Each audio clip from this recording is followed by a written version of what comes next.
We are going live. It's gonna be awesome.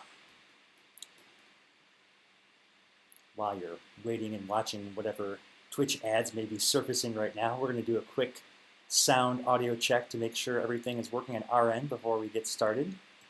We're very excited for today's episode. I don't hear sound on mine, but I think I need to launch the sound farmer so I can hear my own monitor. Let's see if this works. This thing loves to work and not work. Built-in output. Let's try that. Oh no, the sound flow crashed. Like it wants to work and then it doesn't work. Activity monitor. Let's close it down. Apple, if there's one awesome thing you can do for me, it would be to make it so I don't have to have SoundCloud anymore. Like just make it so I can run audio processes here without that. That'd be fantastic. I'm sure other Mac users would be happy as well. We'll attempt again to do the same thing. That's an output. Okay. I can now hear audio. Do you hear audio of my? You hear me talking? Okay. Peter's doing our sound check for us.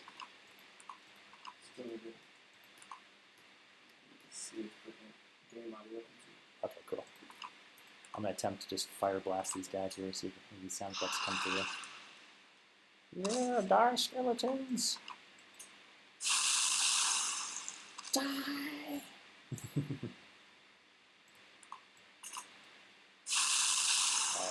Do we have game audio? The ever important game audio.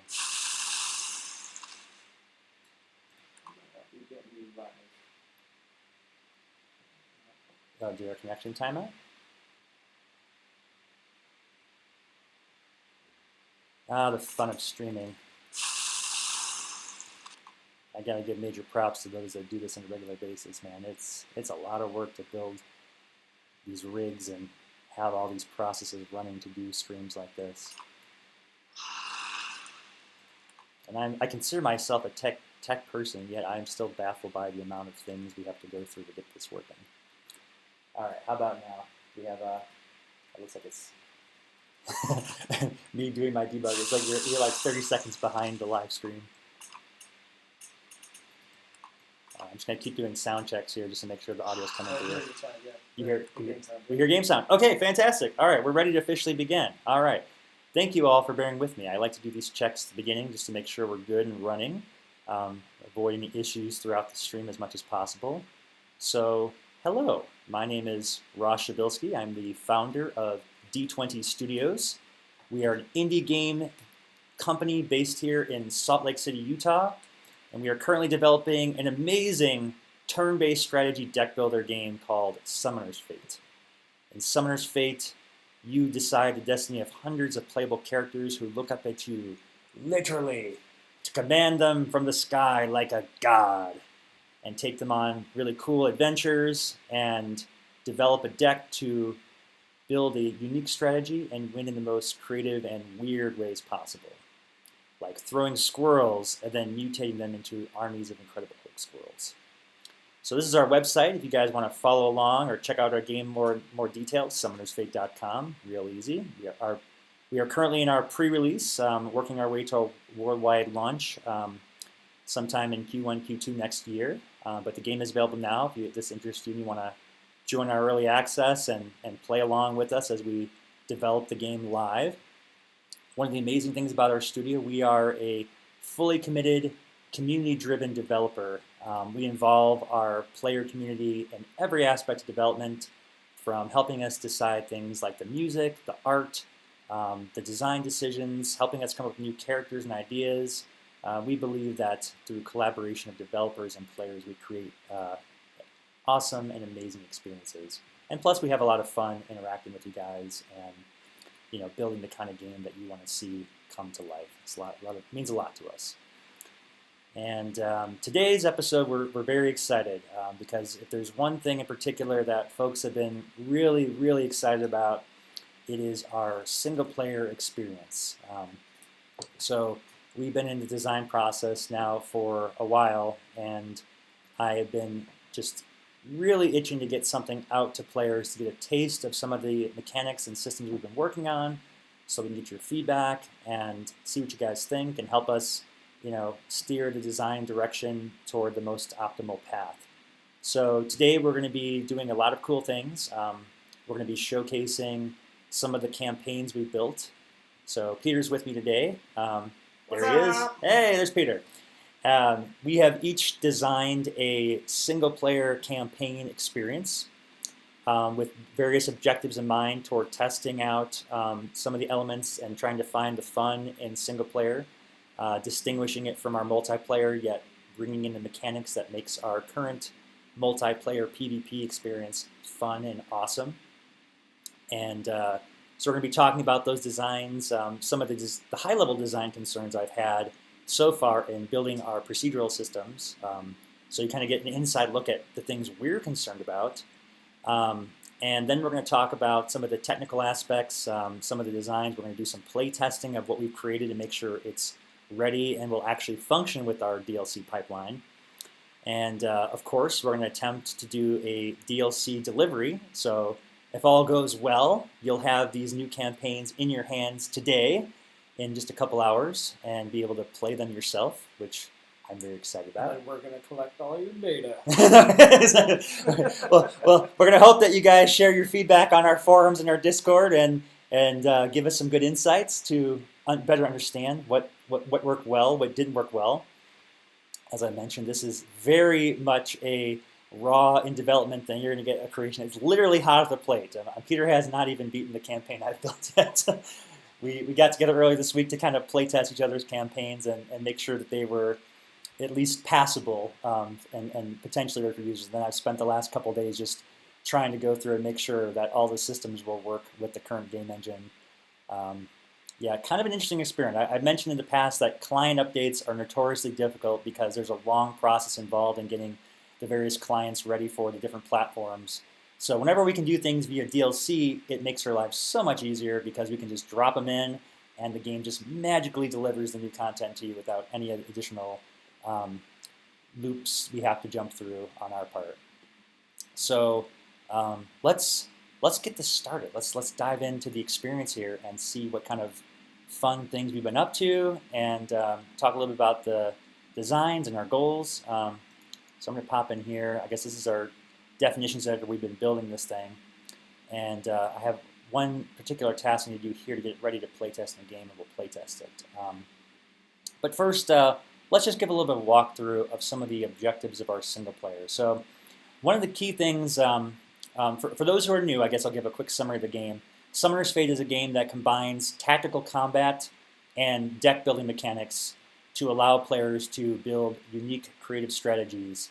And we have sort of two very different objectives in the game. There's a single player and there's a multiplayer. Multiplayer, pretty straightforward. You pit yourselves against opponents and you play a 1v1 match, very similar to a chess game. If you imagine chess with Magic the Gathering combined, I guess would be a good description of it. And you battle each other with the goal being to defeat the other player's summoner. And the summoner is the person on your board that is your caster. They're kind of like your king/queen combined in chess. They're your most powerful piece and also your the game objective winning piece. And the summoner has the ability to cast cards, which summon new characters, cast spells. I've got an example here. This one has just got me as Lee the Pyromancer, who is an awesome character that can blast things with fire spells like this Dragon Fire, or summon a Phoenix, and so forth, and boom on the board. Everybody in the game typically gets one move/attack. They're all combined to really simple gestures where I can sort of do things in one nice flow. And in her case, you can either move or shoot a fireball at things. And so forth. And so typically the teams are a summoner and two guardians, supporting heroes, versus the other opponent's team, and each player gets a deck of 20 cards.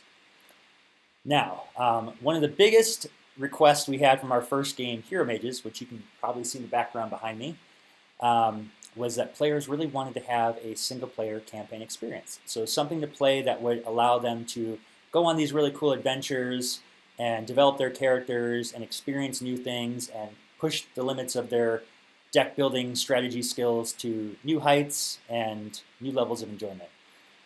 And so this is what we're attempting with our single player. And when we tried to do this in Hero Mages, one of the key things that we couldn't do is that the system was sort of a closed loop. It didn't have a way to expand or really develop itself. The engine just didn't support what I would expect as a player in a single player experience. And so I guess I should probably talk about some of the differences. For me, sometimes one easy win for single player, I guess, could be we could chain together a bunch of battles and make it so that you fight the AI in progressive sequence, and that's sort of it, right? But I feel that that would really be a failure as a single player because it doesn't add anything to the existing experience. We always have the option to further develop our AI, deliver new AI opponents, and have interesting battles if we want to just come in and get a quick battle in. But for me, a single player really involves a lot more than that. There's key elements that make it a distinctive experience from just a sequence of connected battles, right? That would really just be the multiplayer in a line. And what we want to do is create this feeling of adventure, that you're going out and exploring a world, that you're having some kind of impact within a greater world, and that you're also kind of getting tested on different skills that you may not have to worry about in the multiplayer. So a couple of those core values we have: sense of adventure, feeling that you're progressing through a world. A sense of progression. So you're starting with a character who may not be super strong at the beginning, but over time you're becoming more powerful. You're leveling up. You're getting more strength. You're getting new abilities, and you're finding new ways to combine and use those abilities to defeat increasingly more challenging encounters with new enemies and obstacles. Resource management is another key attribute we want to instill in our campaign. So the idea that while you're on this journey, you're powerful, but you're not all powerful. You've got limitations, and it's these limitations and how you choose to manage and use your resources that makes a difference in whether you succeed or fail in these campaigns. And it's this level of sort of high-level meta challenge that I think really adds itself to creating a new and distinctive experience from our already awesome multiplayer experience. And so we also wanted to make the mechanics familiar, so we still wanted to use the familiar characters and things so that the single player and multiplayer would have seamless crossover. Like if you understood how the single player worked, you could jump into multiplayer and vice versa. But in the same time, adding these new components to make the gameplay distinctive and more interesting. So those are some of the high-level things. So of the design objectives. Now let's talk about some of the goals. So and our work in progress. Peter and I have been working on developing the systems to create a procedurally generated world. So we want a new experience each time because a lot of the fun comes from seeing something you didn't expect to see. And we needed a way to build in these encounters and these mechanisms to be able to gain new cards as you go. We also wanted to have players have the option to build their decks as they go because being a deck builder game, we didn't want to have to burden a new player with understanding all the mechanics up front because it would be a lot to ask someone to, here's 400 cards, make a deck out of those that's going to survive this dungeon without having ever played or understood how those mechanics work. So the other part of the goal was to take and make it so that these cards combine are gradually surfaced to the player, and you sort of build your deck as you go, and in the single player you start to become this expert at making these cool decks. So when you go to the multiplayer, you're fully prepared to make a deck that suits your playstyle. All right, so I'm going to pull up some of my notes here. This is going to get a real nice insight into some of the things that we work through in these encounters. So we previously had built in, the last couple of weeks I built the system for letting you choose a card as you go. So you would, after you complete a battle, you would get to pick one of 3 cards to add to your deck as you go along. And I also started working on connecting rooms together and building encounters and starting to populate that. And as a player going through this thing, I'm trying to see it from a player's fresh eyes and think about what kind of concerns, what kind of feelings I'm having as I'm going through this experience I've created. And there were a lot of concerns. I'm going to talk about it. The bottom line was, even with all these mechanics in place, the experience for me wasn't fun. And so I felt this is not ready yet for players because we need to make this experience fun before we give them a taste of this. We want them to think that this game is going to be this static, not like rigid experience that's not fun. So why wasn't it fun? Probably the number one concern I had going through these levels was that the encounters were not challenging. If there's one direct thing I can correlate to fun, it's being challenged. Feeling like what I had to do to win required creative thinking and careful planning and using my brain in some way. If it was just a matter of like, oh, here's some bad guys, blow them away, it didn't lend itself to a fun, engaging experience. So that was the number one thing I could say about it, was that we needed to find a way to make the encounters challenging. It didn't surprise me that we had this problem because, again, we were sort of just building systems and testing them. We weren't really designing the holistic experience yet. So the number 2 point, we saw encounters were not escalating in difficulty. We had sort of built all these series of encounters, but they were just totally random and did not intelligently progress in a way that made it feel like things were becoming harder as I moved along. Meltros is here. Hello, Meltros. Welcome to the stream. So excited to have you with us here today. I am very excited about today's stream because we're going to be doing something very bold that we haven't attempted before, and that is to attempt to deliver 2 new single-player campaigns into the game via DLC. And so right now I'm just sort of giving some high-level context to everyone, talking about some of the challenges we've had thus far in developing the single-player, and kind of giving context to why we created these 2 campaigns and what we're hoping to accomplish with players in our early access playtesting. All right, so the number 3 point, I mentioned that we had created this mechanism that surfaced cards. In fact, I'm going to show you guys what this mechanism looks like so you have some idea. I'm going to blow this guy away. I just won this encounter, and now what's going to happen is, oh wow, that clock is way off. I must have had this thing running all night. All right, so now I get to choose a card. So this is kind of like the idea I was surfacing. You win a battle against enemies, you now get to pick a card and build your deck. Right? Now, when I built the algorithm for this initially, I wanted to just have it functional. So what I found in my play testing of my own procedural madness was that the card choices were entirely too random and did not lend themselves well towards building any kind of particular deck. It was cool to see new cards, but it was not very helpful in understanding how the cards could start to form together. So I realized that there was going to need to be some kind of intelligence behind how the card choices were surfaced, like almost like a mystical force that sort of guides you on certain possible paths, or at least helps the player understand where you could go with your strategies. Do I want to be the fireball destruction wielding mage, or do I want to be the guy summoning, bunches of little animals, or whatever the strategy is? Like, there needs to be some sense of intelligence to what's surfaced. And so this is definitely one of the key things we're hoping to understand better as we go through our playtesting, is how do we make deck building intuitive, easy to understand, and also make it feel like the player's got a real sense of understanding how to move forward and things like that. And that was something that was not done well with just entirely random systems. Another problem was that the characters were not progressing. It didn't feel like my character was progressing if I started them off as a standard multiplayer hero with 20 health. So we realized that maybe we could do things like have them start with lower health and gain health after each battle. This would kind of give a sense that you're actually becoming more powerful as you move through the dungeon. We didn't have any kind of deck recycling means in place, so one of the problems with starting with very few cards and building them as you go is that you never really felt like you were building a deck. You felt like you were sort of just struggling to stay afloat above water and use the resources you had and stay alive, but you never really felt like you were building a deck. So we needed to understand how we were going to recycle the deck so that players could actually feel like they're building this momentum of a powerhouse building deck engine. And then the last point was that there was no clear definitive objective. Like, there needs to be a point to why you're going on this adventure. And the simplest one we could come up with was defeat this evil boss that's plaguing the land. And we need to make sure that final encounter needs to feel good.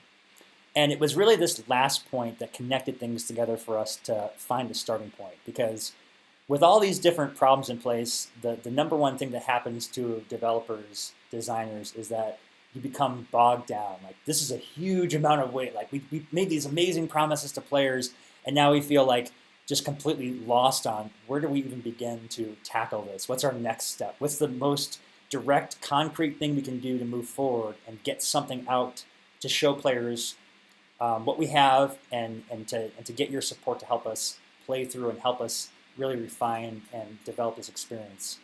And so this last point about how do we want it to end?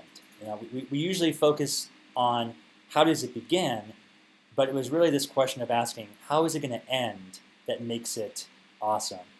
Hey there, Outlander. Hey, good to see you. Oh, awesome.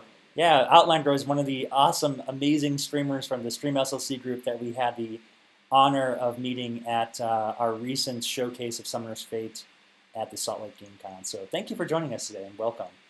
Final objective, summon the Squirrel God. Yes, exactly. So we need that like epic, awesome moment that feels like that was really satisfying, whatever I just did.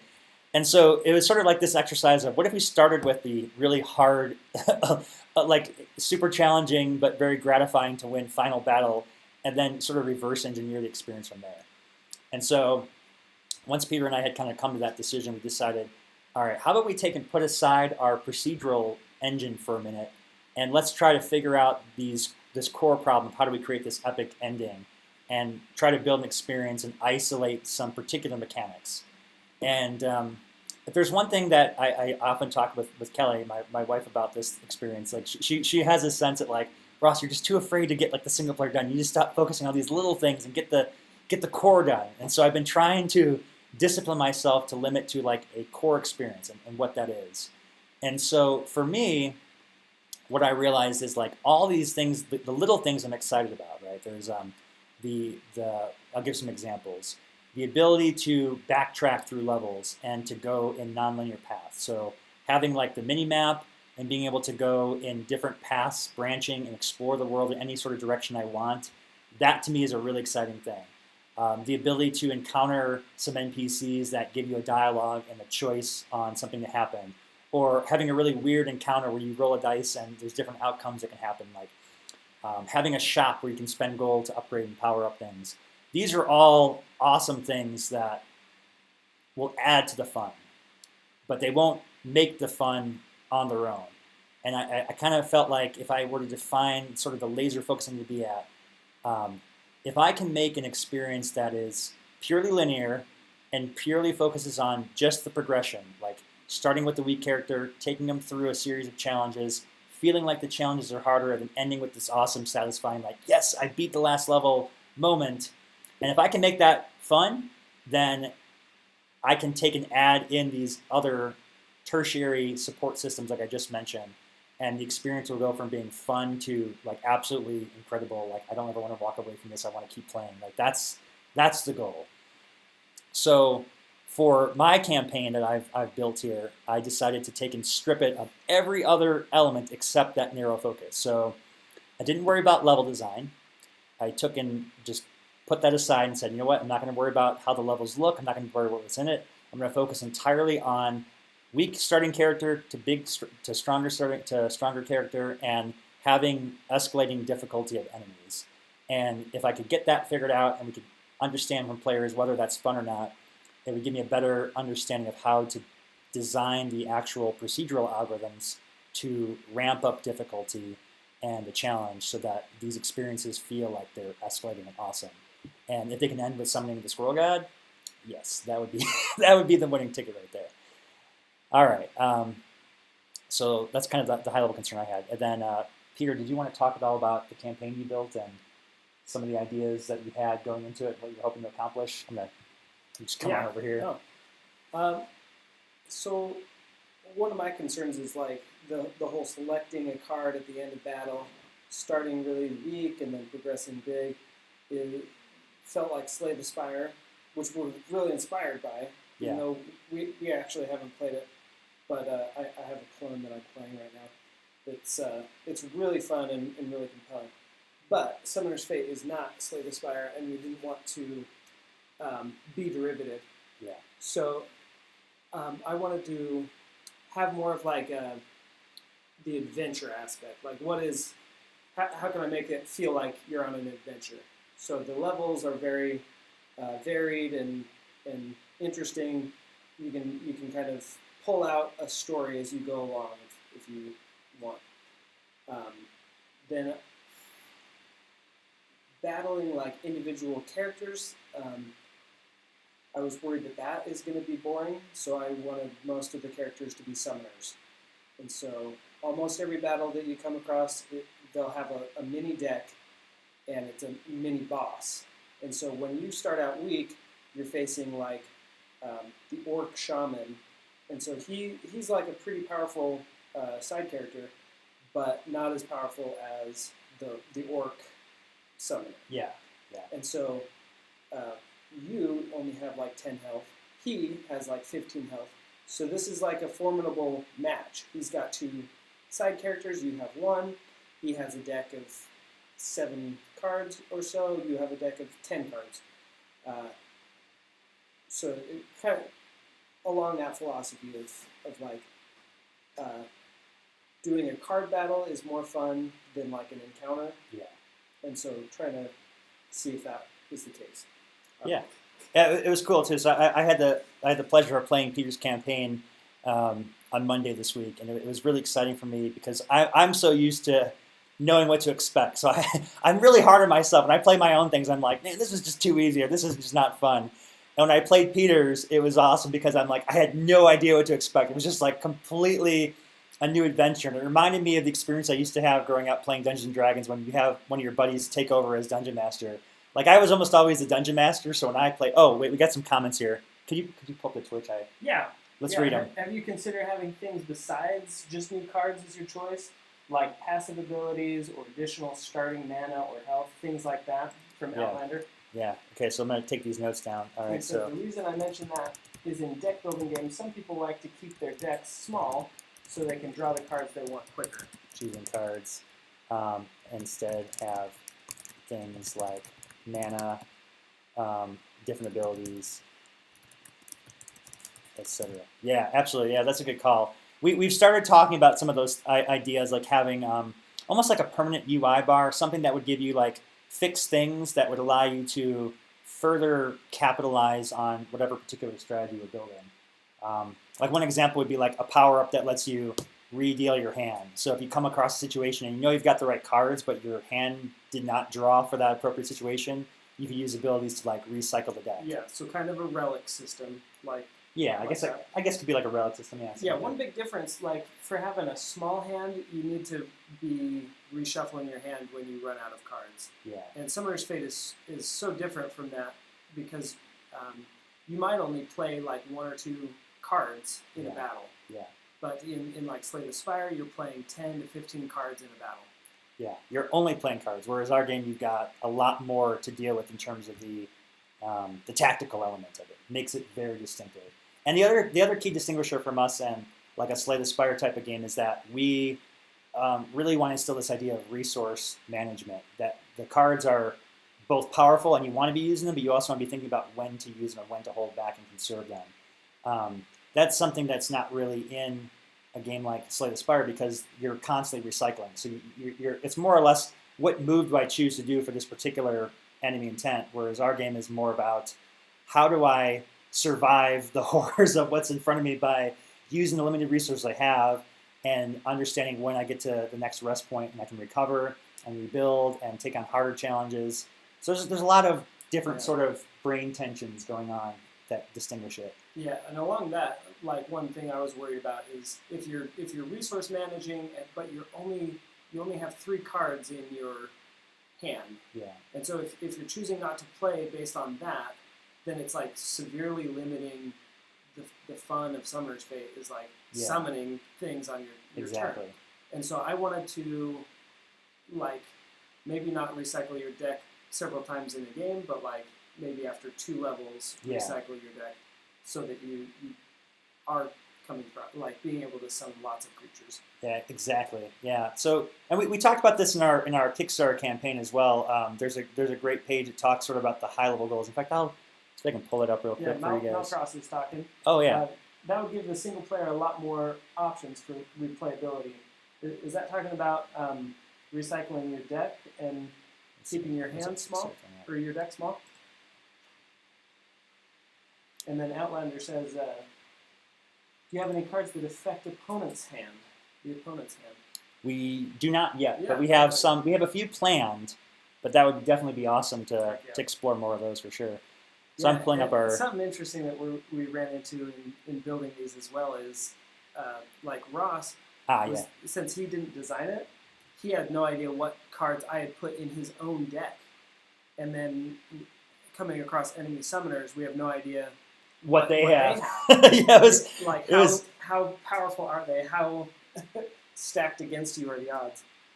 Is this the thing where I had the resource? I'm trying to find that resource management thing. Here we go. The strategize resources. Yeah, so I'm just pulling up our Kickstarter pages. I'm trying to just demonstrate a little bit about how we're trying to maintain coherence with the values we put in our Kickstarter. So the Kickstarter campaign sort of defined the vision of what we're going to do, but didn't outline necessarily particular mechanics. But I did want to point out and kind of reflect back on how the strategizing of resources is definitely something we want to make key to the gameplay of the single player, because it gives it that to me is what gives it a very different flavor from straight up PvP multiplayer battles. It's that sense of adventure and then that sense of strategizing resources, and that combination of the two that really lends itself toward a very unique experience, because it's almost like a higher level chess game on top of your current tactical match, I guess you could say. Yeah.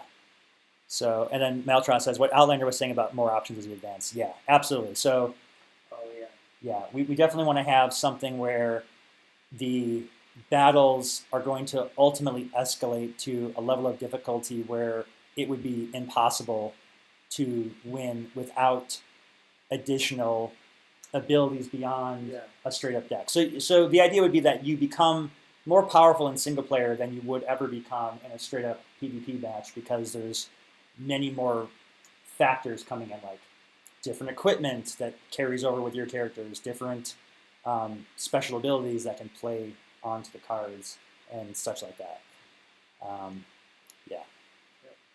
Cool. Good call-outs. When do you want to jump in and play through, test? Yeah. Actually, so I was about ready to do here was prepare this to get the game in. So I want to kind of show you some of the campaign we've worked on and get them into the game. But I've got to add them into the actual menu itself. So Peter and I had done this cool thing. So we were going to do a DLC update via this here. This is cool. So our prophecy maps here, I think I've shown these before, where we have our high-level map. This actually controls our main menu as well. So I have the ability to update the main level map via DLC.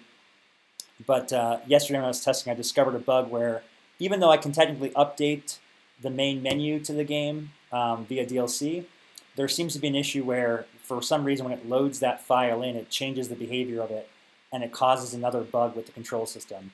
So I'm going to have to find another solution to update and add the levels into the game that does not involve changing the DLC.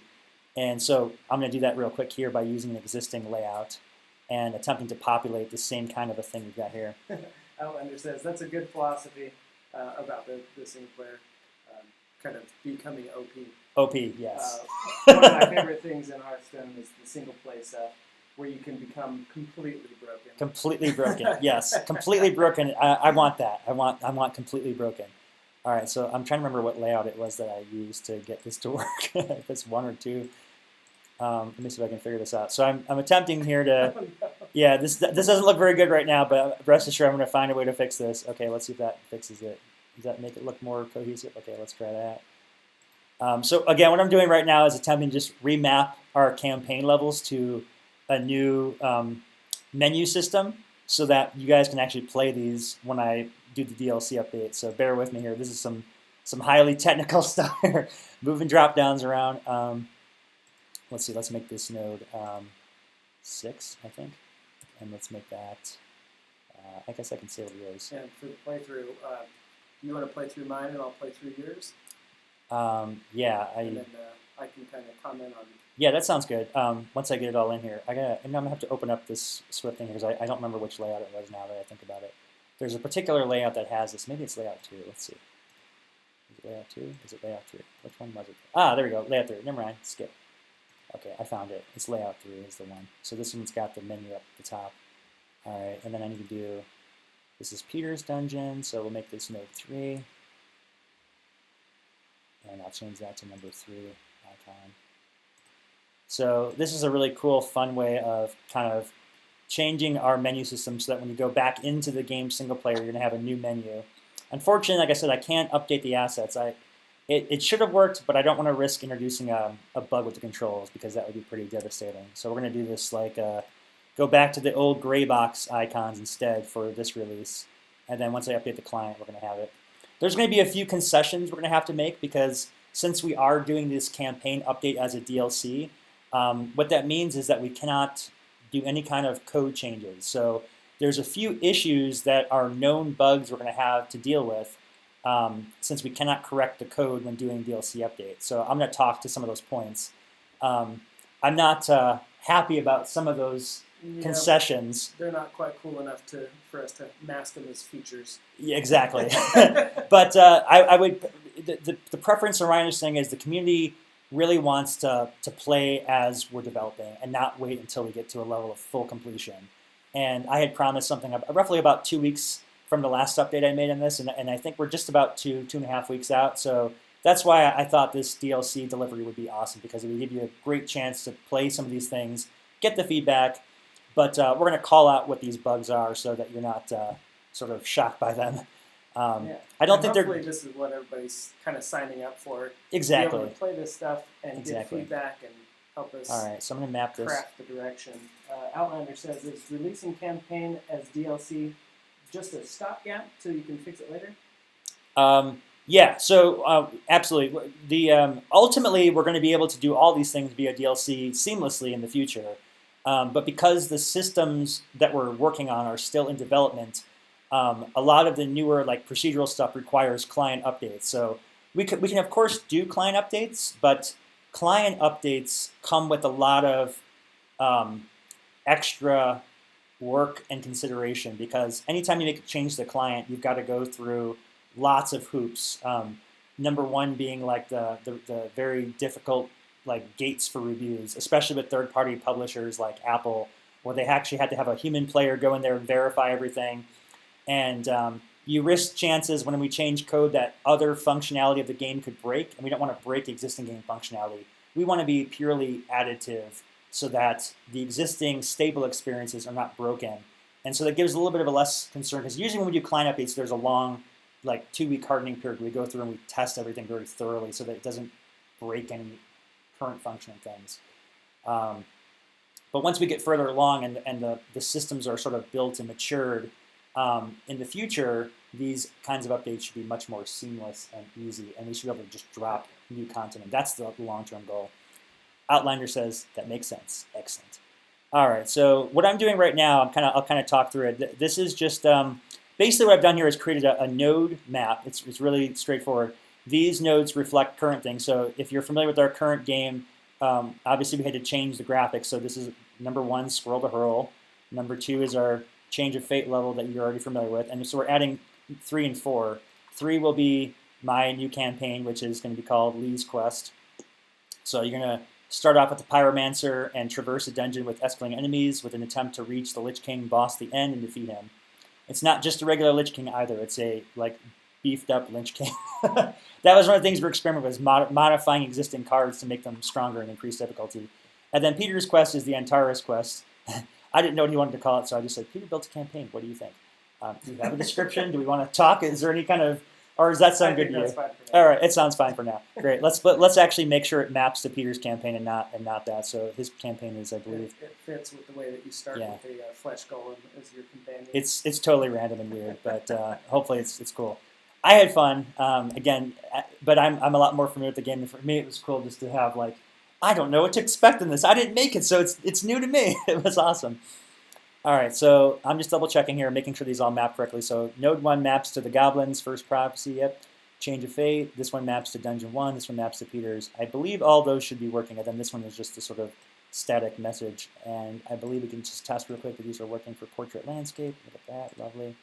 Awesome. Okay, so kind of a weird menu, but hey, if it gets the levels into the game, I'm happy there. So I'm going to save this. And yeah. All right. Let me go ahead and back out now. And then another thing I want to do is I have to prep Peter's campaign really quick, because I found a bug that caused an async issue, and so I need to go through and fix his campaign to make sure it uses the new surfacing rules for choose a card. And then one last thing I'm going to do is relabel all these levels so that they make more sense. And I'll talk through that in just a second here. So I need to go into rules. So this is kind of the cool thing. We've got this rules engine where we can actually build full-on scenarios and have things change and add new systems to the game via just coding in these triggers. Kind of works like the StarCraft or Warcraft 3 editor, like with a trigger-based system where we create a rule that when something fires and happens, do something else. And that's kind of how we've been able to program this without having to need to update DLC. So the key change I discovered was I need to make sure that this is firing on battle over and not explore mode. So I'm going to just get this code and then go into Peter's campaign and make sure I change all of his so that they use the new trigger, because the old one has a potential to break the AI synchronization. And that took me about 4 hours to find that bug yesterday. It was not fun. All right, so you'll see here the previous trigger was when explore mode starts. We're going to change that to when battle over. Choose a card, save, and save. So there we go. So we're going to kind of get a little preview at Peter's levels, but it won't really make too much sense until we dive into the playtest. So let's load this. Battle over. Good. Okay. Now this one's a rest area, so I believe this one can stay as is because there is no AI surfacing. I'm honestly not sure what will happen on this level when we try it, but I believe choose card may need to be explore start, because otherwise it will not have a and you know what, maybe we could change this to game start. I'm hesitant about which trigger this needs here. He's got the cards allowing you to pick cards when you go to a rest point, which is kind of strange. But we'll save that, and I'll try that instead. Save that. Okay, let's go and just choose a card here. Edit. Load. Save. And then go back here. Peter, I just noticed that you have, so it occurred to me that you've got card choices surfacing on every level, including the rest points. That's something we did different, because I have them only occurring on battle victories. Oh, right. So that'd be interesting. Maybe we'll get some feedback and players can give us thoughts on whether they like that or not. Okay, let's load this. Explore start load. So what I did, Peter, was when I merged your campaigns and I relabeled them so they're in linear order, makes it easier to follow it. And I tried to relabel the decks so they match up to your sequence. Yeah. I kept the names, but I changed them to like Peter campaign and then numbered them. Cool. So I'll call out right now, one of the things we did was to keep things simple. Again, the campaigns are entirely linear. There's no branching paths. That will come later in the client update. But again, if we can make the experience fun with a linear path, it will be multitudes more fun when we add branching paths, is our hope. Yeah, and if we would have had the ability to do like a different card selection mechanic, like I'm not sure that selecting out of 3 cards at the end of a battle, every single battle, is the most adventurous feeling. Like, I don't know, the idea with relics in something like Slay the Spire is cool, and there's something similar in these campaigns where if you put a helmet on your character in one level, in the next level he'll have that helmet still, and so it's like you've given him that relic of start battle with +1 armor.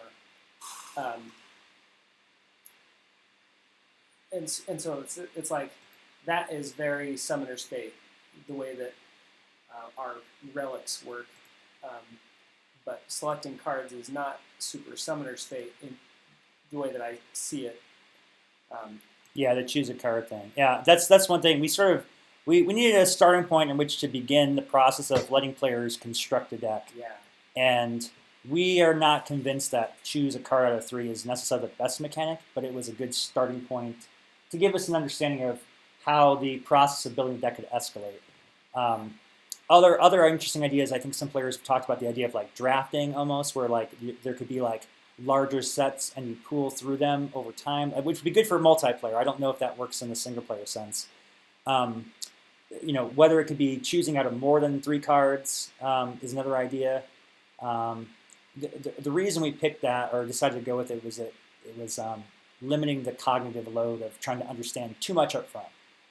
We assume that somebody who's new to this game has no idea what they're looking at and what the cards actually mean, and they're making choices purely based off of instinctual things like fireball sounds cool. I understand fireballs blow things up. I don't care what the stat says, but that sounds great. Or look at that cute squirrel. I'm making that choice, right? Without any understanding of the mechanics, because let's be honest, you're not going to be an expert of the system mechanics the first time going in until you've played a few games.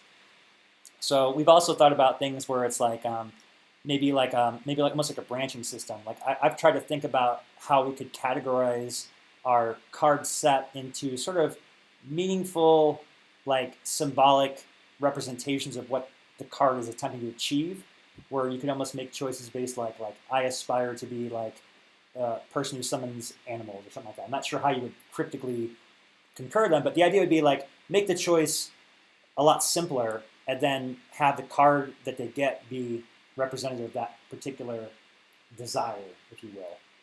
So we're looking at ways to kind of convert it into that more expensive. We think that lends itself more to adventure. Another thing that Peter suggested was like the idea that in the world itself, the world is providing you clues and answers to what cards you can choose to get. So, and you'll see a few of those in the game where we're trying to introduce choices by like, hey, here's a new character, like which one you want to pick, and you just sort of intuitively go to the one you want.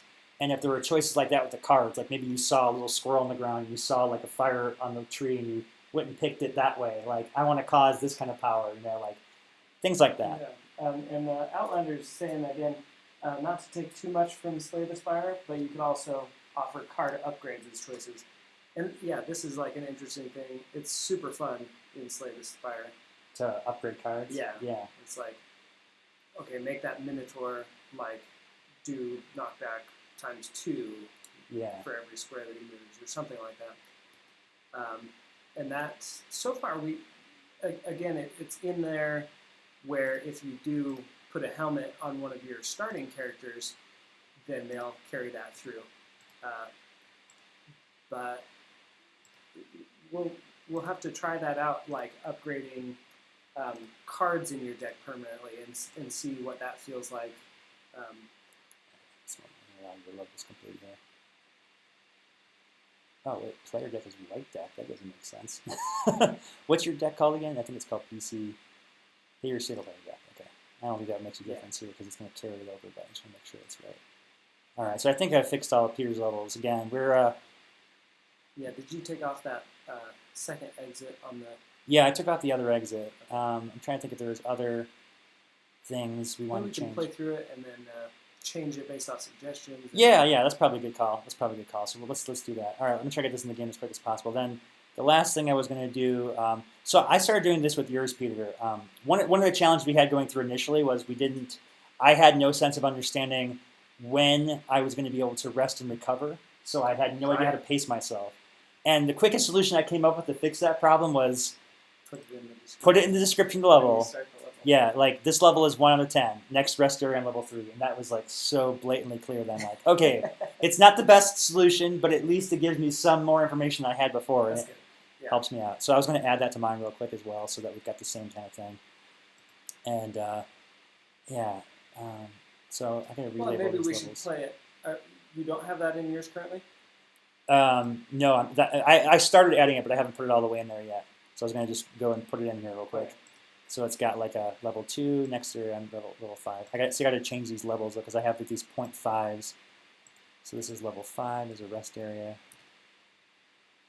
So I wonder if it makes it feel more adventure-y not to know what's coming up, and just to trust the developers we made it fair. And I don't know. I felt unfair. That was my feeling. I like to know that there's a campsite coming up so many miles away, so I could figure it out. So this would be number 9. Choose a character. I gotta relabel my number so I know it. Oh crap! I just realized this is not correct. This is level 5 right here. That's actually not good. All right, so dungeon 1, 2, 3, 4. Oh dear. So this is already off point now. Meltress, I like Slay the Spire, but please don't make this like Slay the Spire. It won't be. No, it won't be. That's one of the key things. We look at other games to get sort of ideas and how to to help us get a sense of where we might start to solve problems. But I think it's always a mistake to just take something directly and be derivative. We don't want to be a game that's a derivative or considered to be a derivative of something else. We want to be a game that other game designers look at our game and go, how can we do things like awesome like Summoner's Fate did? That would be my aspiration as a developer. I want to be the person who has derivatives made of him versus... In a lot of ways, like all of the mechanics in Slay the Spire have been done before as well, but that's like the most current, like in the zeitgeist of game design. Yeah. Like Yeah. why we bring it up. Why Exactly. Yes. Slay the Spire. I mean, yeah, the guys that made that were huge Netrunner players and built a lot of the mechanics based on improving a version of what Netrunner provided in terms of like deck building and things like that. So, yeah. Yes, make them want to beat us. Exactly. Exactly. All right, so 4.5. Oh, see, I just totally messed this up. Now I rest area go. This was the first rest area here. I totally broke my experience. I level it. Now I don't know where the order is. Dang it.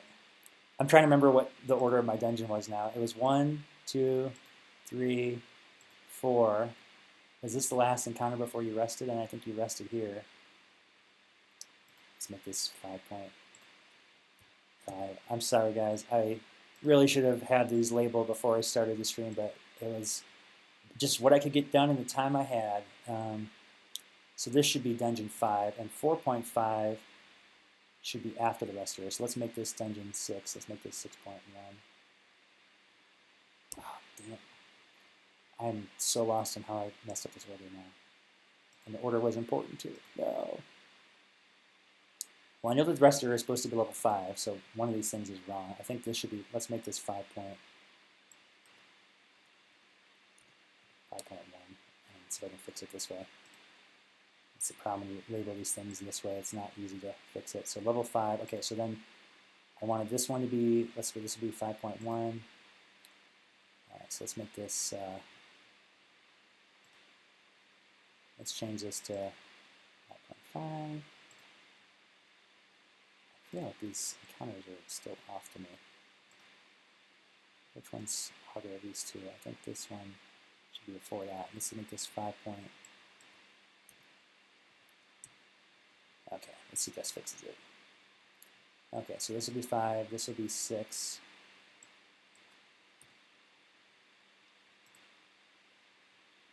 This will be 7. This will be 8. Okay, so, oh crap, I did this wrong again. Dang it! This is hard to relabel these things. 5.6. Let's make this 5.7.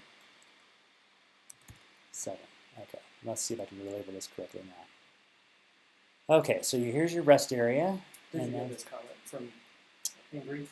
Oh, Angry's here. Hey! I think by the time I had played Slay the Spire, I had played like 3 or 4 games like it, so yeah, I agree. This game is unique. Oh, what was the rest of that comment? Yeah, this game is unique, so the additional mechanics should be as unique as possible. Totally agree. Yeah, definitely. Thanks for that comment. Yeah, and then you got Outlander. In the current version, you have the Animate Tree card, and it has the ability to give you a tree ant if you can't cast it. What if you make that a mechanic instead of a backup plan? Oh, interesting. And have cards that can do 2 things. Play it normally for one effect and discard to play another. Yeah, absolutely. I'm going to keep that in the notes too. Yeah, discard abilities. Give cards dualistic abilities. So they are more adaptive. Yeah, I like that. That's a great call. And then this could be like, this could be how upgrades help cards. Yeah, giving cards dual functions. That's a great idea. All right. There's a few more that do that, I think. Yeah. All right, let's see. 4, 5. Melt, I think you did that too. Yep. Yeah, there's a few cards that were very situational that required that. See, here's the problem. As I start to relabel these things, it's gonna break the... It's almost like this system is not designed to number these things like the way I'm doing it. This will be 7. Mm-hmm. The reason I have to relabel this is I don't know how to define the rest points otherwise, and I'm making a giant mess of my campaign now. This is terrible. 7. Let's make this 8.1. what I'm going to do is I'm going to change these to be other numbers so I can hopefully fix that. This is actually, okay, so this is 6, 7, this should be 8, 9, this should be 10.1. Oh man, I'm making such a mess of this thing, Peter. Well, I think potentially, I mean, you could do this after. True. I know. I just needed to. I need to have like the labels in there so I know where the rest points are. I wish I could like undo all this and go back.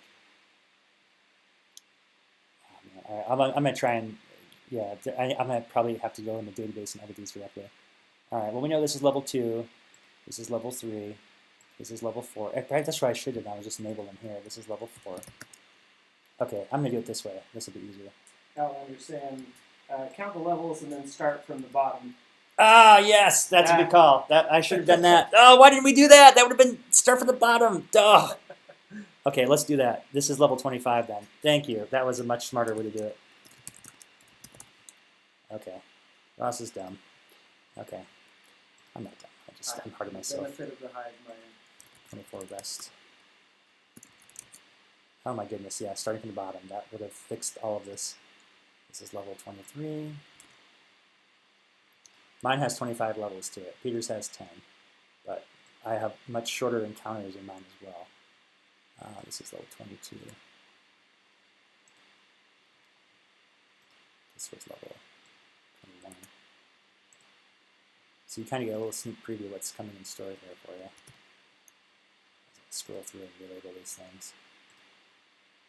But again, the main reason I'm doing this is because I needed to have a way to surface like how long it was, so you have an idea of how to pace yourself with your resources. That's why this is important. Oh my God, outline grid. Thank you so much for that suggestion. Why didn't I not start it this way? I would have saved myself so much time. This is 16.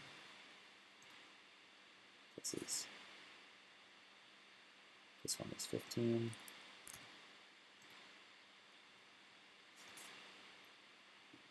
This seems out of place here. This is not the right one. Or is it? What was this one? That might be correct. We had this goofy rest area one here that was problematic, and I changed the order now, and I don't know where this was supposed to go. Let's see if I can figure out backwards here. Alright, so this is 1 is correct, 2, 3, 4, and this is correct. Then we have this is right. That's not right. This should be. Okay. Rest area. This is new character.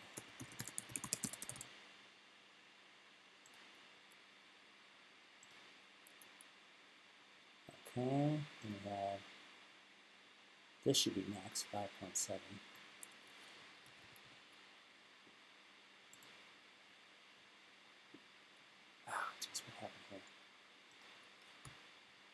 Just gotta fix these ones at the top because I messed up the order and I put them back in the right order. Oh wow, I can label them the same thing and they both do that? That's weird. Okay, this is... Dang it.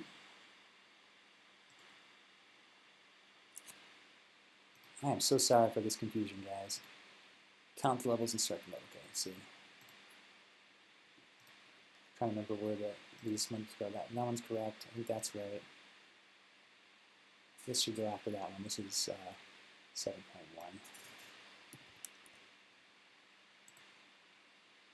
There's a very particular order because I wanted the flow of this to sort of go a little bit easy, a little bit hard, and then kind of go back and forth on it.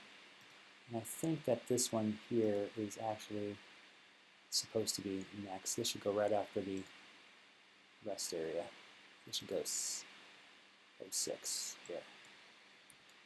Okay, I think I got them in the right order now, hopefully. Okay. 6. Yeah. Is that trap supposed to be there in that? 8.2. Oh, the trap was there because I was testing. So there was a great issue where I realized that the Phoenix card, which is one of the sort of the signature spells we gave to Lee the Pyromancer, it has a mechanic where when the Phoenix dies, it reshuffles into your deck. Well, this caused a major problem with our deck resting mechanic where you go to the campfire and you rest to get back your cards because every time the Phoenix was cast, it counted as a discarded card. So when it recycled them in your deck, you end up getting like 4 Phoenixes back, and then your whole deck was nothing but Phoenix cards. It was kind of cool, but also like totally broken. And so I had to figure out like a weird hack way to fix the Phoenixes without changing the game's core like coding. So that was interesting. I had to find out a total hack way to, and basically what I ended up doing was going through and when it reshuffles the deck, it goes and finds all the Phoenixes, removes all of them, and then it makes sure it adds 1 back in.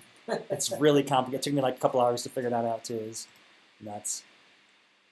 Okay, this seems so wrong here. Like I totally broke this thing. I almost want to go back to my original and just reload it from there. Rest area. Okay, so the new character, and if I, not these guys, it should be these guys. This is the next level, 5 point. Our Phoenixes will blot out the sun. Infinite Phoenix. Yeah, there were a lot of them. What I really like about the Phoenix as well, because it really should be an infinite creature. It is. And it is. The Phoenix is a key strategy card to the winning my campaign. I'll give you that tip. 8.1, 8.2. This seems like there's too many monsters fighting this encounter here. I don't know why I've got so many. I think maybe these guys are supposed to come after the rest area. So it looks like I got rest area, then choose a character. And then I think I wanted to have 4 levels between it. Let's make this one level 9. I may be changing my order, but that's okay. I'm sure it'll work out okay. Hopefully this works. Yeah, what's the creature in Hellboy when it dies? It comes back as Rest. 2. 1, 2, 3, 4. Rest. 1. Oh, this is not right. This should be after that. This should be level. I think this goes here. Let's put that after you get the first character. Okay, good. This looks correct now. Okay, so 17, 10, this will be, so this was 9, this will be 8. Oh, see, maybe it's going to break on me, isn't it? 1, 2, 3, 4, 5, 6, 7, 8, 9. How does this work out? 17, oh, here we go, 15. So going backwards, I guess this would be 14. This will be level 13. This will be level 12.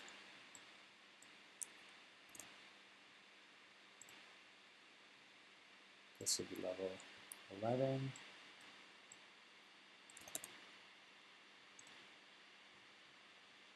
This will be level 10. Man, Outlander, thank you again. That was the tip. I should have started with that, and I would have had this done already. I am so sorry again for the delay on this. I know you guys are anxious to see the campaign, and we're anxious to test it, make sure it works. So, 07. Let's hope that this works and it's not broken. 06.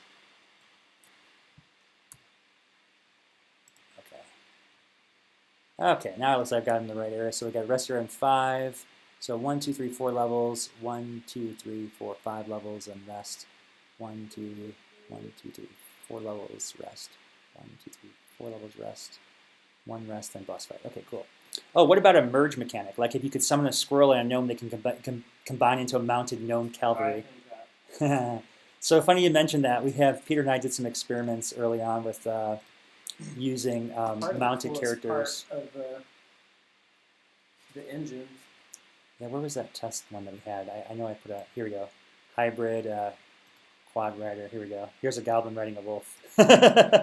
It's not optimal. It needs some custom animations to make it so that it works properly, but they do attack in sequence. Wolf, I guess wolf's not biting, but we've got the ability to eventually sort of do that. That's just sort of like a little preview of what you were talking about there. All right, let's go back to the maps. You can only attack once on the steed. I guess so. Chops off the head. I guess so. All right, so there's 1, 2, 3, 4, 5. I think I got these all labeled correct now. All right, cool. So now that I fixed that, I'm going to go ahead and add my descriptor in here to make sure that I've got the player has some sense of when the rest points are. So this is level 2. Next there's this on 3. Yep. Level 3, next rest on level 5, level 4. Okay, so this is level 4. That's especially cute, the gnome on a squirrel. Yeah, gnome on a squirrel sounds awesome. Okay, so then this is level 5 of 25, and I think I say use campfire to rest and recover cards. Okay. Yeah, again, this is like not the best, most optimal way to surface this information, but it's something that helps. Some angry. What about multi-grid bosses like a slime that takes up 4 spaces and turns into 4 single square slimes after defeating it? Yeah, that's fun. Taking up multiple spaces, that's something that we encountered early on that was really a challenge. It is, yeah. The biggest challenge with the everything on multi-space, so we actually have it built in, and we've tried making multi-space characters, but the problem was which space are things cast from. So I'll give you an example, like something like Dragonfire, where it casts from a particular tile, has a certain range. When using the 3 spaces, it was difficult to figure out where the front of them was because there was not a single grid point we could use. So it's almost like we have to do like a mathematical transposition. Like I would imagine if it was like 3 spaces, you might say the head was like this central front one. But then as it rotates different facings, we have to do some kind of mathematical calculation to figure out where like I guess if it would face this way, it would be this space would be the front of it. I mean, that's... Right, and it wouldn't necessarily need to summon if it was a specific slime creature. Sure, yeah. Like that's making it a non-casting creature is a lot more doable than having it be something that has to cast things. Dragons originally were 4 space. Yeah, the dragons had that fire breath, so they were very problematic with that. All right, so this is level 6 of 25. Next rest area is on level 11. Oops, that's not what I want. All right, this is level 7.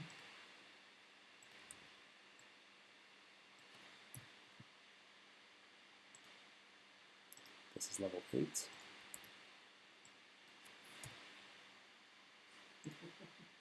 This is level 9. So now we've got a flow going here. I'm happy about this. Again, so this is something where the UI would help with this. Like our intent is that you'll have a mini map of the dungeon. You'll be able to sort of see going forward, oh, there's some rest sites ahead, and that'll help you sort of plan your path. And it'll also be more meaningful when there's like choosing paths. You'll be able to pick the shortest path to the next campfire, so you can make better decisions about where and when to rest. This particular experience being linear, you won't have that choice, but at least you'll have some knowledge as to when those things will happen. That's why we're putting this in. It's sort of like a quick fix to a very major problem Peter and I encountered that we want to try to spare players from having to go through. Use campfire to rest.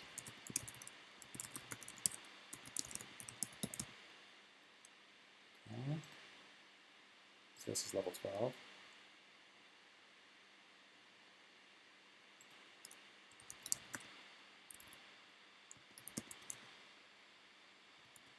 I'm not sure if I usually say that. Level 12 to 25. Choose a character. You can pay me back later.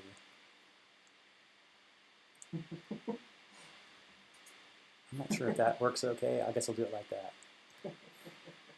I had to put that in there because otherwise... oh, you know what else I want to do with that one? I want to make sure that this one's a retry. There's a reason for that. There we go. Let that one spare you from permadeath. 13 of 25. This next rest area is on level 17. Okay, good. I also thought like maybe it would be helpful to say like next rest area and 2 more levels. I'm not sure the best way to communicate it, but we're going to try this for now. This is level 14.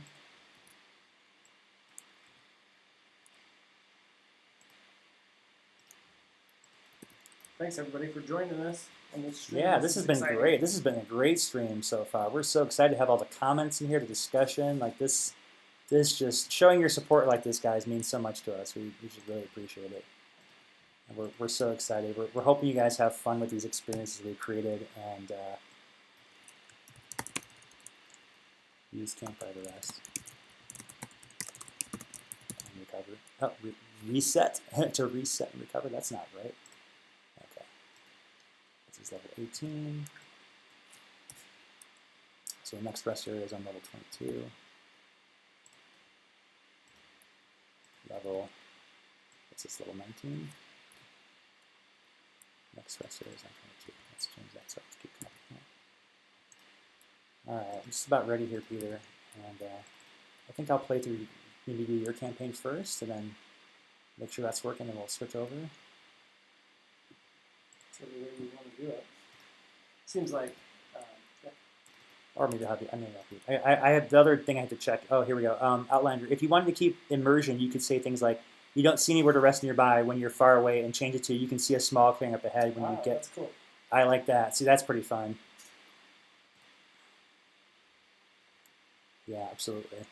We're hoping we'll do things like that, like in the when you have your mini map, you'll have like either find pieces of a map, or you'll have like different characters that can increase your sight radius, so you can almost like see 2 levels ahead, but you don't know, like, oh, there's a campsite 2 levels ahead, but I can't see what's on level 3, right? Yeah, but you have, yeah, maybe the rogue has like a scout ability that you can see further ahead. See, that those are great ideas, and it also gives sort of more, lends itself more to yeah, feeling of adventure. Yeah, campaign beyond just, yeah, like your character's powers don't have to necessarily be tied to the battle, but they could be tied to the exploration part of it.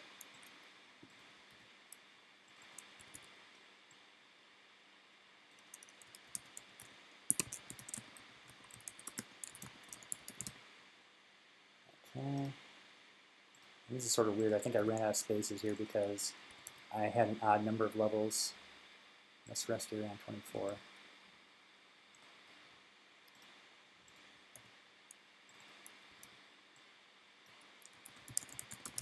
Last rest before the boss.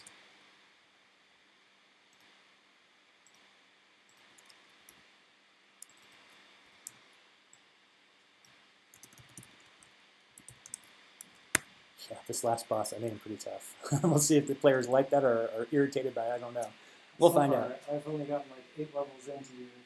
Yeah, maybe 10 levels. I may have to boost him down. We'll see how Peter does, and I can maybe decide to boost him down. This boost health here is the primary thing that makes him super hard. He's like ramped up. It turns out adding a little bit of extra health to the enemy summer makes the AI a lot harder without any extra AI programming, so I'm happy about that. Okay, so I got my campaign all prepped and ready. As best of my knowledge, it should be working. Yours is ready. So now what I'm going to do is copy these DLC and put them in the actual game. So I need to go to my definitions editor. I've got the new defs file here. And what I'm going to do is copy these directly into the Summoner's Fate DLC and attempt to, oops, not here. Application support. Oops, where did it go? Summoner's Fate. Local store. DLC. Here we go. So what I've got here is basically like a placeholder test. This time around we updated the so 32v5, we have version 5 of definitions and version 2 of world. I had to update the world assets to create the campfire, which is kind of like the critical piece we use to vamp up the characters. Okay. Are you going to publish it so players can play along with us as we go through campaigns? Or? Oh god, yeah, I want to make sure it works first. If I publish it beforehand, then if it breaks, I have to put another patch out. So we're gonna test it to make sure it works. I'm sure there'll still be bugs, but we're gonna play test it locally before we do the live push.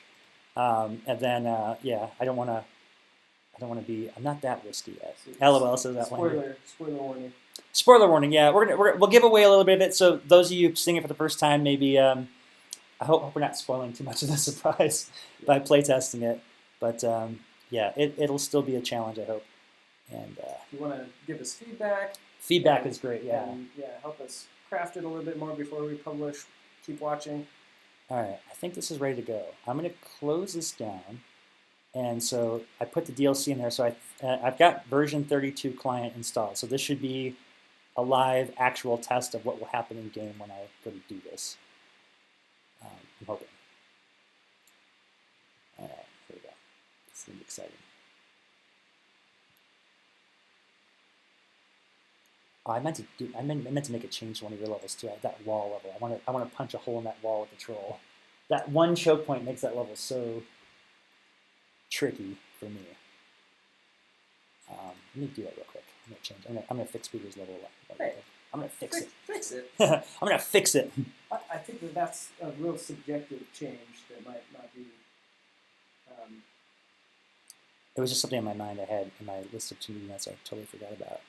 One thing that I did want to do is give a different choice instead of counterspell. Something right. that'll help you with that blue troll, and then this is the level I want to fix on Peters. There's this wall here that makes this very choke pointy.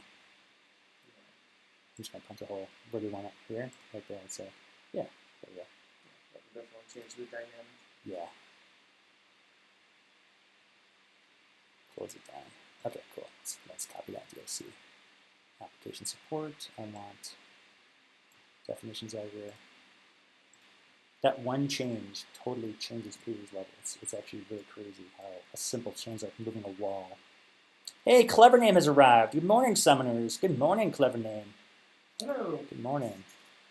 Play Store, DLC. All right, so we just finished manipulating the campaign a little bit, and we're going to go ahead and put it into the actual DLC staging area to play it in-game engine and see how this experience plays out. So this is my first time playing Peter's campaign in engine, and then he's going to play my campaign, and we're going to see if we can make it through and where the major problems are and try to fix it as much as we can, and then we're going to release it so everybody can play.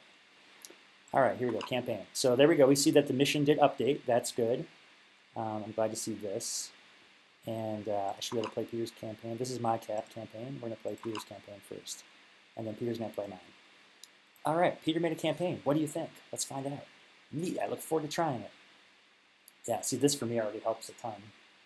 I don't know if this will mean anything to players the first time because we don't know what rest areas are yet, but we're going to find out. So here we are. And I have a Battle Mage, which... And this is one of the things we talked about with Peter. He sort of went all out creative, mixing and matching cards in really weird ways. But I think from a design perspective, one of the changes I know we're going to need to make is to try and shape it so it's more cohesive with the multiplayer. So like he should be a Chaos and Arcane Summoner. So like this card here is illegal technically for him. I'm not sure how we deal with that. Maybe players are okay with it, but that was sort of one of our like call-outs having played it earlier that we want to change. And then we're also facing this summoner, and one of the issues here is that although we can make any character a summoner, there's nothing on this summoner that gives you any clue about what he can cast, how many cards he has, and how powerful he really is. And this is sort of one of the big problems that actually was surfaced in our Discord. I believe it was Antlion that also VG Smart, that known as the same person, that had suggested in a roguelike thing, it's very unfair and punishing when you are encountering something and don't know how powerful it is. Because you can't make an accurate assessment of whether you engage if you don't know anything about it at all. There is sort of the argument where, like, you know, if you're fighting a boss for the first time in the game, they may have some signature powers and you can replay it. And so one of my takeaways having played Peter's experience was I actually didn't mind it was unfair and hard, as long as I could go back and then replay it in its entirety and repeat the experience. If the procedural generation sort of wiped out that entire experience and made me start the whole new one, I would feel like, oh, I really want to go back and beat that guy, because you sort of learn through the process of dying to him what he has. I feel like the off-color cards should be possible in single player, but rare. Yeah. And that could be interesting as consumables, maybe. Yeah, like there's scrolls or something like that. Yeah, totally. All right, so my objective is to kill this guy, but I got to be careful because he's got these other orcs and stuff. So I'm going to go ahead and... And about the permanent death, like that feeling of like sadness of like, oh, that was a really cool encounter, but I died and I'll probably never see that again. That's something kind of cool about roguelikes that's makes it feel adventure-y, and there's a real cost to everything that you do. Kill that guy. Like I like the idea of when you have a companion die along your journey, you have a little cutscene afterwards of the burial of that guardian. Yes. Because they really can't come back. Oh, God, you get that stupid battle horn again. This makes this guy tough. Now he's instantly like a 5 attack, and even this little archer here is going to be pelting me pretty hard. So this is a situation where I feel a little bit disadvantaged because now I've got, let's see, this card here, but attacking him a second time is him taking damage. I really want the Flesh Golem to survive because he'll carry over if he does. So I don't have a whole lot of good choices on what to do now. I'm thinking, yeah, this is the situation where it sort of feels a little bit like the starting hand of this configuration really felt unfair to me. All right, I guess we're going to just go in there and attempt to whittle him down. And hopefully my flesh bone will survive the beating here, but I don't think he's going to because that Gom's going to kill him next turn no matter what. Oh, I can heal him though. Let's see. Let's try that. All right, and then let's get little goblin guy to help us out, and here we go. So we're going to try to whittle him down. Again, we didn't have a good starting hand for beating him down, but he's retreating. Oh, how about that? I expected him to engage. Okay. That was surprising. I'm thankful that healing kept my golem alive for another turn, so that's good. Maybe he's run out of all of his good cards. Maybe. How much left? He's got 12. I'm not going to be able to kill him this turn, but we do have this assassin, which is going to be pretty sweet because we can go in there and do this. Ooh, you can double attack. Bonus attack. Oh yeah, we could. Take him out. Hey, Peter, thanks for the help there, man. The assist. Clever Name says, I noticed it keeps pausing and unpausing. Not sure. Is it the connection that's causing? I didn't notice it. Did you notice it? Yeah, you might refresh your browser. Yeah, that could be a browser issue. Whenever Ross clicks on the screen, it pauses the game so that if an enemy plays a card, you want to read what it is real quick, you can pause it. Oh, yeah, he says, I saw play pause icon. Yeah, so that's me tapping on the screen. I was when you tap on the screen in single player, it actually initiates a pause, and you do that so you can, yeah, that's probably what it was. Okay, cool. All right, so I'm going to take Fireball. Oh, yeah, new card. All right, so that should have added my deck. We should be counting this deck, too. Is there a way we could keep track? If players can maybe help. One of the things we're concerned about is we want to make sure that the cards are properly, yeah, we need to write down how many cards we started with and make sure that the resting is working, because I'm very concerned that our campfire is broken. Okay, what did you start out with? 9 cards in your deck and 3 cards in your hand? Let me check and see how many cards we actually started with in your deck. I'm going to go look at your deck and see. I actually don't remember how many cards you have. I'm going to keep this open so it doesn't like time out on me while it's launching. Okay, let's go switch over here real quick. Switch over there real quick. Okay. Why is this definition not loading now? There it goes. Maps. All right, so decks. Peter's single player deck, right? There we go. So your deck had 1, 2, 3, 4, 5, 6, 7, 8, 9, 10, 11, 12 cards. Your deck has 12 cards in it. Okay. Yep, and I chose one, so I should have 13 cards. I should have 13 cards right now. Okay, so Outliner says, does the 4 include the hand? Angry says, doesn't normally. Yeah, so the 4 here represents how many cards are left in deck. So I used a good chunk of my deck. I started with, how many did we say again? I started with 11 or I started with 12? 12. I started with 12 cards. I'm down to 7, and we had picked up 1, so I have 13 cards now again. But we don't show the discard pile. That's why it's confusing. Yeah. So we definitely need to make an icon that shows like discard pile, so you know actually how many you have. So that card that you selected, it is not in your hand right now. It is not. No, it went to the top of the deck is where it currently goes. And this is another one of those changes discussions. Okay. It is in my deck, yeah. Okay, so let's get this guy equipped with a hammer. And no, your hand maintains from level to level. Yeah, and also notice our health carried over too, and our hand carried over. That was Outlander's question. And then Maltroth says, so once you use cards, you don't get them back at all? And Outlander says, oh, I guess not.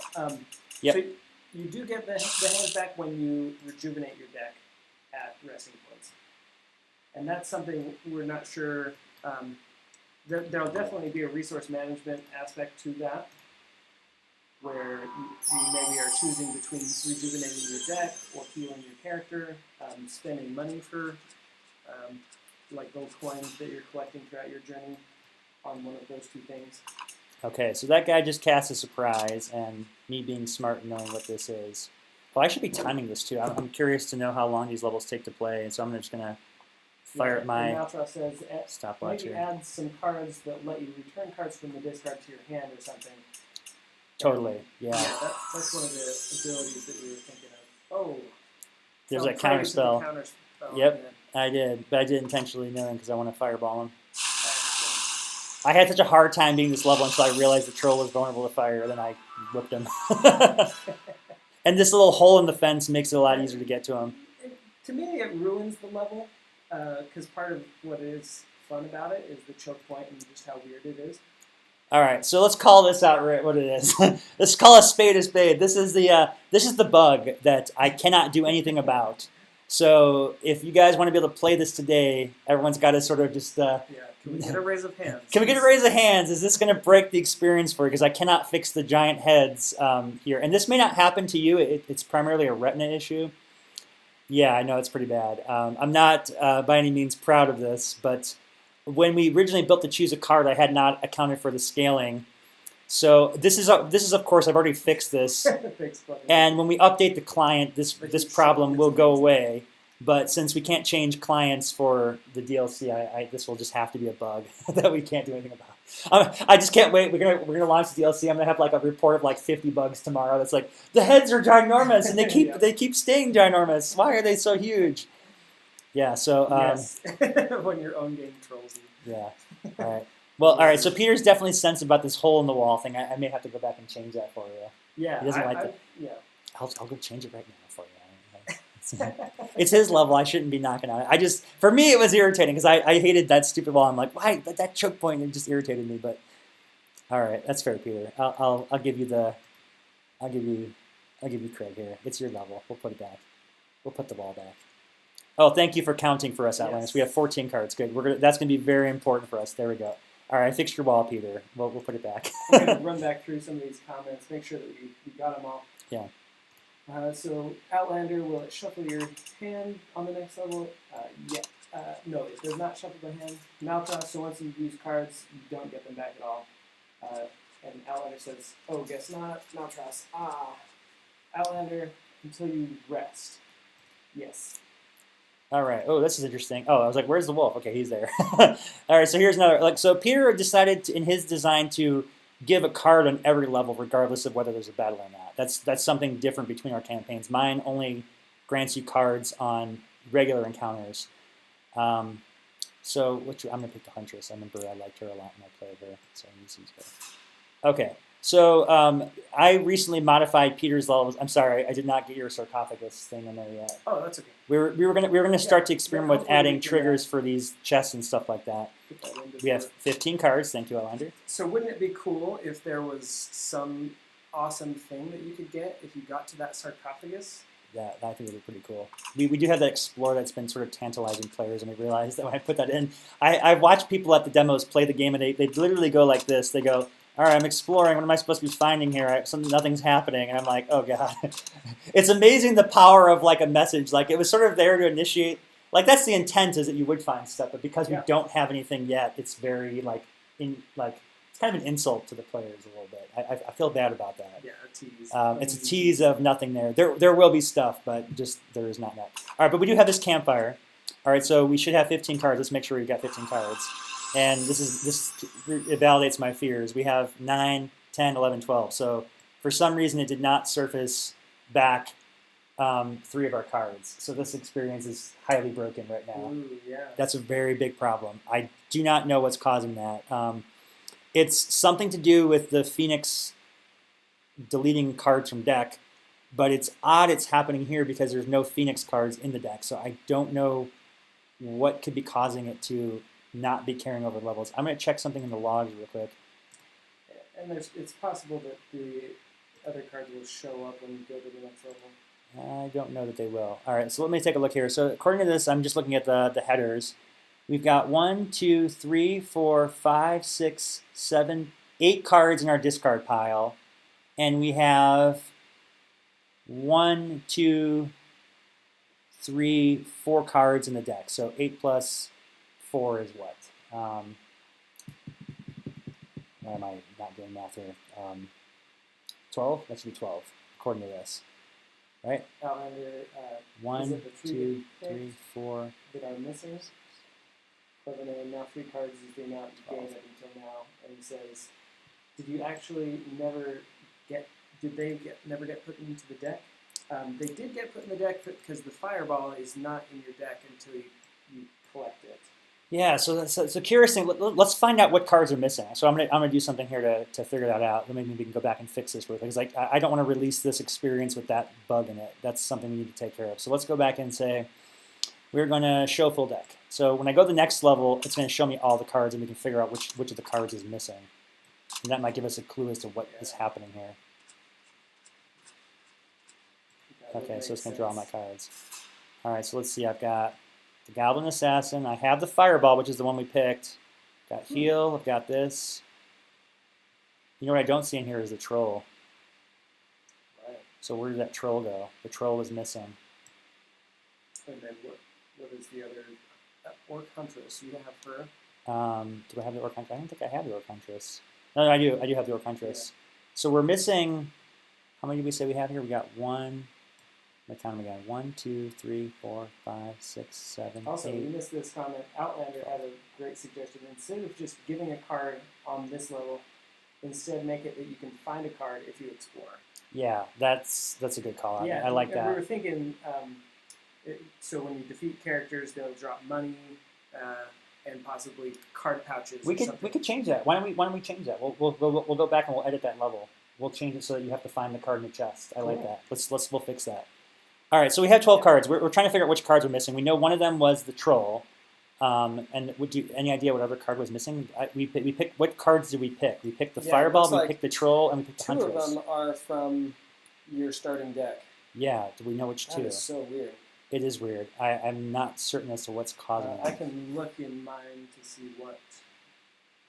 Yeah, this is very problematic. I do not want to have this issue occurring.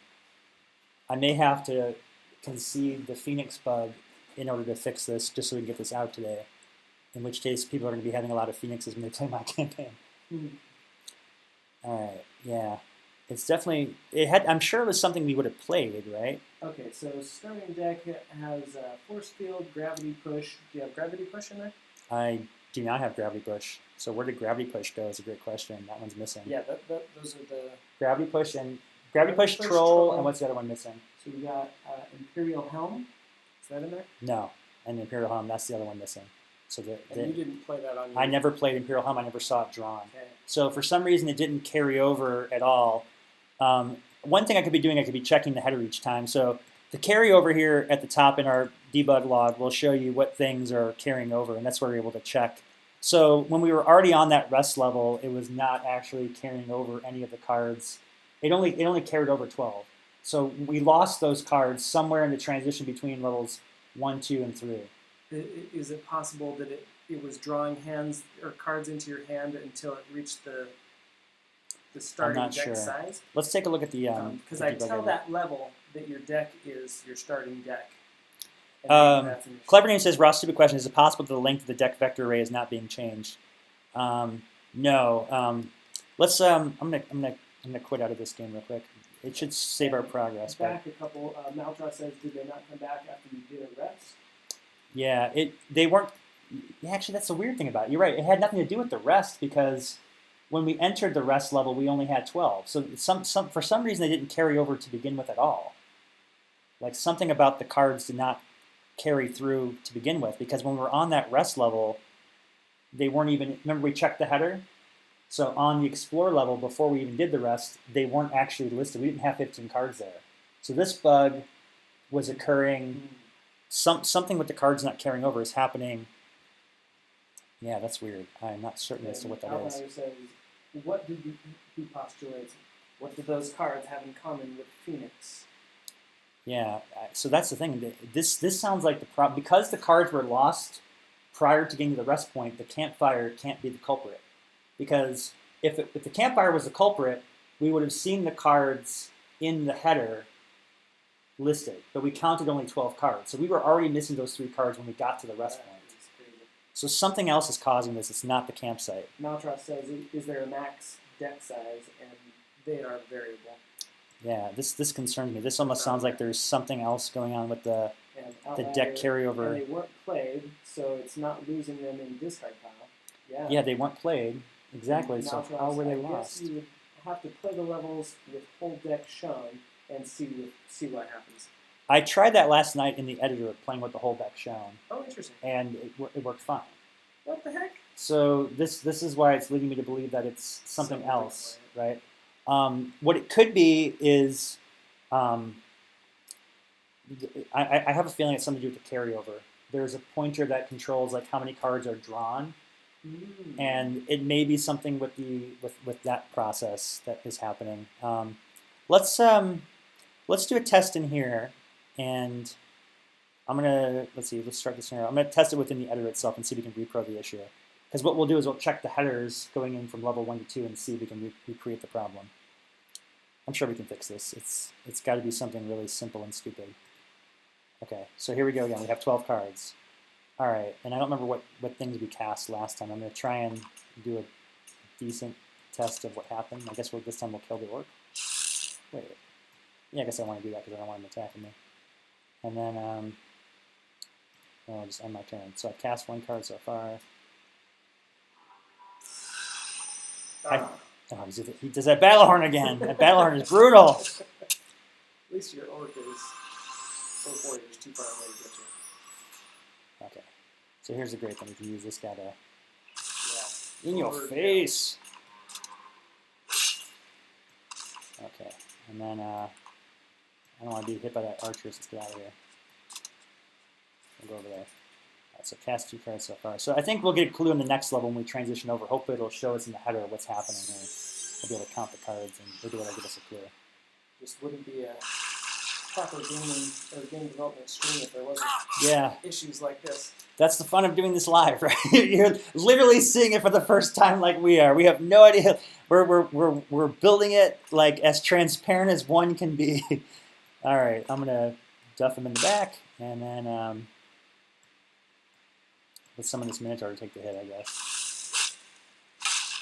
And then I've got a new hat. I love how the hat's a little too small. His hair is just too big.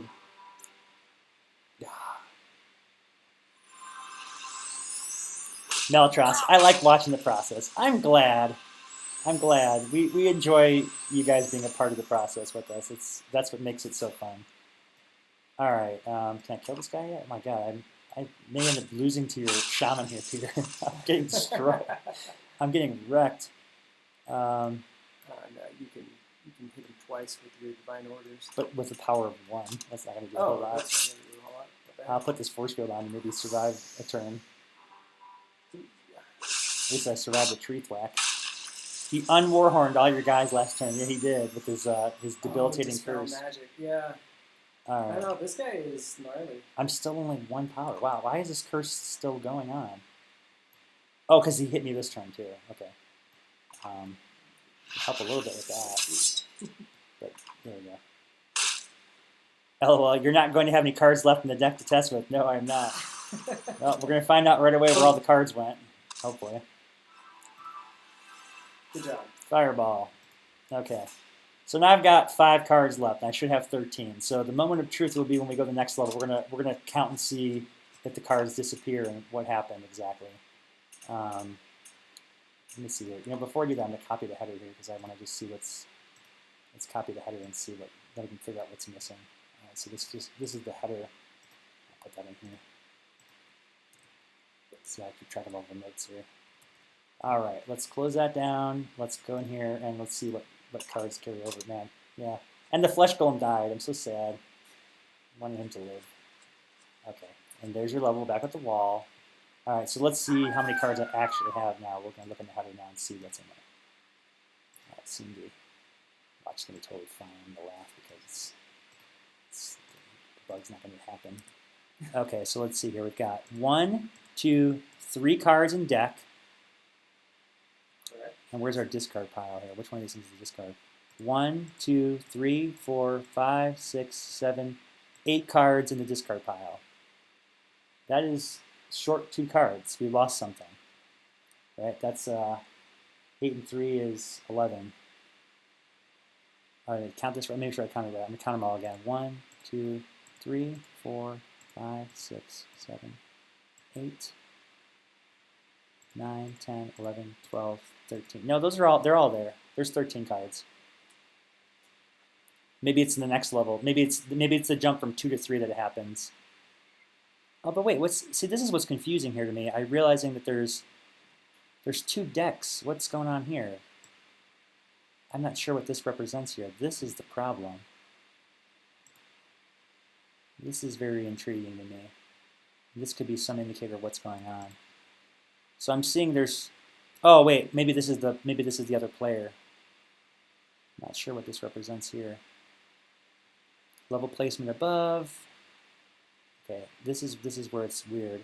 There's 1, 2, 3 cards in the deck here according to this, and there should be something that tells you how many are in your hand. There's 3. I'll look at this again. I have 2 in the deck. So what actually should be happening from the record standpoint is there should be 5 cards in the deck. And this is what's strange about this. So this has got 1, 2, 3, 4, 5. 5 cards in the deck. So the question is, what is this? There's 3 cards here. That's what's confusing here. This is what's a problem, I think. Why are there 3 cards shown here? What are those 3 cards? I don't know. But this looks correct. 1, 2, 3, 4, 5. And here I've got 1, 2, 3. So we'll just do 5, 6, 7, 8, 9, 10, 11, 12, 13. That's the correct number.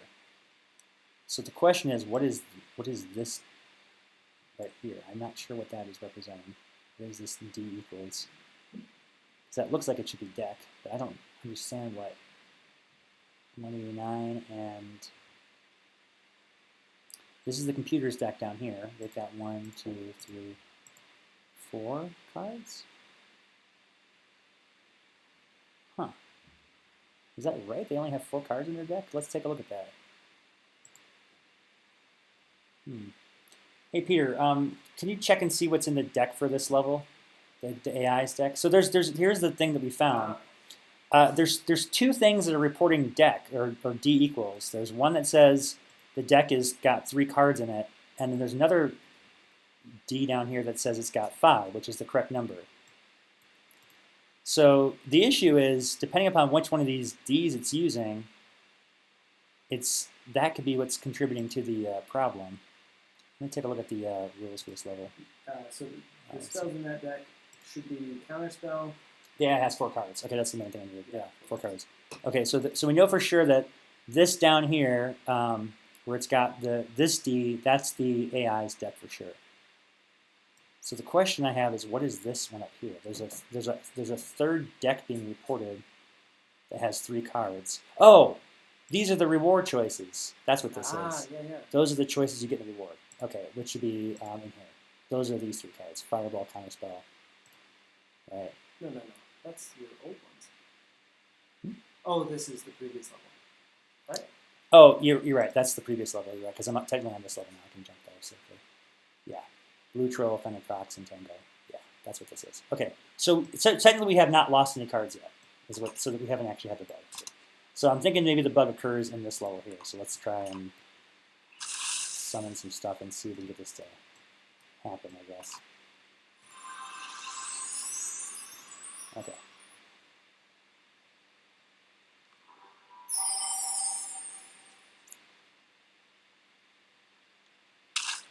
All right.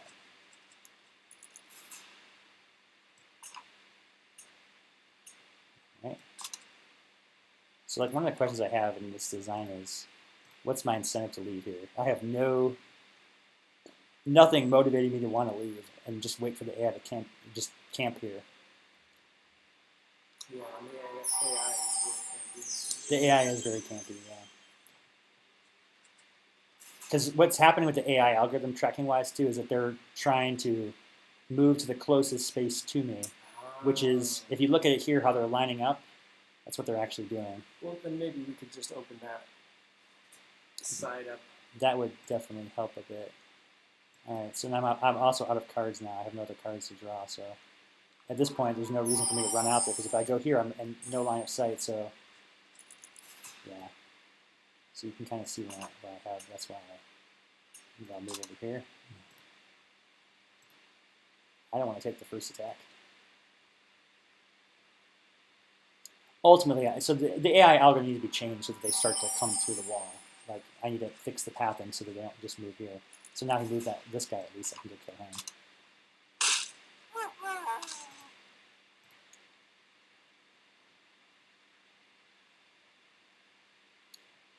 One of the things I've talked about doing, like we've been sort of talking overarching within the campaign. I like the idea that there's sort of this doomsday clock, that the longer you take to have a battle, the more threatening the monsters become. So if you take more turns to defeat an encounter, it's going to add to the difficulty of the subsequent encounters because the monsters have more time to sort of track you down. Almost like if you can imagine like a roaming band of monster assassins that are looking for you, and it's sort of increasing the chance of when they're going to spawn. Such a sad doggo noise. Outlander says, I have a question. Is the delay on the computer's part during single player because the AI is thinking or it is artificial? It's because it's thinking, yeah. Right now in the definitions editor, I'm not using the backworker, so it's actually like you'll see the system actually freezes while it's processing the AI.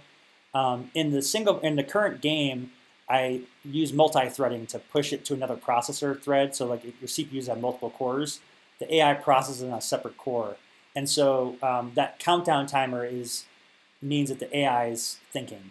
And when it finishes the countdown, it means it's completed its processing. And at that point, you can skip animations and such. So I still can't get that troll, but I think I can get him with this. Let's see what we got. Oh, crap. See, now the mission's over because I can't recover from this situation now. All right, so I'm not going to do that. I'm cheating. Let's just summon this guy. Counter that guy instead.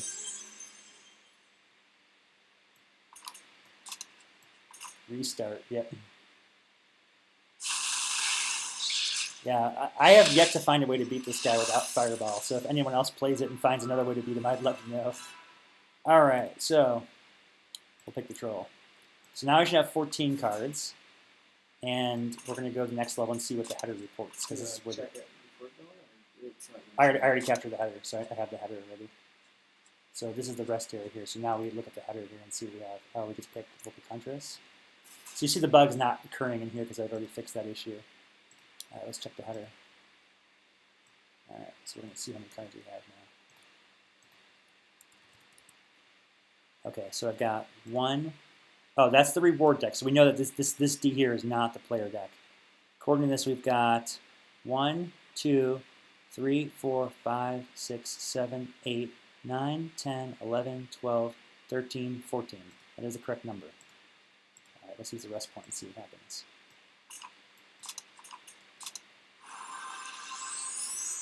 Why do I have 15? That doesn't sound right. Am I supposed to have 15? Or do I have an extra card here? Did I count wrong? Oh, no. We got the 15th card on the on this level. Just now we got the 15th card. Let me check this again. Let me count that over here. All right. Maybe I just counted wrong. 1, 2, 3, 4, 5, 6, 7, 8, 9, 10, 11, 12, 13, 14. I still don't understand where the extra card's coming from. How do we have 15? Yeah, Outlander says 15 is right. You chose the card. Yeah, so I'm counting right here. 1, 2, 3, 4, 5, 6, 7, 8, 9, 10, 11, 12, 13, 14. So, but there's no... Oh! But we chose the card. We came in with 14. We got a card. Yes, that's correct. Okay, you're right. All right, so the bug didn't happen here. Now I'm starting to wonder if the bug is tied to the client. Like if there's an issue with the client's tracking of... Yeah. And that would be very unfortunate if that was the case, because I don't have a way to fix that. Yeah, the header was from yeah, this is troubling, because it didn't seem like there was any issue carrying over otherwise, so is there something that I fixed in the newer clients that this is not accounting for? Like something with the carryover is potentially broken, and if that's the case, how can I rectify that? All right, I guess we're gonna have to test it one more time in the Summoner's Fate area here. Let's close this. We'll keep that open, I guess. We'll start over here. We'll start this campaign over and see if we can get to repro again. I think what I'll do is I'll play it quicker. I'll just use the cheats and beat down some monsters so we don't have to try to play it strategically this time. We're just gonna try and repro it. Yeah, I'm concerned it may be a client issue that's causing the cards not to carry over, which that would be sad. that's the case. And if that, it may have been something I fixed going into it. It doesn't seem like it's the campfire. And the sad thing is I don't know what's actually causing it either, which is weird. Did someone say single-player campaign? Hey, it's Odin Kong. Hello. Yes, we are. Oh, yeah. We are in the process of trying to make a very bold attempt here to add 2 new single-player campaigns to Summoner's Fate via DLC. So it's like almost like working a little bit with like your hands tied behind your back, because we can't do a client update easily without a very long and thorough process of reviews with Apple and lots of tests to ensure we didn't break any of the existing experience. So with the DLC update, we can just magically drop it in and it works. But we also have to guarantee that the experience is not going to be totally broken. And right now we have a very major problem in that the cards are not carrying over from level to level. So you're losing cards. It's bleeding out cards.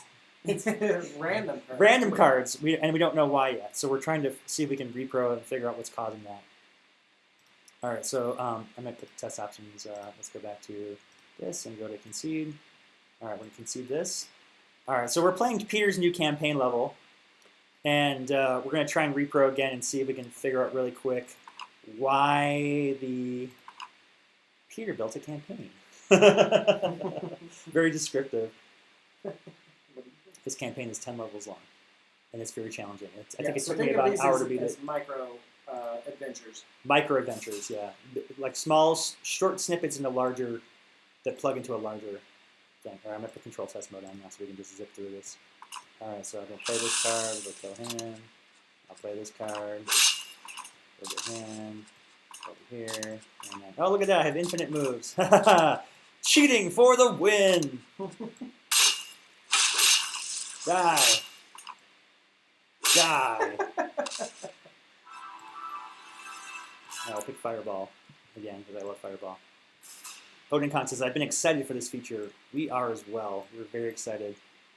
Wow, you're really good at this game. Oh yeah, I can spam commands. All right, so we said we have 13 cards now. So when we go to the next level, let's count and see if it lost something along the way. I should probably be careful about ending the turn because it may have something to do with the cards in the hand carrying over. All right, so we're going to check the header and see how many cards I'm supposed to have here. All right, so we're going to count, starts over here, deck. 1, 2, 3, 4, 5, 6, 7, 8, 9, 10, 11, 12. That is incorrect. That's the starting hand. So now I do recall we played 2 cards last turn, right? And those 2 cards appear to be in the discard pile, but what happened was, so it bled 2 cards. Why did it bleed 2 cards? That's interesting. That's interesting. It bled 2 cards, but it also replayed 2 cards. Well, didn't it only bleed 1 card? Yeah, okay, Outlander says, okay, I checked the video. It's when you end the fight after casting cards. Interesting. Interesting. The redraw after combat is deleting cards. Redraw after combat. Yeah. Yes! Outlander, you're a genius! And that makes sense why. It makes sense to me why it's happening too, because I believe if I'm not mistaken, my player data makes its record at the point. Well, I think the timing probably before the explore mode happens. It might be creating the player's save state, and I think intentionally I did not store data beyond the explore mode because you had potentially infinite moves, and I was worried about people just like walking around for 2 hours and having a long data string that would crash the database. So that's what it is. I think Outlander just saved the day here. And if that's the case, which I now believe it is, all we need to do to fix this is change the order of that rule. So we're going to go back in the definitions there. We're going to change it so that the cards re-add back to your hand on battle end instead of explore mode, and I think that'll correct it. We're going to test it. Dude, awesome. Outlander, thank you. That is he's like, so the debugging has really 2 parts. The hardest part is figuring out how something's happening and be able to repro it with 100% accuracy. Once you've got that, you are just a stone's throw away from slaying that bug. And Outlander just made the big aha moment. So thank you, my friend. Thank you. All right, let's switch back to definitions editor here, and I'm going to change the global rule. So this, the rule that controls the cards being added back to hands happens within the explore mode rules. So we're going to go to players. We're going to go to explore here, and I believe it's draw a card to max on end battle. Okay, so actually it's interesting. It looks like it's on battle over here. Interesting. And I'm curious as to why that would be causing it to not carry over. If there's something about that's definitely what it is though. And now that I think about it here, the change I would have made, I think I had discovered this bug a while back. If I checked my client fixes, my repro history, I think I noticed that the explore mode was not saving data after it drew the card. So that would make sense why it's happening. So I think I added a separate save state when you actually end the level. There's a new save step happening that is not occurring now. Interesting. Okay, so this accounts for the issue. I'm trying to think the best way to fix this. If I could potentially just remove the draw entirely for now as a temporary fix, because it looks like, yeah, that maybe we have to do it. Abilities are defeated. We're gonna make an illogical argument here to temporarily disable this thing, and I'll put a note for myself to fix this later.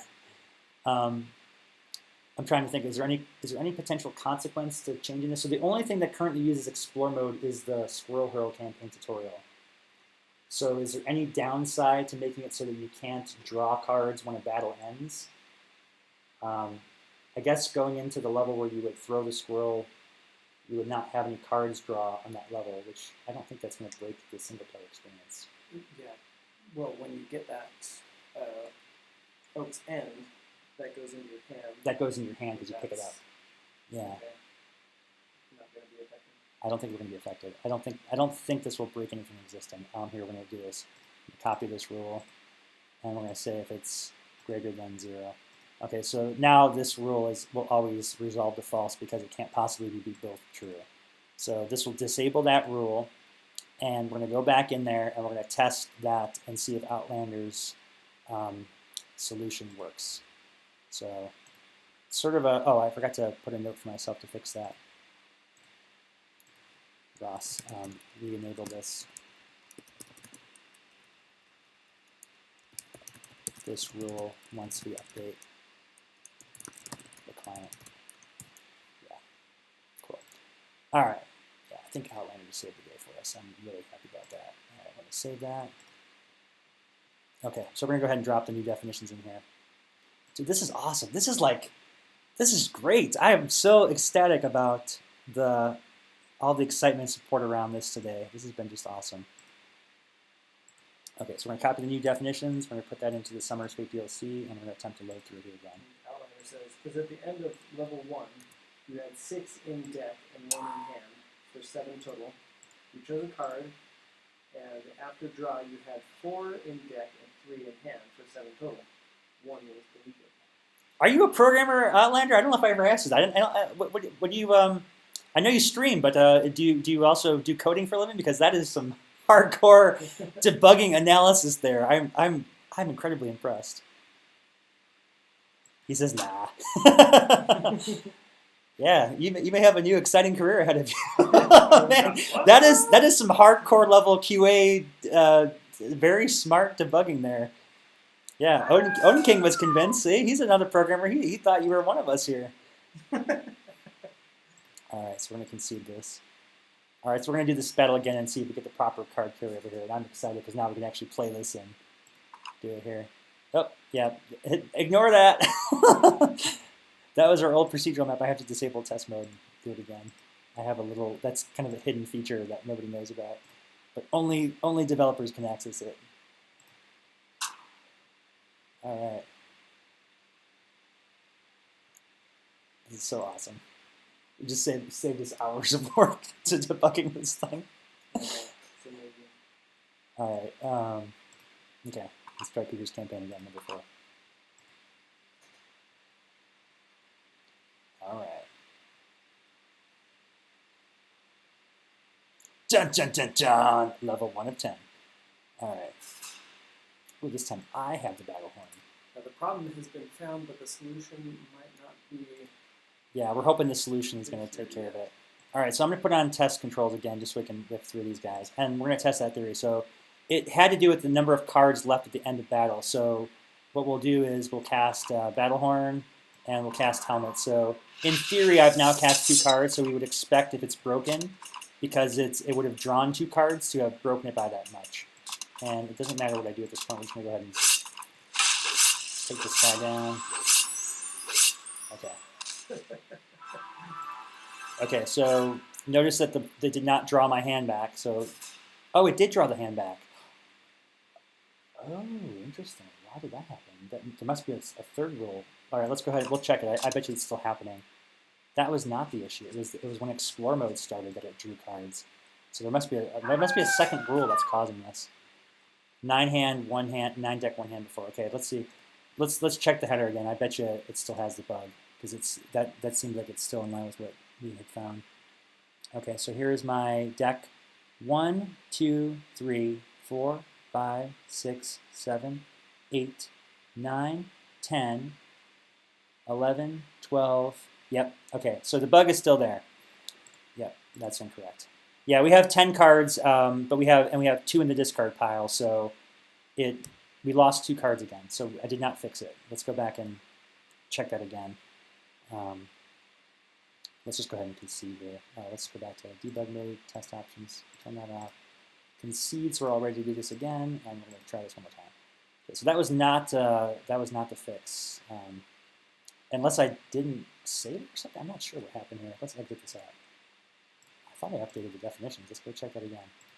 Okay, let's go back to player rules, explore mode. Okay. Yeah, so what caused it to draw those cards? I thought we had disabled this. Unless this somehow resolved as true still, which is odd to me. It seemed like this still fired. I should have checked the log before I left to see what would actually cause it to fire that. Yeah, what else would be causing those cards to draw here? Let's do a quick testing mode here and see if that's triggering. Yeah. I'm going to go test Peter's level real quick in here and see if it does that issue again. Yeah, that was weird. I thought that by adding that second bit of logic, it would have disabled that from triggering, but apparently it's still triggered. So I may just have to delete the entire rule and just remember to put it back in there. Okay. So once again, I'm going to do cast 2 cards. Okay, cast for 2 cards. Let's go run over here. So we just want to see if it draws the cards back at the end of battle.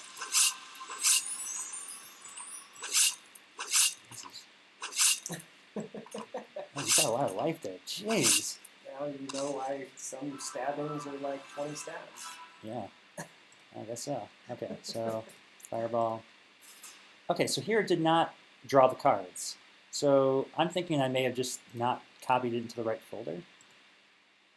This was last modified today at 11:29. See, now it looks like I did. That is weird. Does the client have a rule built in that is causing it to draw the cards at the end of battle? I'm not certain as to why that would be happening. It's very weird. Clever, Dan. It's a new summoner ability, infinite stabs. Yeah, this is weird. Okay, so it did not happen here. It did not draw cards.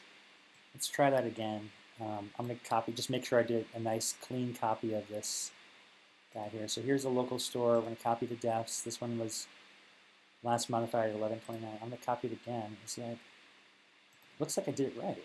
I don't know why it triggered the card draws there. Okay, so let's go back into Summoner's Fate. Summoner's Fate. Application support.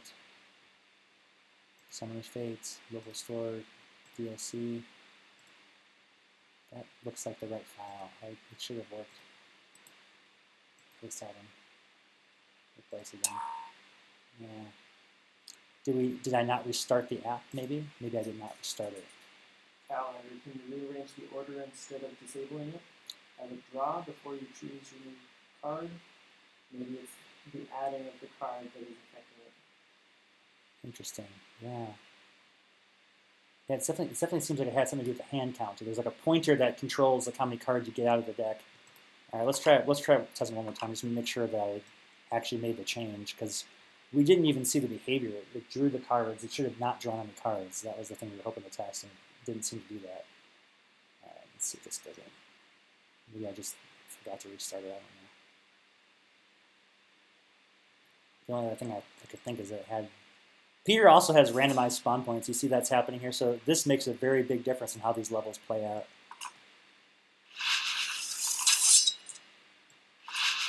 Okay, so now we're going to...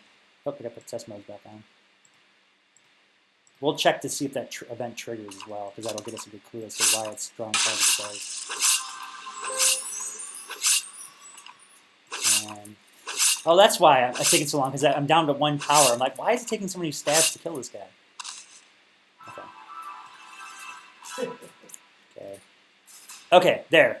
I did not draw 2 cards. So it probably was I forgot to restart it. Okay. So it never reloaded the definitions. Okay, so now let's go and check and see if it fixes it. Okay. There we go. Okay. And if this fixes, I think I can live with that change. I think that'll be okay. So test options. We want to go to the game log. Let's make sure we got the full number of cards. Okay, so once again, find my header. Here is my deck. Okay, 1, 2, 3, 4, 5, 6, 7, 8, 9, 10, 11, 12. No, it's still deleted 2 cards. No! It didn't increase your deck to 10 when you chose the card. Oh, it didn't? Hotliner says it didn't increase your deck to 10 when we chose the card last round. Interesting. Yeah, and that was expected because it adds it in the next room.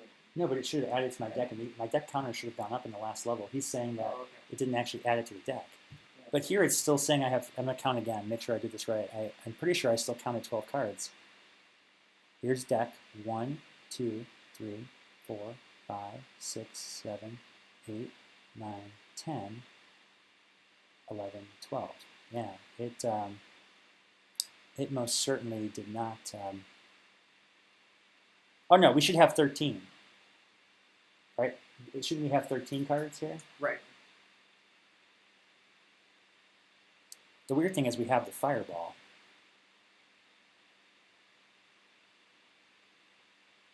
Interesting. The power of Twitch VODs is is quite a useful debugging tool indeed. All right, so we have 12, and we should have 14 here. Or how many cards are in the starting deck again? I'm losing track of how many. 12 cards in the starting deck. 12 cards in the starting deck. I have 12 cards now, so it did not. So we're missing only 1 this time. We only lost 1. So it's not the drawing of the cards that causes the issue. It's something else. Let's check this again. Oh man, this is a bummer. Okay, so there's 12 cards, and but it carried over the fireball. You don't have a fireball in this deck by itself, do you? So it somehow knew that we had the fireball, but it lost one of the cards we had. That is bizarre.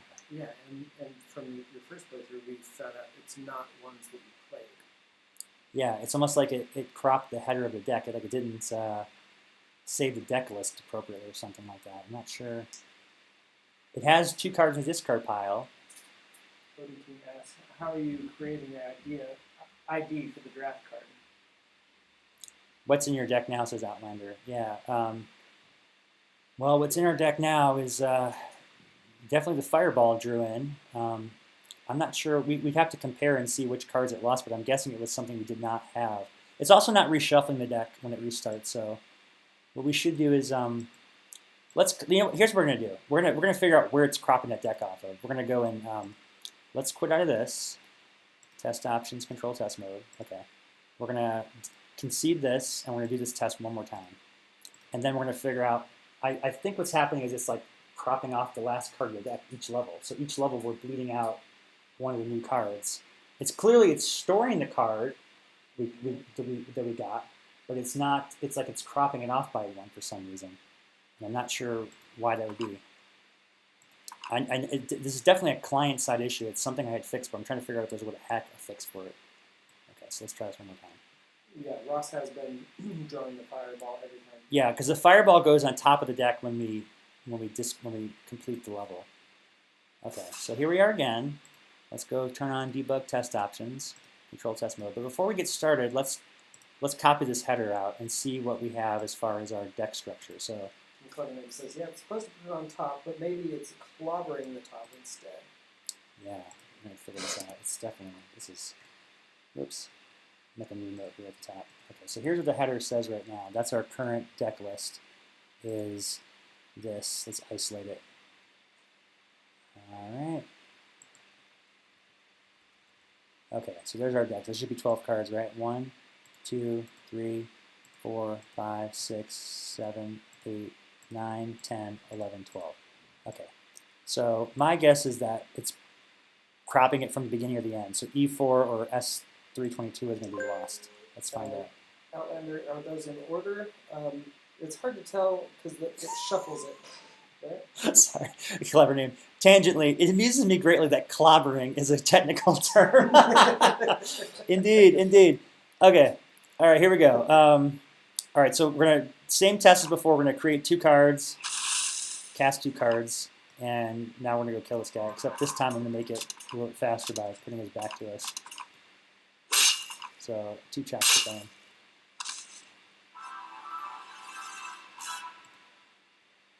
Okay, I'm going to pick Fireball. Okay. All right. Now, oh, I didn't check this, though. See how it says 9 here?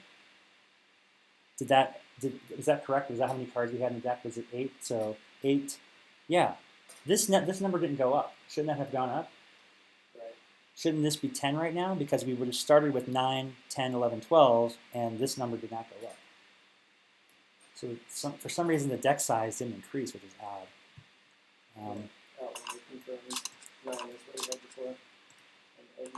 So why didn't it go? Is the question. What happened exactly with that? That it didn't go up.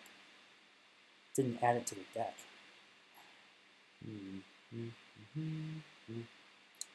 That seems a little bit unusual.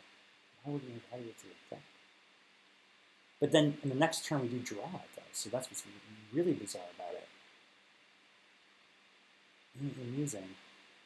Clever name says don't explore yet, check the deck first. Outliner says, I think the chosen card is replacing a card you had before. That would make sense.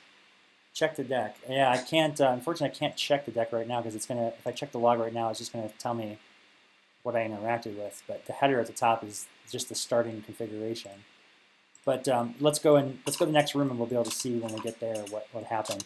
I have a feeling that this may be caused by the recent change where the rewards are surfacing in the battle end instead of explore mode, and so maybe it's not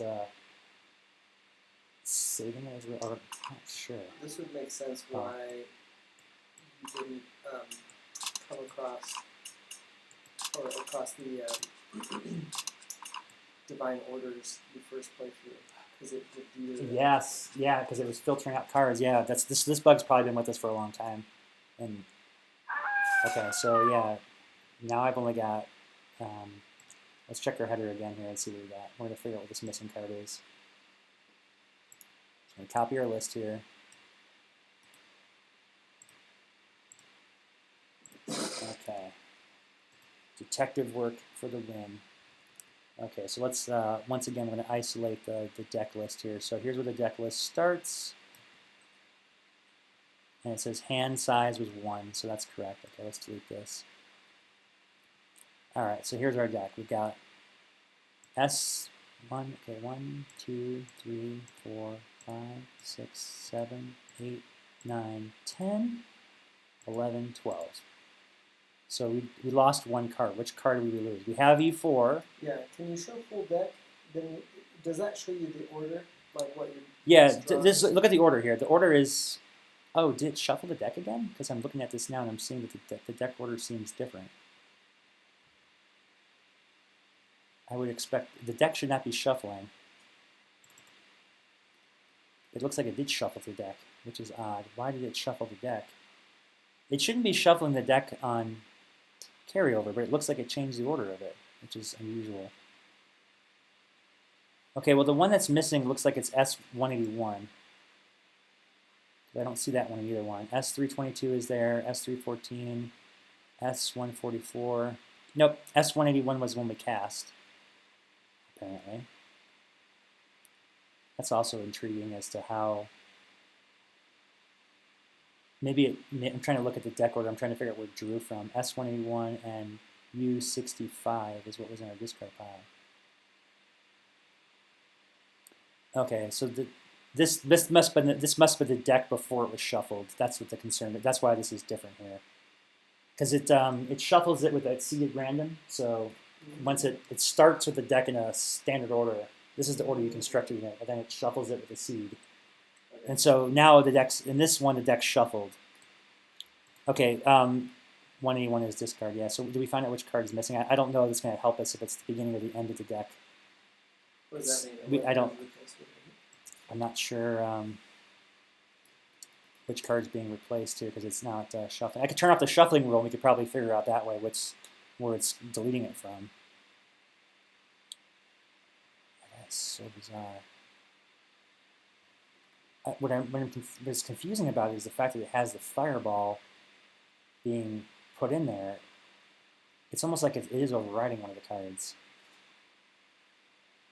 But this does not happen in newer client. So something in here is allowing it to delete one card. T-Lark's here. Hello, T-Lark. So now that you have the shuffled list, can you go to the next level and see? Oh, yeah. Oh, good call. Yeah, let's do that. Let's go to the next level. The deck is an array, right? The issue must be taking place the moment the fireball is added. I'm guessing so, Odin Khan. But we're going to figure out, Peter's got a good point, because now that the deck's shuffled, we should be able to get a consistent order on it. The order of the deck shouldn't be changed. So we're going to do the same thing. We're going to beat this level. Should I try not casting a spell to see if it makes a difference? We haven't tried not casting spells yet. I'd be curious to know if it happens regardless of whether we cast or not. U11 was missing, says Outlandish. Okay. All right, so we'll take the troll this time.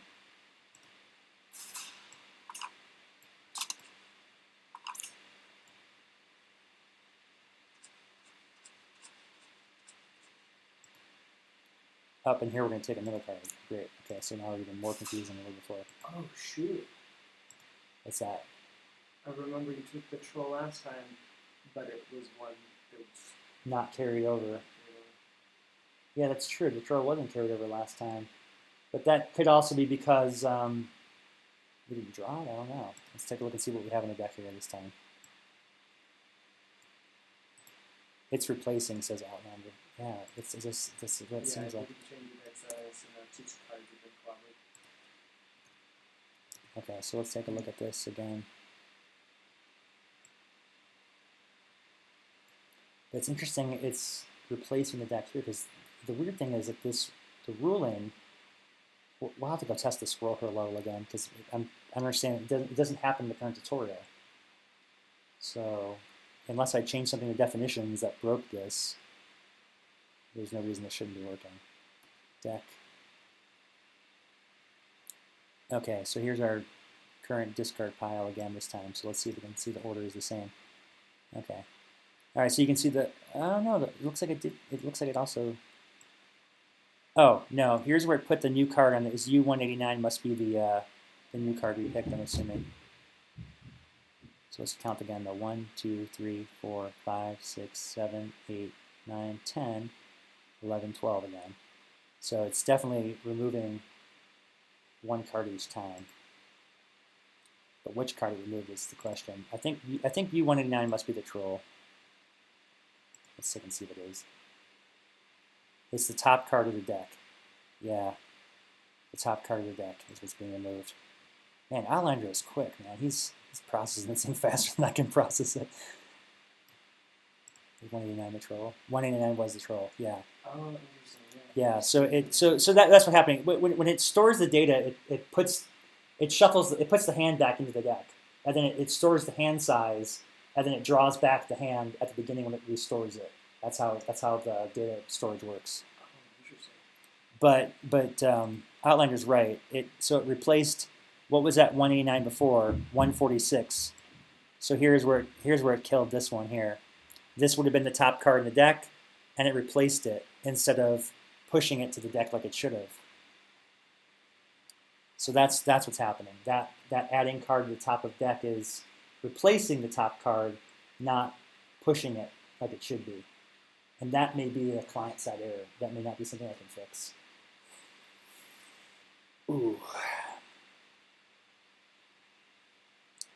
Yeah, that's a bummer. Because now that I'm looking at it, I think that I'm gonna check my history here. Let's look at our historical data and see if I can pinpoint where this bug occurred. Because I know I fixed it, but where? Oop. Ah. This would have been fixed sometime just after I launched client version 32. At least we found it here rather than in the wild, indeed. I know. This is the fun of doing these things. So let me find, here's release 32. You guys get an idea how much work I do every day here. This is how many changes have been made since I launched client 32 just last month. So in a month I've done work almost every day here committing stuff. All right, so let's see if I can figure out where it was. Outlander is wondering, is Fireball 8? And the reason he asks is 8 was added from level 1 to level 2, which suggests that it was converted to death encounter. Okay, that's and not it was there. shown in the discard pile on level 2 header. Here it is. This is the exact bug. Remove code in the draw card command that was causing the draw to top of deck to replace the last card in deck. I have no idea why this code would have been in there. If the index of the deck is 1, we wouldn't be removing anything, so this code could only be causing it. This is the exact cause of it, and this is why the bug does not occur in the current build. This is exactly the behavior that Outlander found. It's replacing the top card in the deck. It's this line of code. So the definitions editor is fixed, but not the client? Yeah, so in order to fix this, we have to do a client update. That is a bummer. No, I wanted to make single player. So it might be a little while until you get the single player, but it's going to be better. Not necessarily. So if we can figure out a way to bypass, this bug, we could still launch it today.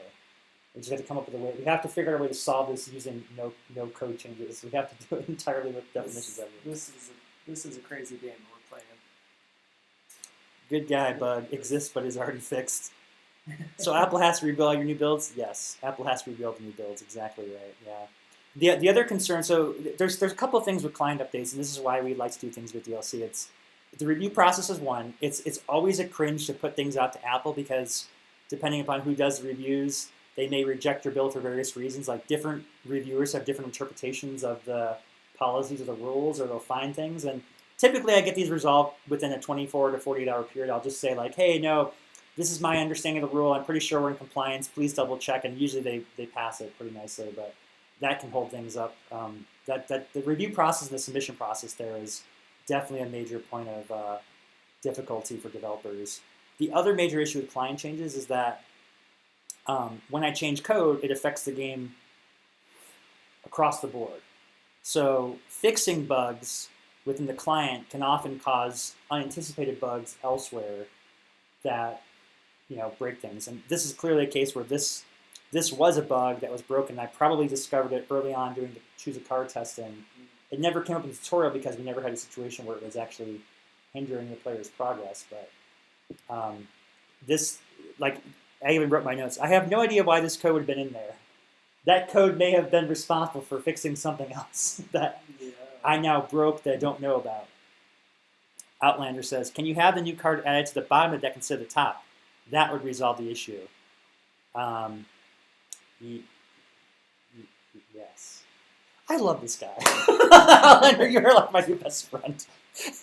You need to become a programmer, man, because the level of thinking, like the level of how fast he's solving these problems is blowing me away.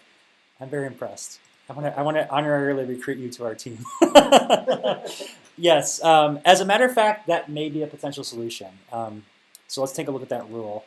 Maybe we need a new unit in the game that is a counter to bugs. All right, here. So we know that this. Let's go ahead and fix this right now. We know that this is not causing the problem. So let's go back and restore this.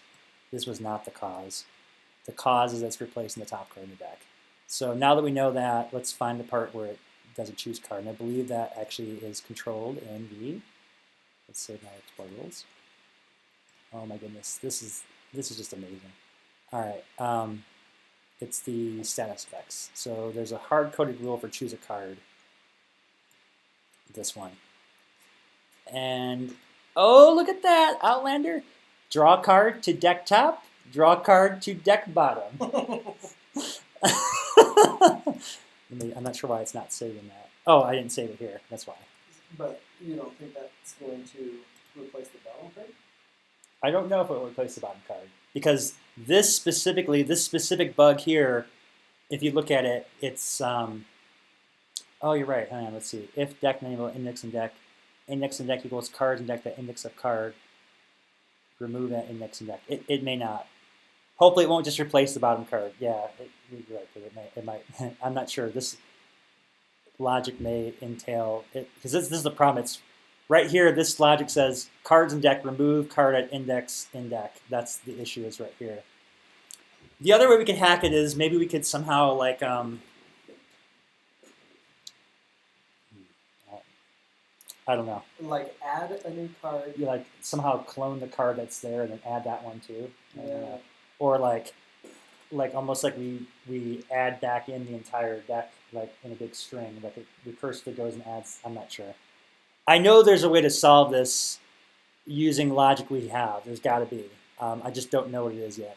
Can you do something dumb like duplicate card then replace it? Yeah, exactly. It's this line here is the problem. It's this remove at index and deck. But I'm not sure. Let's test and see what happens. Let's test and see what happens. Maybe this will just magically work and it'll be awesome. I don't know. All right.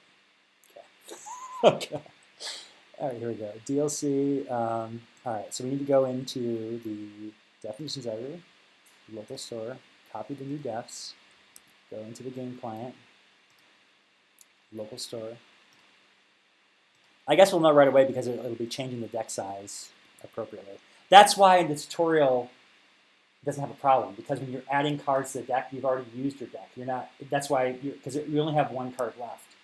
When you think about the tutorial, we're only letting them choose cards after they've already exhausted their deck. So that's why we never encountered this bug in the build before. So yeah, the test for success is going to be when we go into it, when we choose a card, does it actually show the card, the deck increment? If it does, it'll probably work. Clever Name says the bug code part is all part of routines that add a card to your deck, right? Yes, it is. Though using that workaround will make it broken on your build, just keep that in mind. Yeah, I mean, adding it to bottom is not necessarily a game breaker issue. Let's see here. We're gonna go back and just debug mode, test menu options, concede. Okay, we're gonna have to concede again to start this over. Actually, you know what? Cancel. I can do this faster this way. Let's just play scenario.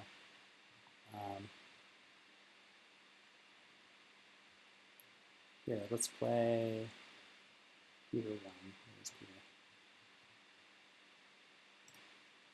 All right, here we go. Whew. All right. Dude, this is just awesome though, man. The level of support we're getting from you guys is just, I'm so grateful. All right. All right, so at this point we now know it has nothing to do with playing cards, but oh, I gotta put the test modes back on. Cheat mode enabled.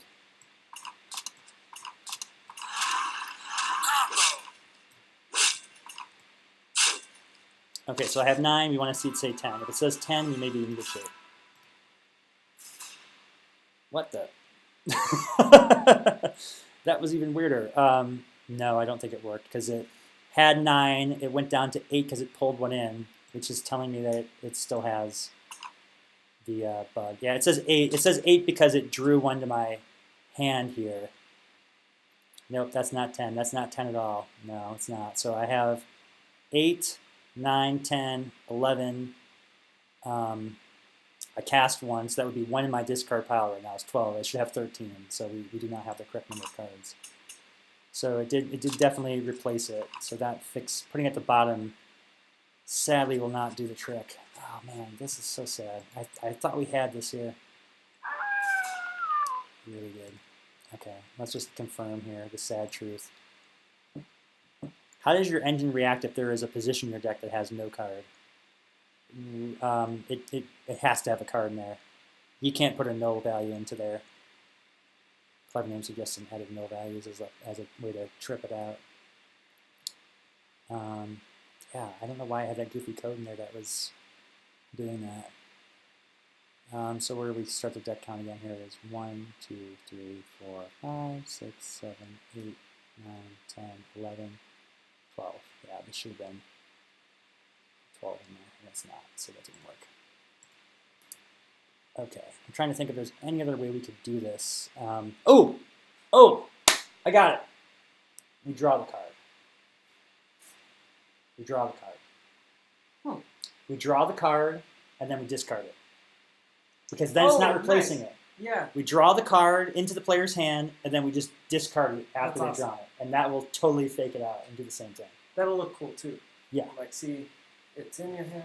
Maybe it should just go to the hand in general. That's what it used to do. There was a reason why I changed it to put it in the deck, but that would fix it. That would fix it for sure. Okay, let's do that. We're going to make this work. I want you guys to have this campaign today. We're going to make it work. Outlander has given us all these solutions, and we can't let you down. We're going to solve this thing. We're going to get back at them. Get back at these bugs. Okay, so let's go to status effects. Draw a card. Yeah, choose a card. Here we go. So why do we have to draw it to the deck bottom? We don't have to draw it at all. We draw it to the hand. That's our third option. Draw it to the hand. Okay, and then if the hand is greater than 4, do we even care if the hand... What do we just let players... I could live with that. Like, if you guys want to cast no spells and your hand just becomes absorbently large, hey, you know what? At least it gets us to the launching today. We're doing it. We're going to do it. We're going to make this work. Okay. DLC. So this guy go to the local store. Defs. And then go back to Summer's Fate. Oh, I can't wait. This is going to totally fix it. I know, I am too. Oh, man. Okay. An older item named this is, yeah, replace that. Okay.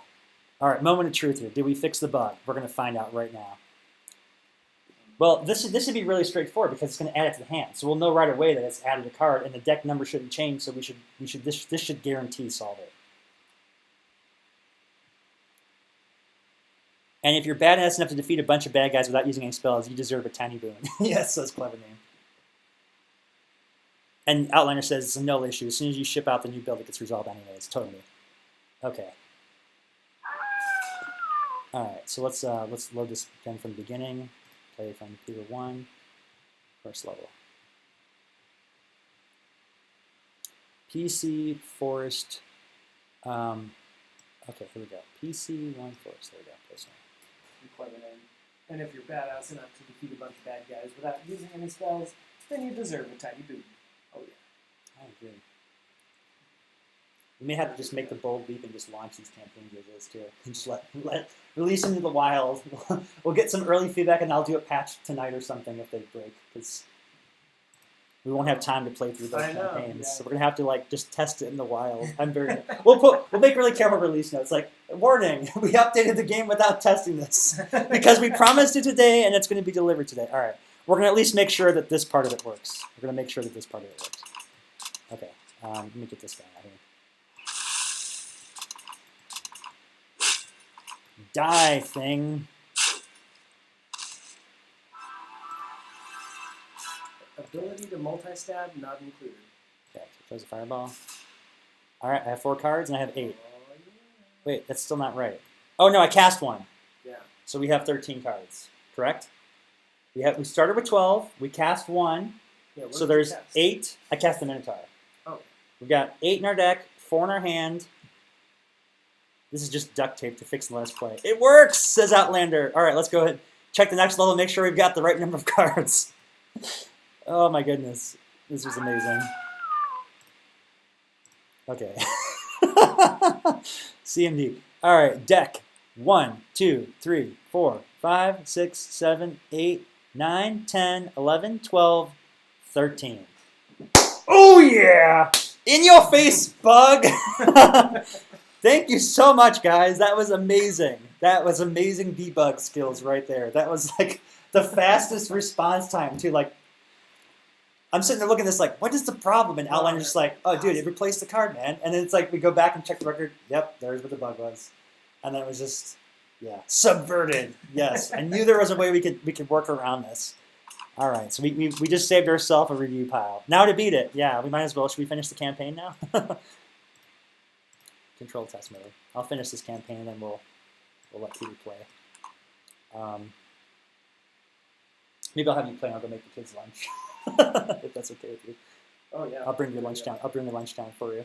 We'll just keep this stream going. It's an extra long stream day. All right. Okay. What was I doing now? Oh yeah, I was trying to kill this troll. Oh yeah. Did you want to change this wall, or do you want to just keep it as is? I don't know. I like it how it is. I see what you're talking about, where the AI yeah, I need to fix that AI. And that's lame. But it is interesting to me. I like that it's weird and different. Make sure Campfire still works as Outlander. Yeah, we'll make sure Campfire works for sure. Yeah.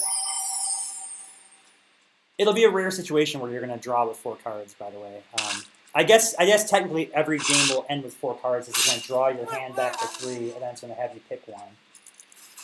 So it's not too big of a deal, though. In fact, what I could do, Peter, is make it so that, I'm not going to worry about it. I'm just going to do this. I'm not going to charge over it anymore. Okay, I know Fireball kills the troll. Alright, so now this will actually be a better test of your levels too, because before we weren't even working with the. Did that orc just counterattack and die at the same time? I don't remember what happened. I wasn't paying attention. Chose first, then draw. Or pick the troll. All right. He may have disappeared because the summons do not carry over, or at least they're not intended to. Oh, I should mention there's another bug for you guys to be aware of. Don't try to undo the card choices or resize the screen while you're picking cards, because the current build does not know how to rebuild the card choices. That's also fixed, but that's another bug to worry about.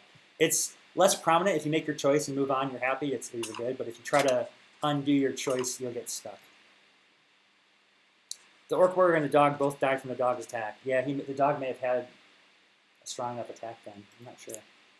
Oh, here we go. So we're choosing a card. We'll pick Huntress. Okay. So now, how many cards are we supposed to have now? We have 15 cards in total now. And I've got 5 in my hand. So this is real crazy. Yeah, taking out the... I might go ahead and re-disable that rule so it doesn't draw cards at the end of battle. That will fix this problem. Oh, okay. I'll fix that. I'll change that rule. Because otherwise I'm just going to keep building up cards. I think that's too big a deal. Alright, so now I've got cards. Okay, so here we go. Next level. So you can kind of see from Peter's level here, he's got a theme going here. We're exploring this kind of spooky woods. There's some ruins here. A lot of spider nature themed characters. It's kind of like, looks like the campfire is working. Oh, I should have mentioned, the campfire, not only does it give you back your cards and heal you, it also increases your max health.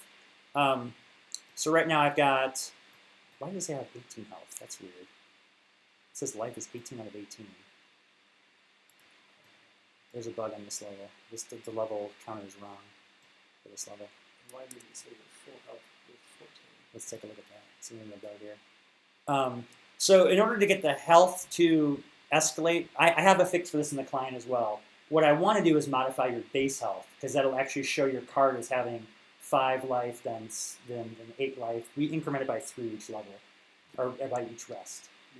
Yeah, let me change your level real quick. All right, we're gonna do 2 fixes. Since here. I changed the code in yours, yeah, I'm gonna change this draw in max battle. We're gonna go ahead and re-disable this because I think this will help with the. Okay, Ross, re-enable this when we update client. Okay. That'll help it so it doesn't draw so much. Oh, but it also says -5. Yeah, it does say -5. I think this is because I think I actually do have 18 health here because it says 18 with 18. Let's see what it actually has. I have 14. Oh, there it goes. Huh. That was weird. Yeah, okay, maybe this is okay. This doesn't seem like a bug. It seems like it's okay. I think I changed all these. Yeah, so what we have to do here is we're manually having to set the life trait each time, and that's why it's showing as a debuff. So this is another issue. Like, normally what would be happening here is that his life would actually be 14 on the card itself. But I have a bug with the client in carrying over the base trait, so that will get fixed in the next thing as well. I don't know why I reported 18 of 18 above, so that's another thing we're going to have just... I'll write these issues down, so we should probably keep a note. There's three known issues. 3 known issues. Okay, number 1, unit characters are out of proportions in the choose a card. Number 2 is if you undo a choice or resize screen with this prompt active, you will lose the card choices will vanish, and you'll have to restart campaign. The hero's starting health will look like a debuff instead of the intended base life being modified on the card. Okay, so those are the 3 issues we're aware of right now. All right, so let's go kill this guy. Let's lightning bolt him. Get his little dog too. No, maybe if I move, I can get them both. In your face. Although now I open myself up for a spider attack. Let's get this guy down.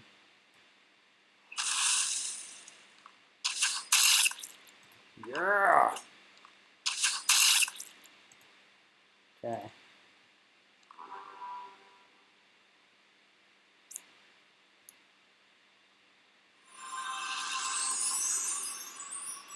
Okay, so he healed himself back up. Let's see if there's a troll in there. Oh, actually, can I get that assassin behind him? I can get that assassin behind him. See, this is one of the moments where I feel like good about my strategy as a player. I just got rid of that obstacle, and now my assassin can do this. Sneaky, sneaky in the back. Love that. Yeah, that was a pretty good feeling right there. All right, let's get this big wolf spider mother.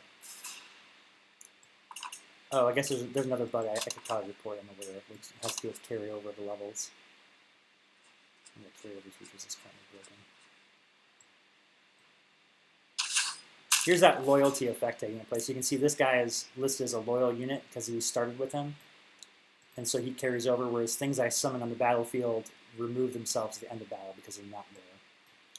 All right, so we got Barbarian sitting right there. Let's go ahead. I'm going to get this out. Let's heal. And let's get one. You know what? Let's undo that. Let's do this. Oh, you know what? I take that back. Let's undo that again. I'm trying to figure out how to actually beat his level here, so I'm going to put this guy here instead. There we go. I do not want to advance this guy because he's the barbarian's going to kill him and then come kill me. Let's move him down here so he's got less of a chance of killing us both. Ah! Oh god, the bloodlust, not the bloodlust, no! Why is the barbarian a summoner? I don't know, but hey. It's cool. Alright, see, yeah, I had a hard time beating this level here. This was like a lot of luck to get this level defeated for me. Yeah, that's not going to keep me alive for next turn unless I run down here. Alright, so we're trying. Oh no!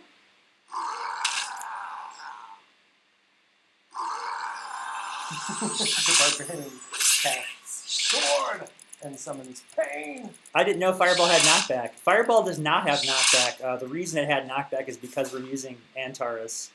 And Antares has a special ability that grants knockback to all damage spells. So there's a kind of a fun synergistic mechanism that you can use. All right, so I'm debating about using the Minotaur in here to. I'm not sure my best move is, or summoning the spider. Maybe help me out. He lost his bloodlust, so that was good.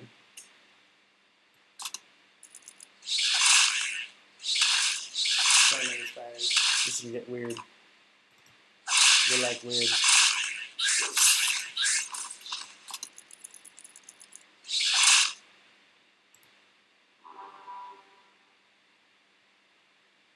I had a lot of detailed notes when I played Peter's campaign, so we haven't had a chance to really balance tune these levels yet. That's one of the things we're looking for feedback on. But some of my initial feedback playing it was that there was a lot of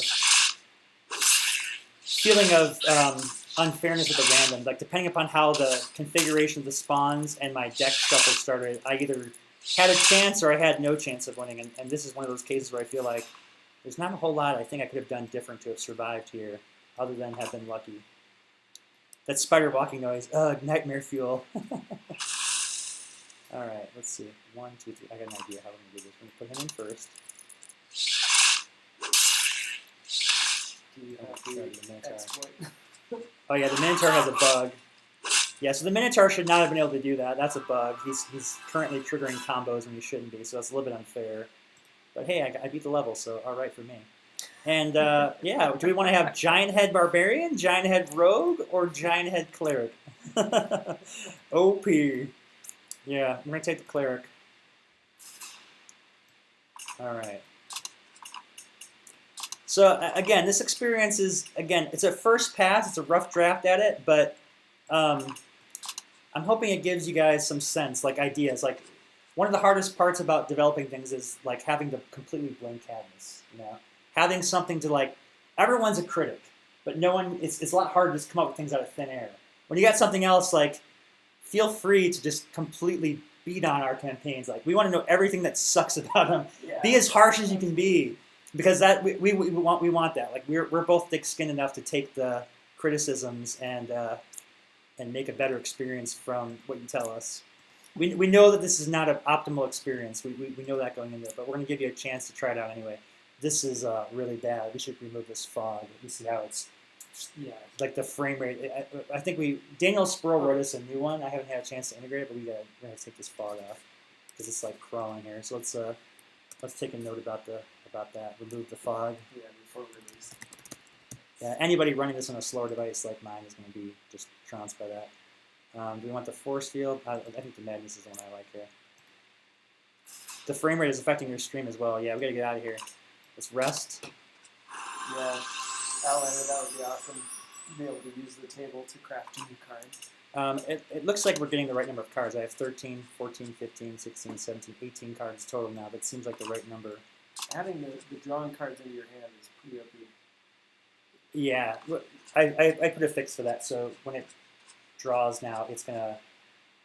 If you have more than... It shouldn't go more than 4, I think. Well, we'll see. I tried to help fix it. I made it so it doesn't draw cards at any battle, so it should technically be less likely to happen. All right. Well, the first thing we're going to do is... wait, how can I summon the cleric? Why is it saying that the cleric... Oh, I can't. I can't summon the cleric. I don't have that mana. Oh, this one has fog too. Yeah, this one's got the fog too. This is going to be pretty bad. Yeah, let's fix this real quick. We can take the fog out and come back. Quit, and let's quit the fogs. Let's go remove the fogs. So I fixed the card so it doesn't draw and battle over, so that'll help a little bit with that. And then we're going to go fix that fog real quick.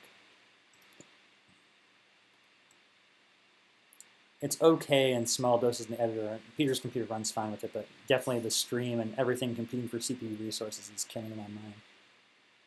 PC, where's your campaign, Peter?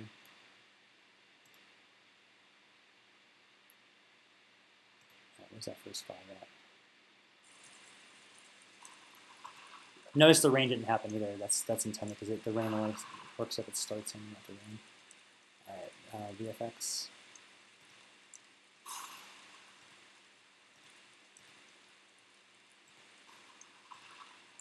Let's turn it off too for now. Okay. Okay, and then is this force pass 5 as we're around? We should fix this. Yeah. So we'll get all these VFX fixed, obviously. The reason they're running choppy is because we're using the wrong type of algorithm. Particle effects is not the way we want to go. We got a really nice mesh algorithm that Daniel Sproul wrote for us. We have to integrate still.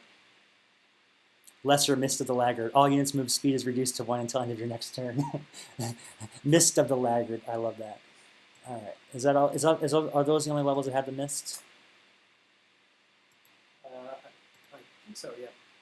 Looks like it. Okay, cool. So we should be able to just drop this right in and it should work. Okay, let's go in there and copy that. So that was under local store. Control C, and then go to application support. Summoner's Fate. Local store. DLC, and paste in new definitions. All right, so now we should be able to reboot, and it should take us that level without the lag, ideally. No lag. We are just like determined here to win.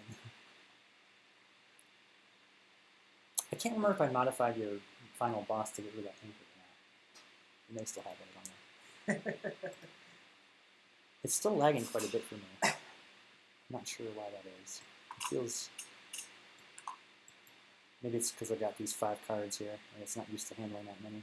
And it's got the screen thing on top of it. Anyway, let's go ahead and do this. Oh yeah!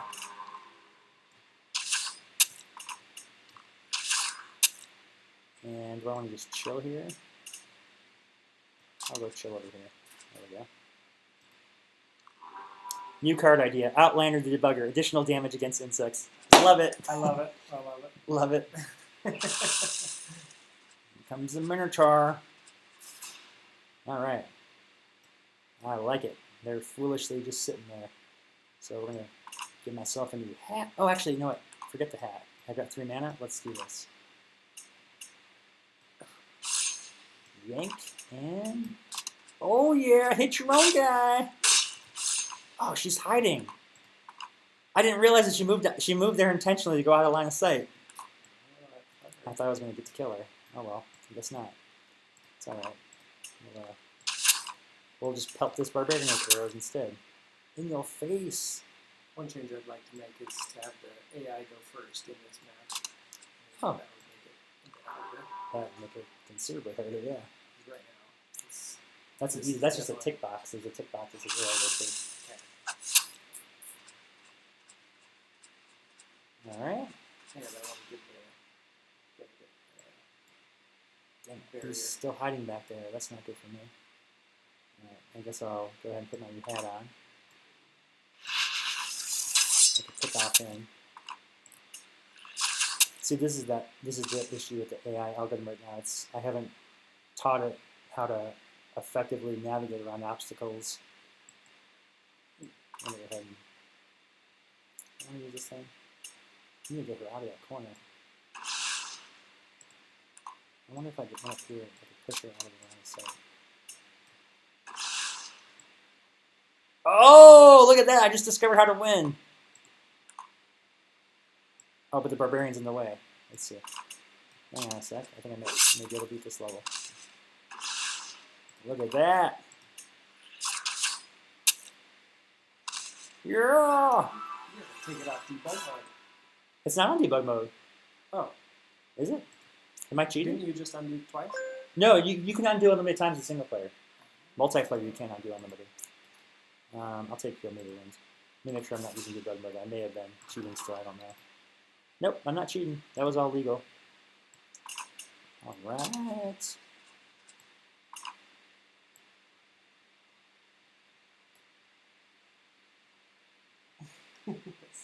Arrow.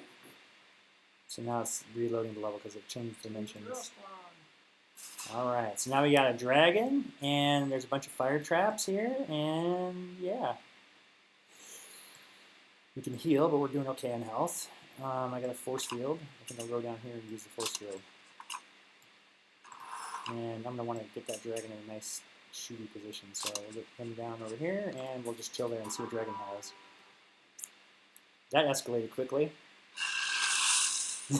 For some reason, Dragon summons a Yeti. This is the mind of Peter, everyone. It's a weird and wonderful place.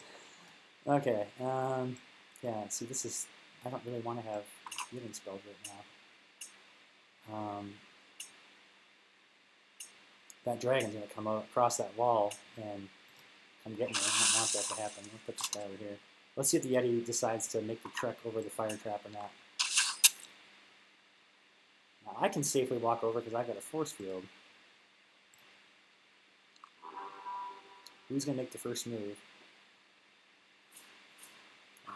Oh dear. Oh dear.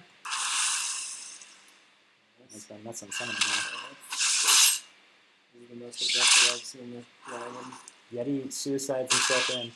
Oh! That was brutal. Okay. Dragon's got 16 health.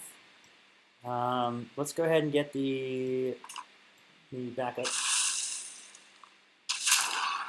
My rogue in the corner. Sorry, guys. You probably can't see him. He's hiding down here. Can't click on him. Did I get him? There we go. Oh, wait. No! Don't do that! Don't shoot the dragon. Let's shoot the Yeti instead. Okay, there we go. And then put the dragon in the back. Oh, shoot. So if I shoot this guy, he's going to kill me. Let's kill the skeleton instead then. I don't have the flesh golem, so do I want to risk taking 6 damage from this dragon for 3? That doesn't seem like a very good trade, but we're going to do it. Alright, this guy has to deal 10 damage to me, which 6, 7, 8. Oof. You could do it. You could do it, so we're going to go hang out over here. I'll go hide there. So the problem is the dragon counterattacking. We need him to turn face. I probably should have moved here because then the dragon would have had to expose the rear and then I could have attacked him safely without repercussion. Okay, actually this is perfect. Cleric goes to the dragon, block it, and now I can safely now use disarm for the dragon. Alright. It's a refined dragon from Monterey. Let's take the bandit. Okay, so at least we helped the draw card a little bit now because now there's just 4 cards. It's not as extreme as it was before. Again, this is a band-aid for a bigger problem. Oh, that hurt. Right, I believe we have a rest area up ahead. Walking the trail. Rogue's like, wait for me! Hey, the flesh golem's back! Alright, let's take fire trap.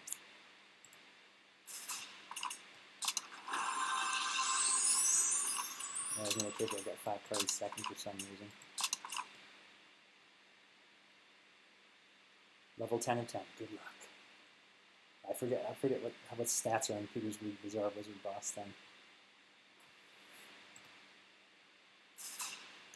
Alright. Here we are, the final showdown. So I did remove it. I removed the anchor for you. You said you wanted that removed, right? I don't know. So this is Peter's. Peter made a new unit. He made a weird unit. The wizard boss. It is ridiculous. 4 damage, 35 health. It has an absurd amount of powers. It can move 6 spaces. It has vigil, spell block, and inflict freeze. And for some reason, it has the creepiest sound effects. I don't know why, but it like buzzes when it moves. You'll see. It's very unsettling. It's a very weird, disturbing character. Oh God, good Lord, says Outlander. What did I missed? What Peter, you monster. Okay, so yeah, I'm gonna put the fire trap over here because I want him to walk in that fire trap, and I think he's gonna be done and do it. So what we'll do is I want to give him like a lure though. I'm gonna put this bandit thing over here. We're gonna hope he falls for that, and then yeah, let's give him a knockback. Knockback is not effective. It is now because he got rid of anchor. No, he still has it, doesn't he? No, he doesn't have anchor. I took that off. Ooh, We talked about that. he's so nerfed. He's so nerfed. He has 1 less power. All right, let's see. He's like a cripple. Let's keep the flesh gun over here to protect him. And let's enter, and so here we go. Not the bees! Alright, let's see what he's going to throw at us here. Oh god, the force fields. I forgot about this. Those force fields.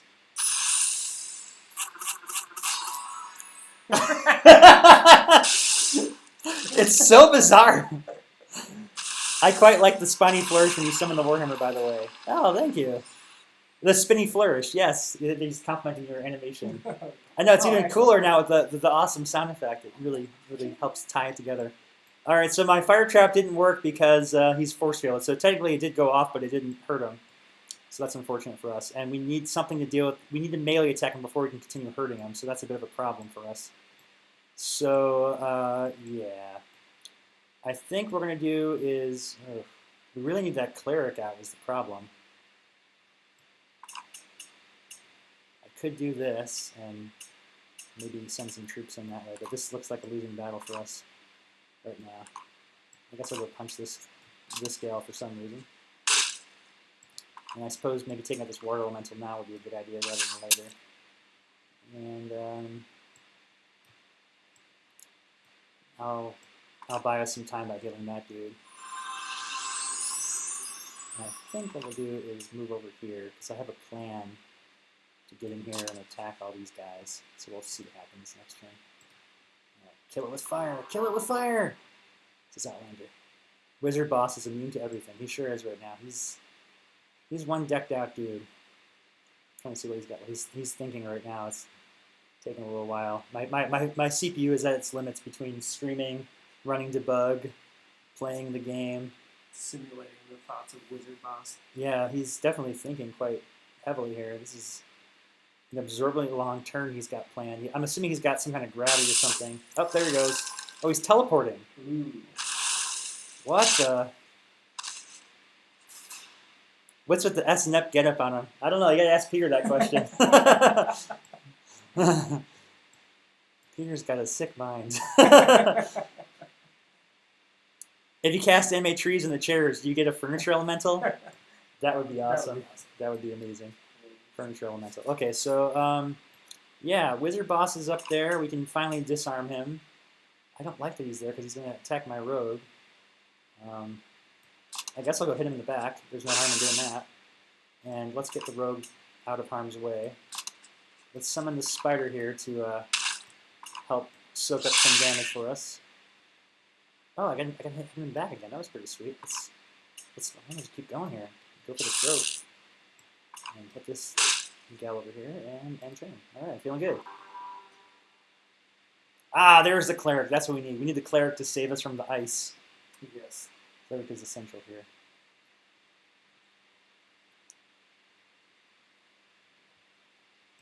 Much like he's got 30 life still. Jeez, he's not even barely scratched.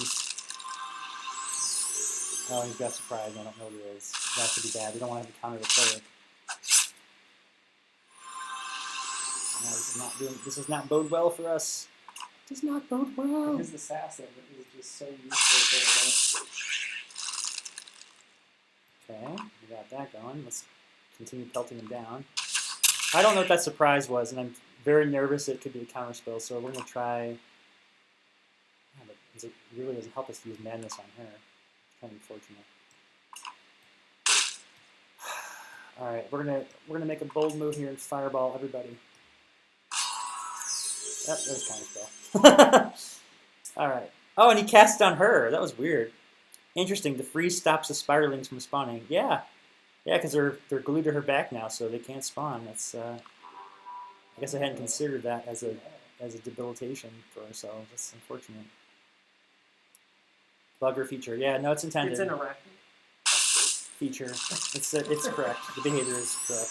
I didn't consider it, I guess, from there. Yeah, this looks like we're going downhill, Peter. I don't think the wizard boss has lost anything by losing Anchor. He's just as evil as he was before. Okay, so what we could do is attack this guy. So I had my wife play through this campaign. Ross was playing it and tried like 6, 7, maybe 8 times when I first built it and never made it through. Or did on his final try. But my wife just like did it. I don't know. Got all the right cards, made all the right moves. It's unfortunate. I can't seem to find a... situation where I can recover here, because I need to get that cleric out. It's the only way we're going to have a chance at surviving here. Yeah,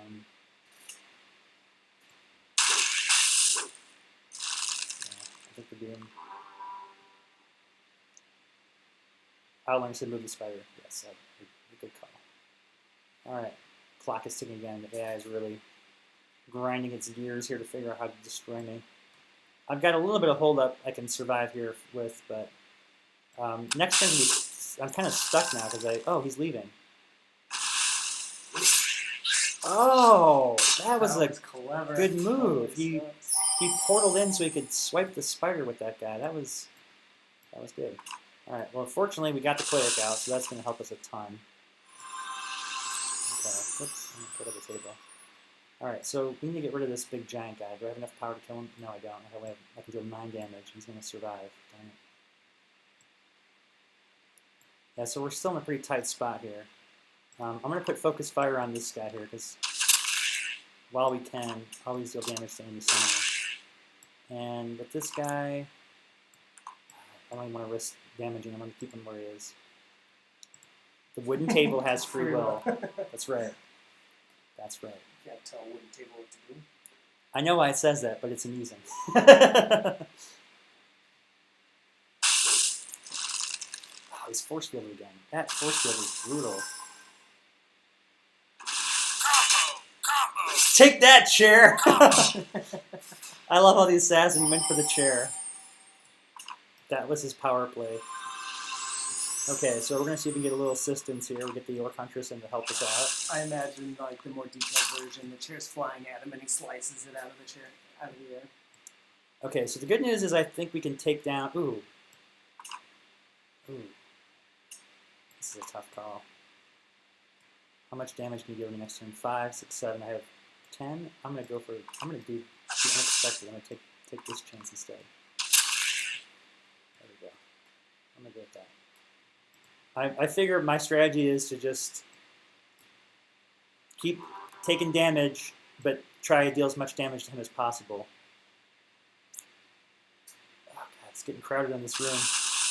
Getting crowded in here. Oh, now the rogue. We need the rogue. We need the rogue. Oh, man, this guy was a good placement because he just hit everybody. Okay. Oh, wait. You have a chance here. It's got 13. Can we battle horn it in for the win? Okay. So that would be 4, 8. Oh, he's stuck. It's almost enough. Almost enough to get him.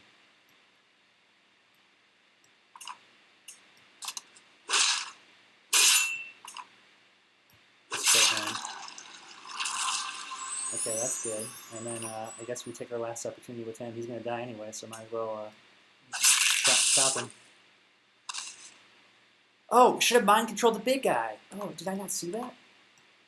Oh my goodness. Yes. Oh, we gotta undo the orc thing. Yeah, dude, I love that. It's a way better idea. Yes. Oh man, Outlander is just like, he is just on top of things today. Yeah, and freezes him. And then 3. Body block.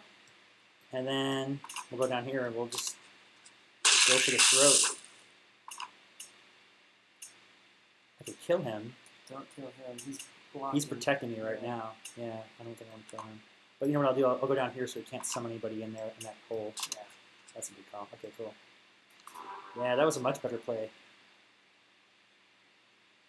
Tiskus the horn. Wizard boss is like, oh no, what do I do? Yep, he hacked down the paladin. You stole the rogue? Why? Oh god, no! Oh god, no! No! Oh god, no! Oh god! Oh my god, we're just barely alive. 1 and 2. This is awesome. I don't think I have anything to kill him with. Oh, he fully mind controlled. I think we're screwed. I think we're gonna die. Oh man. Oh, it was so close. So the best I could do would be to wait. I see it. I see a way. Oh, but I can't backstab him. Oh, I know. I could divine. If I could hit him in the back, I could divine orders, kill him, and then go kill him. But he's not facing the right way. Yep. That's it. What is that spell? So divine orders would let me Oh, I also don't have enough mana? Why can't I cast this? Oh, because he has... yeah, take a turn.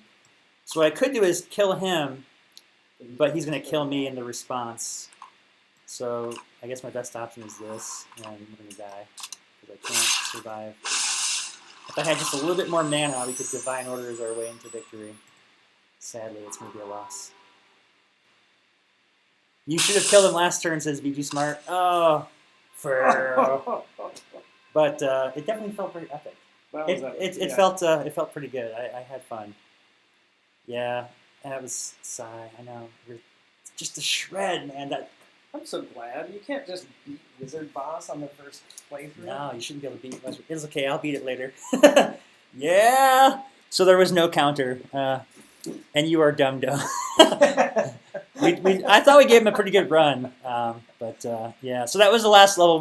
So Peter's campaign, we got through it with the DLC. Thank you again so much, Outlander, and everybody else who's been here supporting us. We've been making a very bold attempt here to do something that probably we shouldn't be doing, which is we're trying to shoehorn a campaign in via DLC. Some developer muscles. Yeah. Like what other game engine can get a game? output, yeah. Single player campaign. Yeah, the full single player campaign via DLC. So, VG Smart just arrived at the end, waiting on a phone call. All right, cool. All right, so that's that. Do you want to keep this going? I can go bring your lunch down if you want to take over and play my campaign. Sure. Yeah. Do you guys want a playthrough of Ross's campaign? Or I could go through. There's a couple of things I want to fix in my campaign before you. Oh yeah, did you take notes down? Yeah. Well, here, do you have your notes? How about we do this? We'll have you play through my campaign, and then I will go grab your lunch and bring it down for you. Okay. Cool. Then we'll address the feedback, and then we'll distribute it out. So yeah, bonus. We're gonna just keep streaming for a little longer. If everybody wants to hang around, we're gonna test my campaign real quick, make sure it's we can make it to the end, and then we'll adjust Peter's feedback and any feedback you guys have, and then we'll push these out. All right. So I'm gonna load it up for you, Peter. These quest. All right, you ready? I'll let you take over. All right, I'll be back. I'm gonna go take a break, guys. I gotta get the kids lunch, and then I'll be back down to walk you through with Peter's. Hello. I'm gonna reset the time how long it takes to play. Peter Jones here. Work with Ross on Summoner's Fate. Art and animation. Do art direction. Outlander. Unfortunately, I have to go be a productive member of society. Well, thank you so much for everything, Outlander. It's been awesome.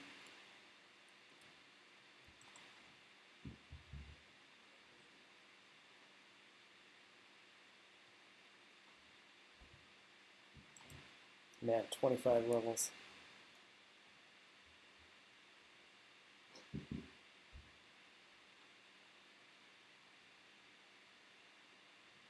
Okay. Not sure why it's taking so long to load. Shouldn't be that heavy with this. Okay, clever name. I'm ducking out for a minute or two to microwave lunch. Sounds good.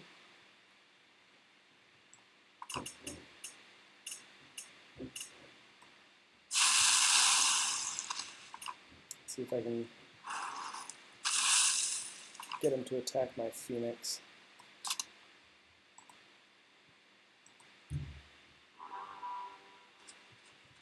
Yeah, hopefully it doesn't load all 25 levels. I don't think so. Okay, thanks, VG Smart. Hope your phone call goes well.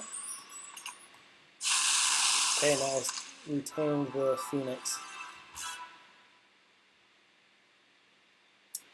Ooh. I think we're going to go Fireball. Take out some people from a distance.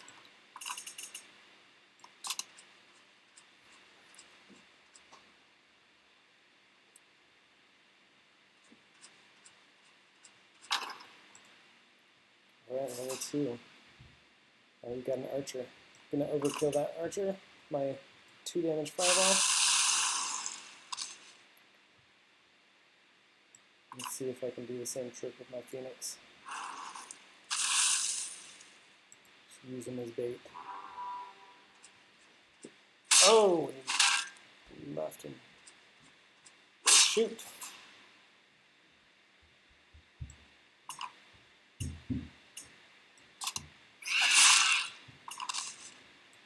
guess I lost my Phoenix.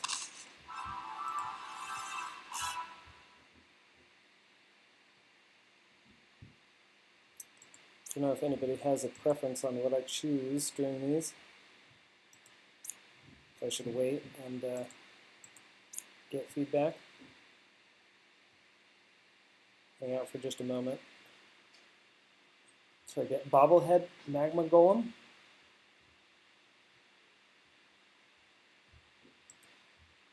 The healing 10 life seems excessive.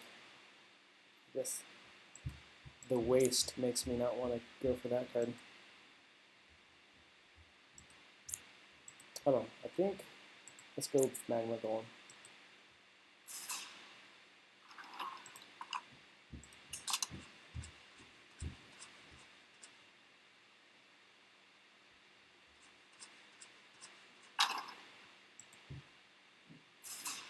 Okay, is this the exact same level? No?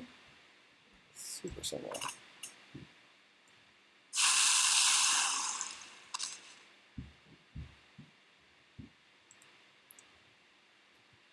Can I take 2 damage? Alright.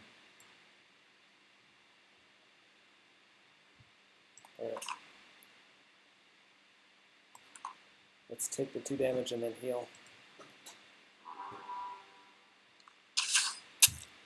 Is what working, T-Lark?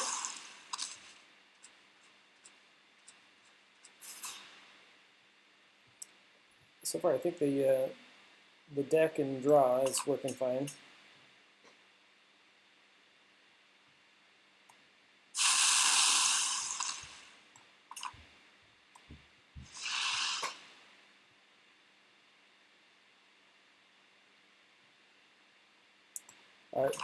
We haven't uploaded it to device yet.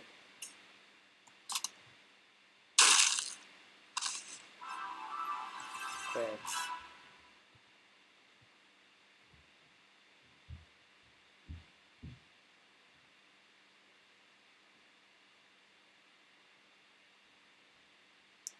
Yeah. Thanks for a lot of quick thinking from Ross and everybody on the stream. Not super happy about adding the card directly to your hand, but it works definitely. Okay, any preference on this? Get an Archer configuration.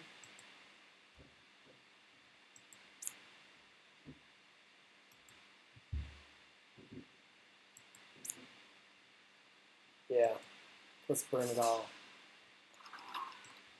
Agreed.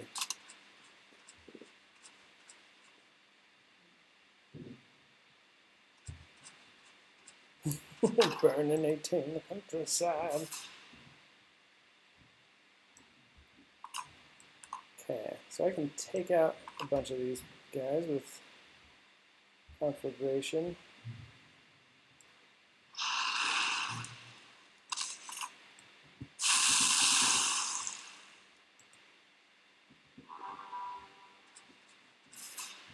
So Ross's design here is, if you've noticed, super plain. Everything is the exact same. There's no obstacles.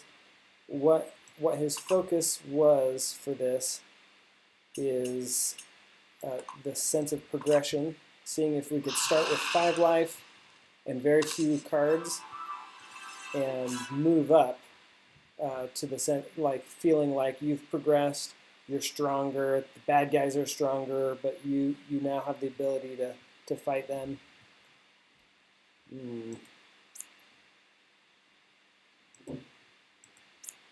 So eliminating more variables to get down to just that the sense of fun through progression. I think I want Smite. I don't know.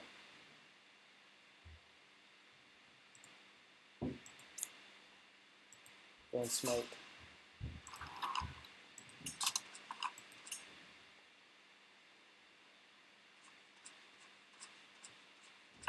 All right.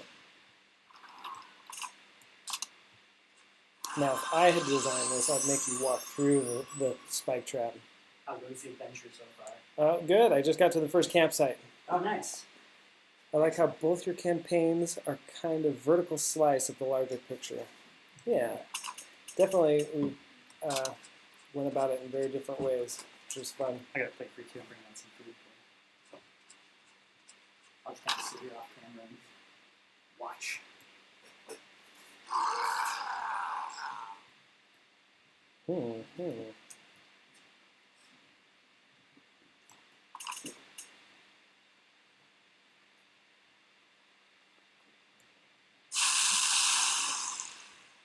They're just too far away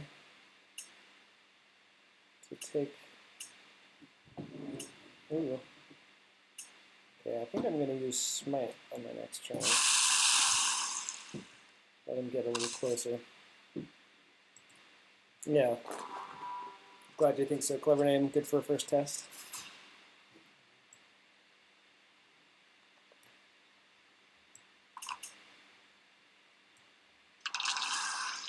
Yes. Ooh, I don't know that that's going to be enough to kill him. Going to have to take 3 damage.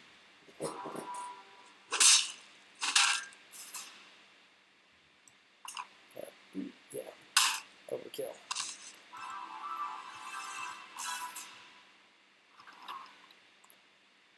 Oh, having bested the warlord in combat, he decides to join your party. Excellent. It's like, why am I not getting a card choice here, Ross? Yeah, I guess I didn't put card choice in there as kind of like a character was your reward for that one, I guess, was the thinking. Okay, next level, or this is level 7, next rest in 4 levels. Having that rest thing there helps so much. I'm glad I put that in. It was a pain in the butt to add all those in the last minute. Okay, guess I'm going to take out. Ooh, I'm going to take damage if I do this. But I'll kill them both.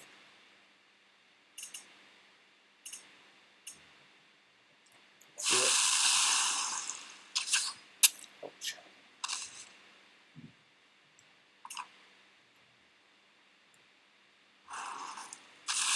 Get some Firebird action.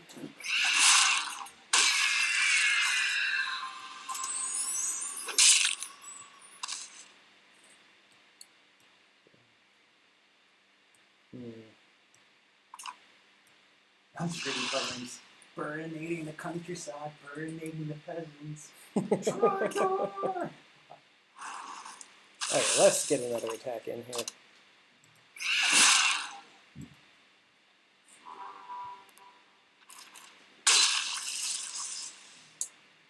Oh no, I can't move.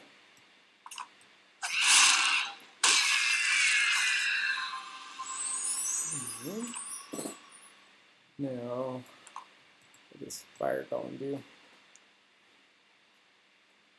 Is that 3 damage or 2 damage?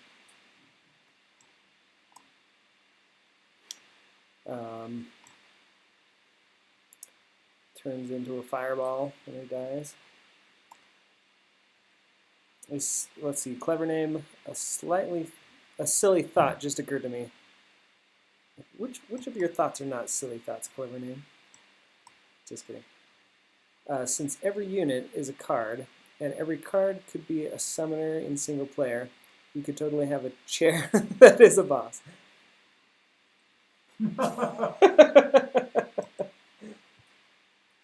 Or a cactus, or spore pod, or something equally unexpected. That is super fun. It'd be cool to hide the indicator bar so you can't tell which of the inanimate objects is actually the summoner.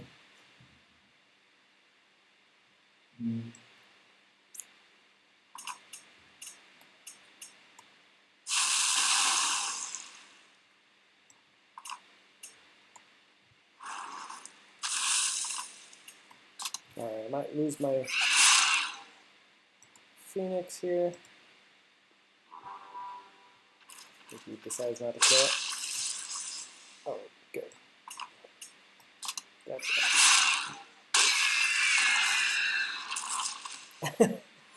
Object-oriented enchantment.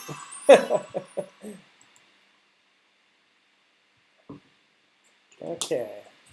Now what is this roar? Surprise when this ally is melee attack, surrounding enemies can't attack until end of next turn. Cool. Counter the next ranged attack or spell cast on target ally. That's really good. Kind of like this synergy of going with Marauder, though.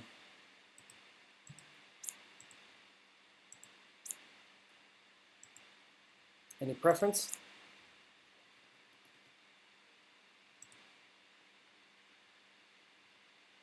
All right, let's go with Roar, just so we can see what it does.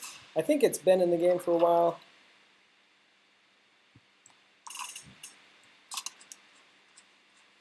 It might be the ability that the Ankari has. Or not the Ankari, but what does Ankari transform into? Banshee. Banshee.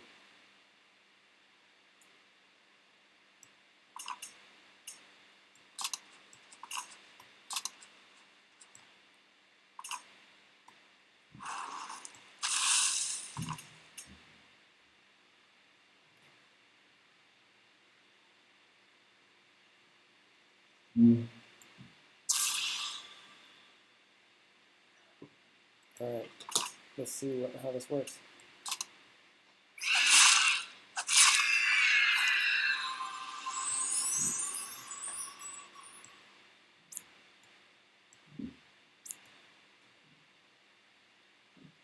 It didn't do anything.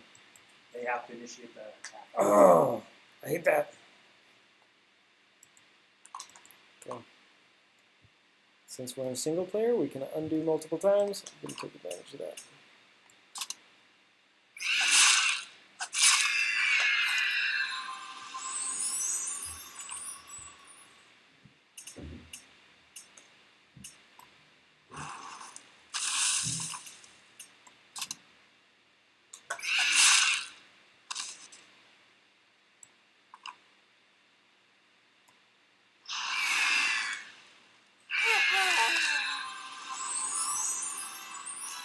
Surprising to me that Phoenix took damage from that. I changed it, actually. Phoenix used to be immune to fire. But I thought it was actually more helpful to kill the Phoenix so we could resummon it again to do more damage. Okay, yeah. I just thought I'd experiment with it.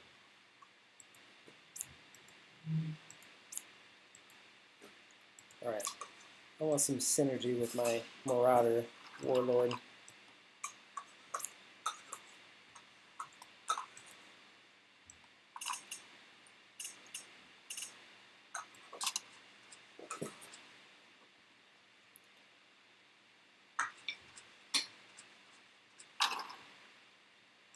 Man, 3 more levels? I think I can do it.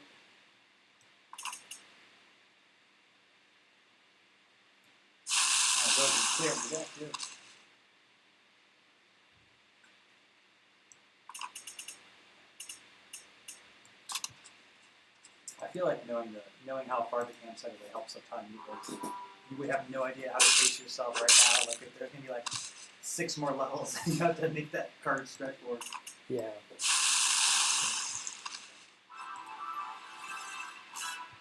Oh, Scorpion Wasp!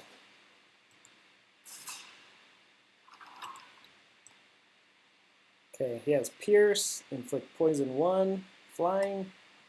He's just a cool guy.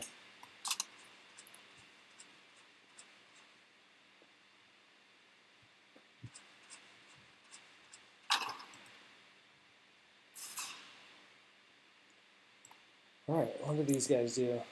Soul Reaver, Flying, Pierce, and Lifesteal. And Loyal. They're loyal? Yeah. Oh, I guess it makes sense because they started the level, so they're technically. I need to make it so that the AI is not loyal to itself. There's some loyal spirits. Let's take out this Archer. Do some damage with our Phoenix. Undo that.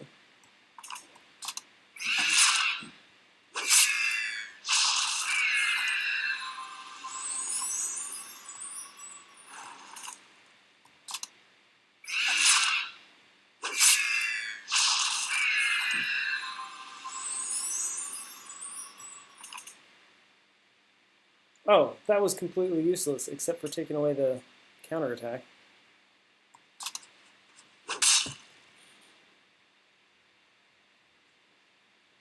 Clever Name says, it occurs to me that Phoenix is very useful in single player. If you can always make sure it dies and double death. Absolutely. Yeah. The key is to boomerang it back. If it dies at the end of the level or survives, then it just goes to the discard pile. So you want to have the Phoenix die every time.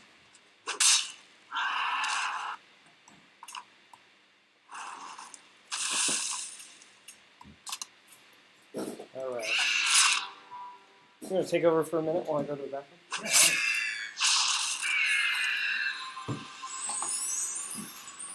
Yeah, Tag teaming in. What's up, guys? Oh, what's this mess Peter's got us into here? What's this mess? Literally, a bird in your hand is worth 2 on the field. Indeed, indeed. All right, let's see here. I don't remember what level we're on, but I'm going to assume we got... Oh, here we go. I know what we're going to do. Bombard these guys. And Marauder Lord it in for the win. Take that, Ghosty. All right, let's see. What do we got to pick here? I'm so sorry about this bug, man. The mutations on this thing is just... oh, man. I kind of want to take the giant creepy... God, that's even more disturbing when it animates. Yes, that one. Okay, that's how he's supposed to look. Okay, next room. All right, so we haven't lost the Guardian yet. That's good. Clever Name. I'm pretty sure it's at least half a feature at this point. Indeed. Oh yeah, here we go. So this is a little experiment I tried. Just kind of try to give a little taste of what potential encounters will look like. So here we've got choose a character. You can pay me back later. This cryptic little character, the Goblin Witch, and I'm like half tempted to try attacking it just because I want to see if it works. But before I do that, I'm gonna use my cheats to recover the save state, so that if I die or it messes up the rest of Peter's experience, that we can recover it. Because I just feel you know what, maybe I'm not gonna attack him. I'm gonna leave it for players to decide what happens when I try to kill him instead. So you can choose a character by going up and walking up to the characters here. And I think, what do you want to choose, Peter? Do you want the Cleric or do you want the Dreadnought on your team? Let's go with Dreadnought. Dreadnought. Okay, cool. So we'll walk up again. So there you go. Cool. So there's just a little taste. Eventually we'll have other ways of surfacing this. Like I could see, Peter and I have talked about like a tavern where you could have different heroes and you could go recruit them and maybe it spends some gold or something like that. Or you trade cards to get other heroes in your team, and having things where you can swap out characters. It's kind of like a cool mechanic where you just sort of intuitively go to that character and it frees them. Maybe they're trapped in a dungeon or whatnot. All right, so we got an extra teammate here, and we are moving along on our journey. Oh yeah, rest site. I haven't been counting the cards to make sure we've got the right number, but does that seem like the right number? We've got 5, 6, 7, 8, 9, 10, 11. I'm not sure what level we're on. That seems like it. That should be level 11. Okay, that's probably the right number of cards I'm thinking. I'm hoping it's working. I didn't keep track. I wasn't watching at the beginning. All right, well, we're going to go on to our next challenge here.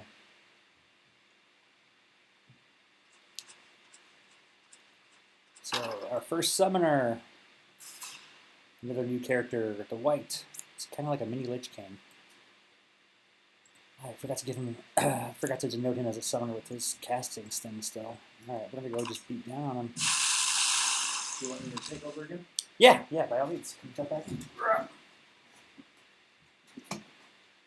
I fire blasted him. That's reasonable. Now, what does this guy have? Pierce Lifesteal. Good. With that weapon, it looks like he would have lunge, but I'm glad he doesn't. Oh yeah, he should have lunge. That's a good call. Maybe I should just give him Pierce and Lund instead of Lifesteal. Maybe that'd be more fun. Or like Lifesteal and Lund. That'd be more appropriate.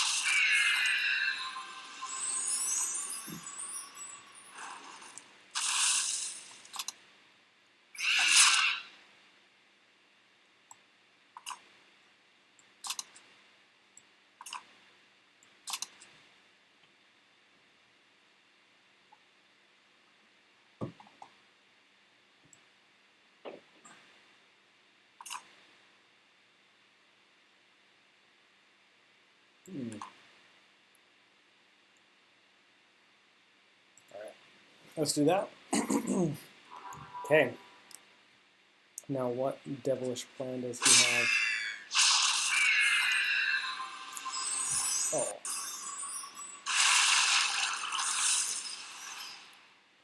Holy smokes.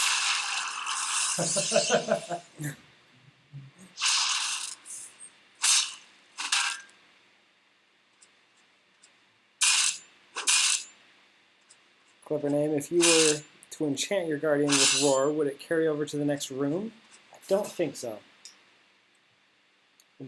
It Buffs and if you cast it during battle, all the enchantments disappear at the end of battle. But if you cast it after battle, it should carry over.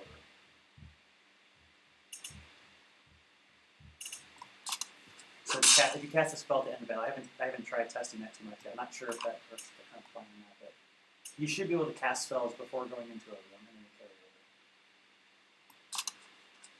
over.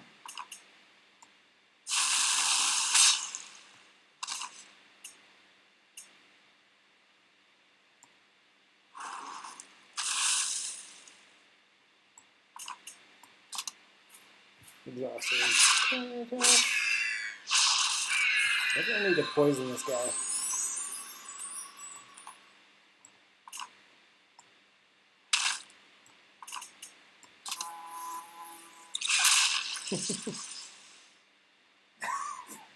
I have like horrifying visions of that wizard boss now. That's yeah.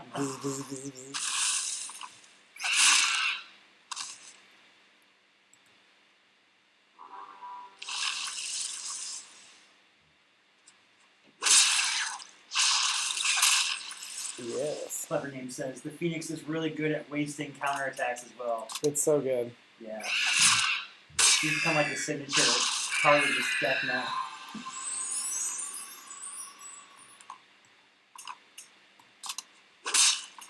Alright, I think I got him.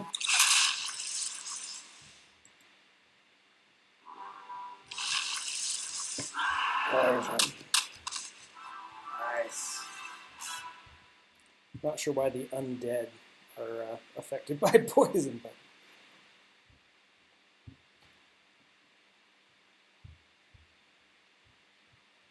alright. Let's get more units. I just love units.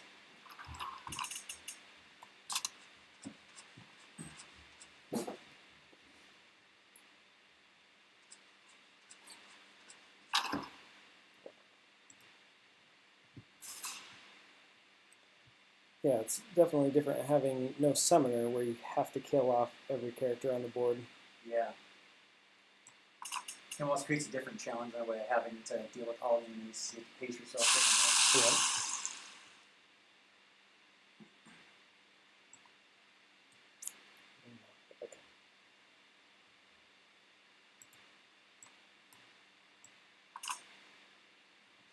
Yeah. Huh.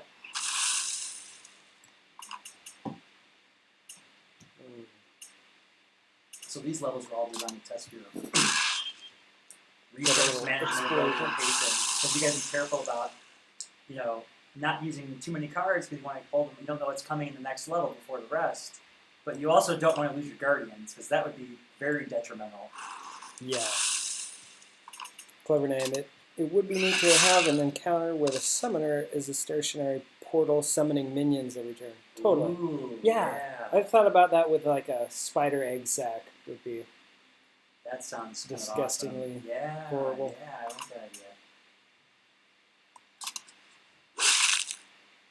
Like Gauntlet style almost. We have the little monster huts. They're just sitting there like pooping out monsters every turn.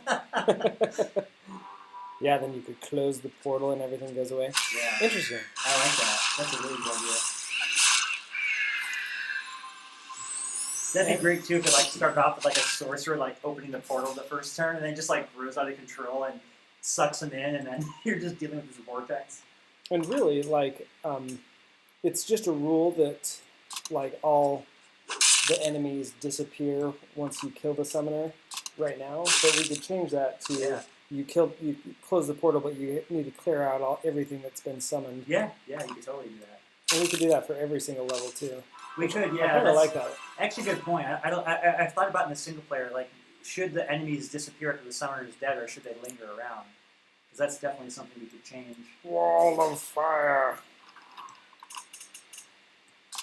It'd be sad to cast that before moving on. It's interesting how By many cards close, are I able mean to kill it. continue building up here, too. And by close, I mean kill it with fire. So that's clever.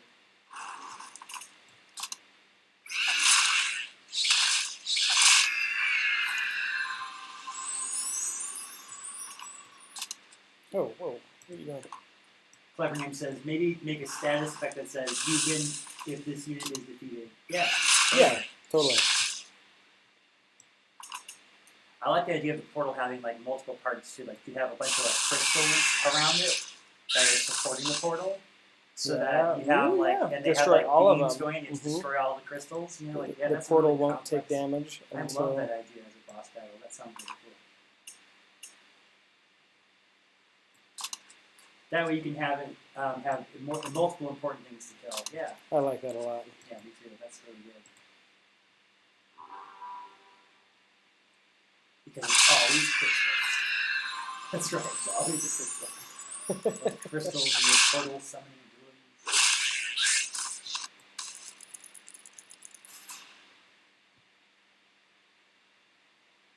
abilities. The spiders move way too slow. It'd be a lot funnier if they were like hyper speeded, you know, like they just like crawl really fast. Oh, I I like gotta that. tweak that algorithm. They're definitely way too slow. Oh, that was weird that they didn't summon any. You overkill them. Ooh, Yeah, we changed it so the overkill doesn't give him multiple summons anymore. it's good. He was like out of control before. Like I forget which player it was that just like made a deck of the wolf spiders and then just poisoned them all, and they were just like pooping out spiders every turn. That's the technical term, pooping out spiders. My wife just went to the hospital and took that child. Wait, what? No, not really. No. It's I'm just testing it on humans. Clever Name says, or like you have to kill all the flesh golems before the totally non-Frankenstein's monster can be defeated. Yeah. Or Dr. Franken. Yes. Dr. Not Frankenstein. Alright. I discovered this awesome strategy.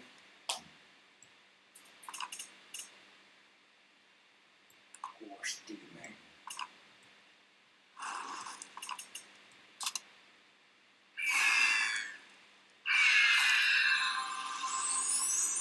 Oh no, he just dies in the fire now. That you change that. Every time that I walk him over there, he'll just die in the fire. Oh, the Phoenix, yeah, that's right, yeah, because he gets hurt by the fire now. Yeah, that's alright. I just randomly last night decided to take away his fire ability. I don't know why. It's a good idea. T. Lark says, ooh, horse. I know, this friggin' horse. I love the weapon on this horse. Yeah, he's awesome. Angry says, in games like Slay the Spider, you generally get a chance to remove cards, giving you a feeling of building a specific type of deck. One issue I see here is you're adding cards without knowing what kind of synergy you can go for, and also diluting the deck as you progress with somewhat random cards. Yeah, that's a great point. We have intent to allow you to eventually swap out, because at a certain point we don't want to have the deck growing beyond like 20 cards, I think is our target. So we want to have something that lets you do something different. So this campaign's kind of like, the idea here is that you're sort of starting you've never played before, and it's giving you a taste of how things can sort of come together. And then, like, if we were to continue this and do like another chapter, the second chapter would be more about finding specific things you can try to hone it with. Like, oh, I've got the Marauder guy. He's going to give me more Marauder powers, and I want to try to optimize for Marauder. Or maybe now I want to go for something else. And that's sort of where we were talking about, like, we don't know that the choosing a card thing is necessarily the best mechanic, because it doesn't give you enough direction toward a particular synergy. Yeah. It's too random. So having something where there's like maybe like shops where you could buy cards from, and you get like a selection out of 12, and you use your gold to buy them, or the type of hero you bring with you could influence your deck. And definitely something where after you get to a certain point, you're no longer adding cards, you're replacing them automatically. Like you pick a card in your deck to get rid of them. We're going to make this horse kill his buddy and then die in the fire. Nice, that's cool. Don't kill the horse, says T-Mark.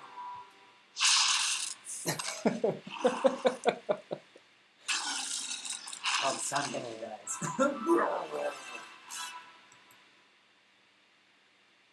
Ooh. Fire Elemental is super intense when he's massive bobblehead. Oh,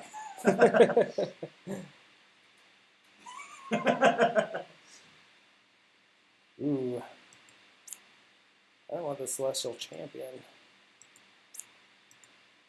Clever says, those all sound like good directions to go. Yeah, if there's one thing we've learned about the game design processes is that it's almost impossible to have foresight of the final end goal until you start doing things. And like, just the combination, like isolating things makes them less fun. And so it's like you have to test everything together. It's yeah, really, you do. It's an art, not yeah, like one thing you'll see in my campaign is the levels are all boring. They're the exact same level. And there's a definite factor where Peters feels more fun to me going into because it feels more like an adventure. You're exploring and seeing new things. Yeah, like that extra and element. it's a sort of a subconscious thing. It's not something you would write in the core loop as part of the experience, but it's something that definitely adds to it feeling more authentic. Yeah. No plan survives first contact with the enemy, so Clever Game. I'm gonna take out one of these archers. You don't have a flag spell, or do you? I haven't seen it yet. When I play the campaign, I always just like wipe the sea clean with the burden zombie. I do somewhere in here, but maybe I already used it. Oh yeah. Let's see, is this the same guy? Yeah, here's some more stuff. I saw the dragon breath man. That's what I would go for. Just you can go that row of guys down.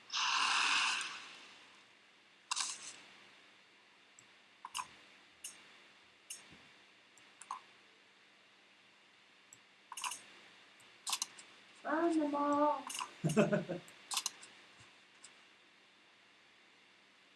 Clever Name says the large card preview keeps gently sliding to the right when you mouse over it. It feels a bit weird. Oh, interesting. Try opening the card again. Is this? Oh.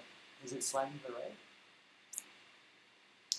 Yeah, when you're looking at the cards from the hand. Oh, right, yeah. Because that's sort of that like almost like the feeling it's floating type of deal. It feels more natural when they're on the bottom, and they sort of float up. But it's a little weird on the side. Yeah, T-Lark, you keep the card from the, like when you select a card, it goes straight into your hand, so it can kind of build up currently. I haven't been playing very many cards, so every card that I select keeps building up my hand. Yeah, that's not the intended experience, but we needed to find a solution that would get us so the cards would carry over from room to room. So this was sort of like the intermediary solution that we can do with the DLC.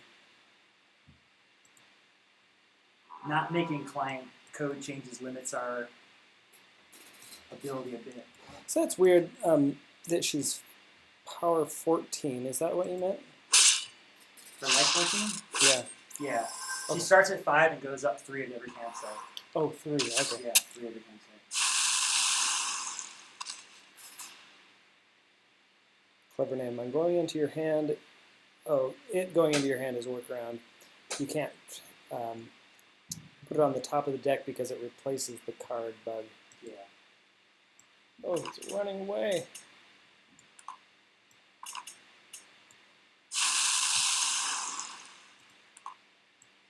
That's weird how he retreated. He's like, my minions are gone.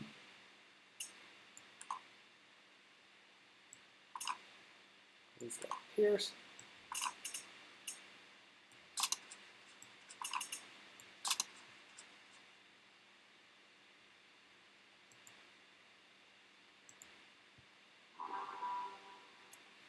Get him to do something. Oh,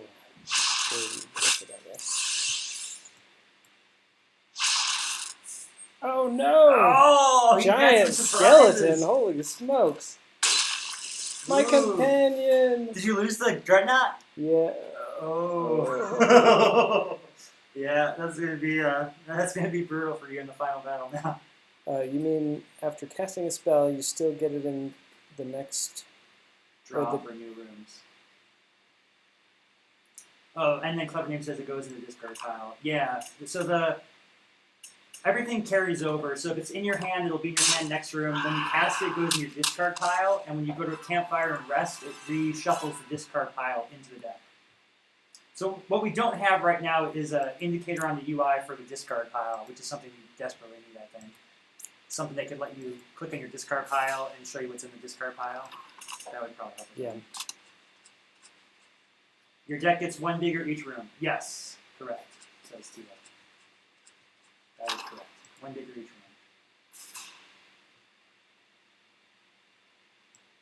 And then to Angry's point, the idea would be after you've got your deck at the maximum size, instead of adding to it, you'll be optimizing it by replacing cards to hone it more toward a specific strategy. That should probably be the next place we start, is looking at the second campaign being one of the replace cards. So I should probably build a replacement mechanic into the game as the next step.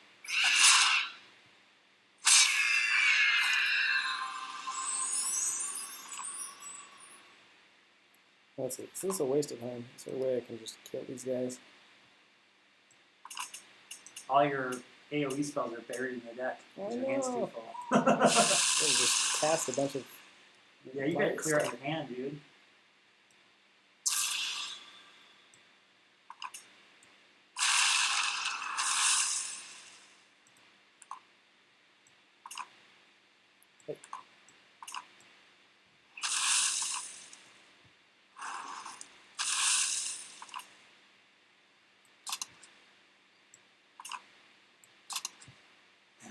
Blockade him with the Dragon Whelp. The Dragon Whelp would make short work of them. Burn them all as the fighter.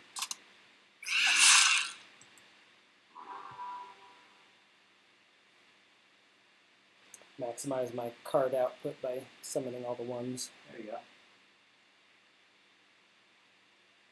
Is it still thinking? Yeah. It's like, what do I do with my horde? It's kind of creepy how they're all just looking at you. What summon are they talking to on the other end? Who are they looking up at? Epic battle, says Tila. Yeah, that's a mega horde of skeletons. Yeah, it's interesting watching Peter play through, because I was always inclined to take the direct damage spells as the Pyromancer, and Peter went with all units, which is interesting. So it's like a very different feel to the campaign watching it.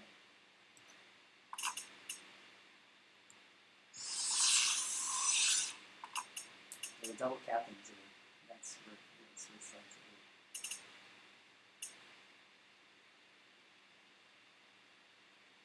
Yeah, double captains. That's nice.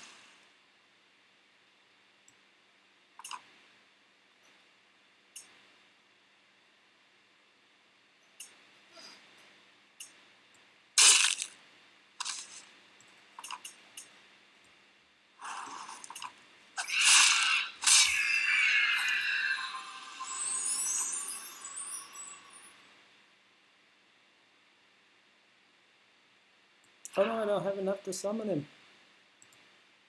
Oh, this is not going well. Uh-oh. Peter's gonna get tripped up by the horde! Could this be the end of Peter? Come on, you gotta make it, buddy. don't let the captains get near you. They need a minute to creep you out before Yeah, I guess so. part of the battle Don't strategy. let those captains close in, and you'll get slaughtered. This is the rest point after this level. Clever name. He's about to get boned. Oh god! Oh god! Oh god! Oh no! Jeez.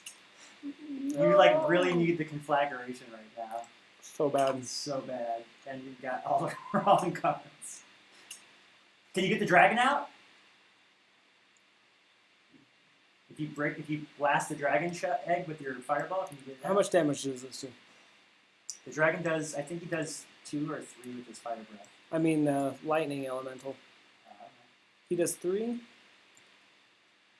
4, 5. I think Peter's just gonna die. That's my prediction.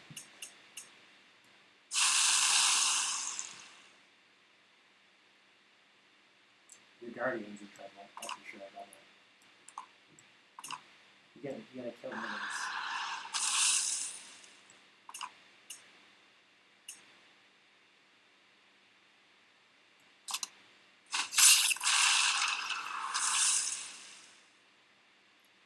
Then barb. Shoot the skeleton, says angry, to the right of your barb, then barb hit the egg.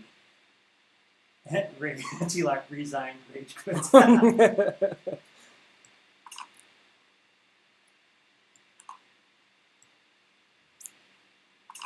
Yeah, this is tricky. You gotta be really careful with your position because that captain's gonna kill your marauder.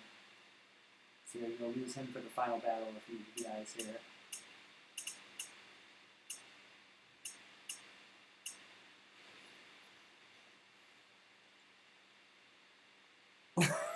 Yeah. Summon a table. And then flip it. You did. Oh, man. Come on, guys. I need more encouragement. I would kill that 3/3 skeleton with your marauder, maybe. Oh, but you only have 3 health on your summoner, though. Oh man, you are in trouble. You let them get too close. Oh wait, the marauder. I forgot. His shield's just down for the fire. Oh, you can still do it. You might be able to pull it off.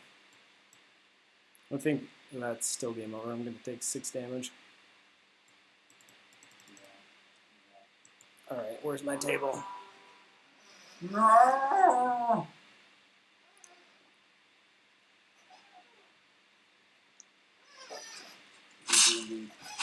This is as far as I've made it. Death by a million skeleton things. Ugh. So squishy. Man, they mopped you up, dude. They left no survivors. Alright. Alright, I'll pop back in. Well, it was a good campaign length, so I've been timing our progress here because I was curious to see how long the experience lasted, and that looks like it was about 46 minutes and 20 seconds for Peter to make it. What level was that? You were pretty far in the campaign. 14 or 15? 14 or 15? Yeah, that was pretty far. I think so. Out of 25 levels, yeah, that was pretty good. So that's a good indicator of the length, and that was just one chapter. So if we're trying to get an idea, our target length for full campaign beating the game with a party was about 3 hours, 3 to 4 hours. So if you imagine that's like the first chapter, like so the way we're imagining it is that, like, if you can picture a game like Legend of Zelda, and there's like the overworld, and then there's dungeons. So in the overworld, you can explore and go from like grid to grid, place to place, and then within the overworld, you find little staircases that take you down to dungeons. That experience would be like one dungeon out of several that exist in the overworld. And so when you combine that added together, if that takes about 45 minutes or an hour to defeat, then you've got 3 or 4 of those in the overworld. I mean, you could probably create a pretty very large scalable campaign by combine those together. And just to kind of reiterate again, the goal of these campaign experiences was sort of to get a sense of whether or not we could create something that was fun with a limited set of variables. So if going in a linear path, room to room, with escalating difficulty encounters is entertaining, then we feel very confident that by adding those extra bits to it, choosing a path on the world and being able to, collect money, buy cards, manage your resources more. Like all the little pieces we add to it are going to just continue to enrich the experience. But really, the question is that core experience fun? Because if that's not fun, then we need to really revisit. So we are very excited to be getting your guys' feedback. So let's go ahead and get this into the game now, so you guys can play along with us. All right, let's see here. Exit game. Was there anything broken that you encountered, or did it seem like... Not in yours, no. Okay, so we think we can get to the end. Okay. Really well. So aside from that card... Oh, okay, so there was one more issue I didn't document. I'm not sure if I want to document or let players discover it with regards to the loyalty attribute. I'm debating if I want to mention or let players discover. I'll see if you guys discover it. We'll let them discover. We're going to put them on There's 2 quick changes I would like to make to my campaign. Oh, okay, cool. Let's make your changes. I'm going to go ahead and start populating the release notes here. So we're going to get this release ready to set up here. Usually what I like to do is I just like to update my release notes, because when we push the update, it'll repoint you guys to over here. So we're going to put in some new notes. Okay, let's go ahead and make a new thing in here. All right, changes in version 32.5. What's today's date? Is the 10th. Okay. Okay, and then I need to make this like a fancy list thing here. So we'll put all the notes in there. I want to shout out to everybody who was here with us for helping us. Let me make sure I credit, was that Outlander that helped us with those bugs, and yes. Clever Name and T-Lark and Maltros was here. So I think we'll do a little shout out in our release notes here, so you guys can get some credit for being here with us and supporting us. It means so much. Okay, so let's go ahead and copy in these list items here. Always fun having to do this weird BBC code for the forums. I wish we could all just agree on a standard so I could copy and paste this. Every time I want to post this somewhere else, I've got to do a whole different session. Okay, so we're going to put 3 known issues. Okay. And then the last thing I want to put in here, I'm going to put that list. Okay. All right, so. All right, I'm going to put a big thing here that says new single player campaigns.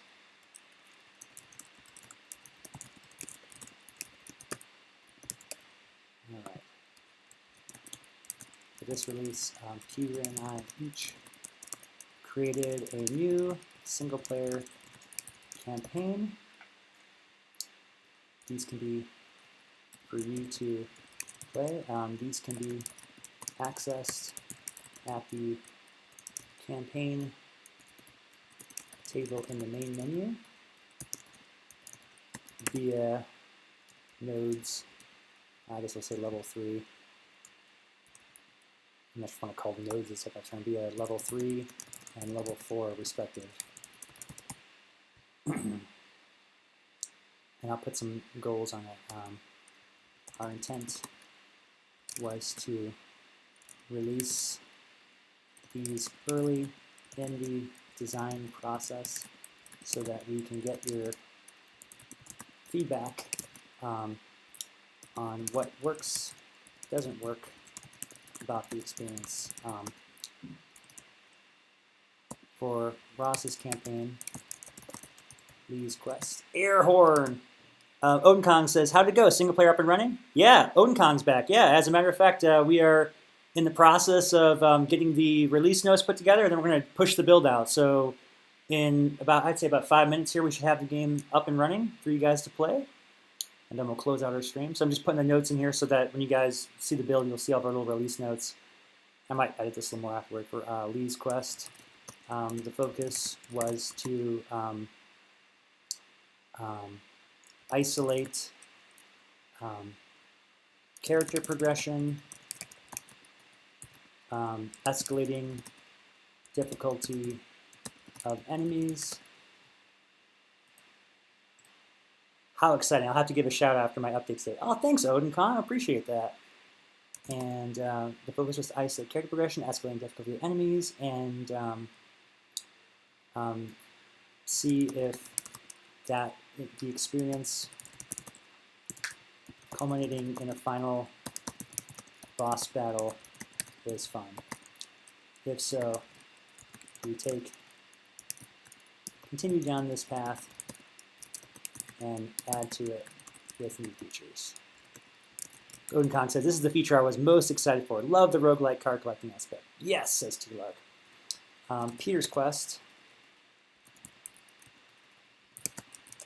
level 4, focuses on the idea of creating a sense of adventure, storytelling without story, by having the levels progress in the environment with and having unsuspecting characters play the role of summoners. Okay. So I think it's a pretty good summary of our 2 goals, right? I'm looking to test whether the progression isolated by itself creates a fun experience, and you are more about trying to see about how the sense of progression within the world itself like lends itself to a thing of adventure. Yeah, I think that's a good description. Okay.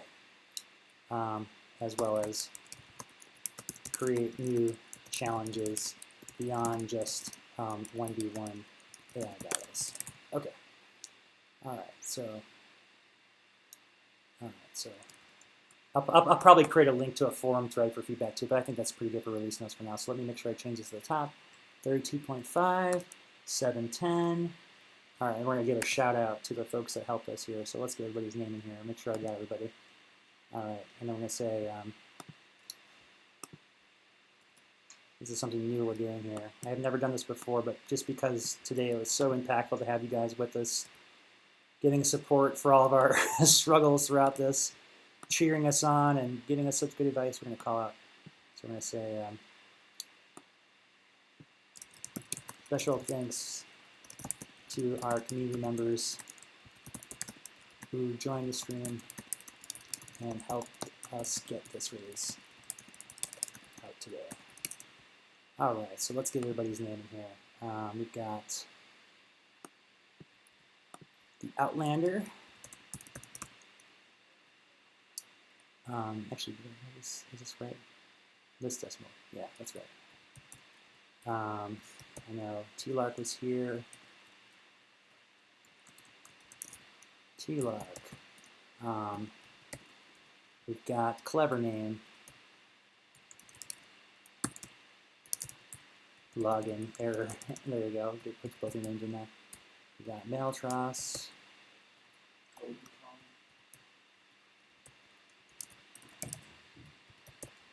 Odin Kong.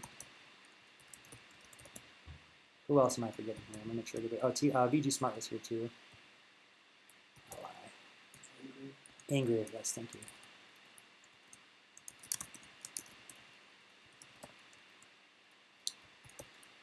Angry. I think I spelled that right. Okay. Anybody else? I know there was quite a few. We had lots of people watching there. Peter's pulling up the comments. Cool. If I missed your name, guys, just let me know in the Discord and I'll add you to our list here. This is pretty easy to edit this. Just want to say special thanks because it was like, yeah, really appreciate support, everyone. We would not have been able to make this release without your clever observations, insights and catches on the bug causes. Okay. Very good. Either Outlander. Okay, and we'll put a smiley face. And let's make sure this all looks good. Yeah, I like to control C this because sometimes these things time out. I lose all the things I just wrote. Alright, latest version with 32.5. New DLC was released on our stream. Released today. 2 new single player campaigns, known issues, and special thanks. Okay, cool. So let's save this, and I think we're good to go to push the content out. So let's give this a whirl. Alright, so I need to go ahead into my DLC folder here. So we copy over the new files. Add this to our DLC directory here. Paste 3 items. All right, replace. Go, go, go, go. T-Lark's like, I want to play. All right, we're doing it. We're doing it. All right, I want to verify it works on my end as well. So I'm going to do a quick test before and after. I'm going to go ahead and delete the, whatchamacallit then, Summoner's Fate. And then delete my current DLC. Move the trash. Okay. And I'm going to fire up Summoner's Fate again. So this should put me at version 32.4. And I'm just going to verify that the changes worked. And I still have to actually push the update. So, okay, good. 32.4 is what I expect to see right now. And I should see a regular campaign table.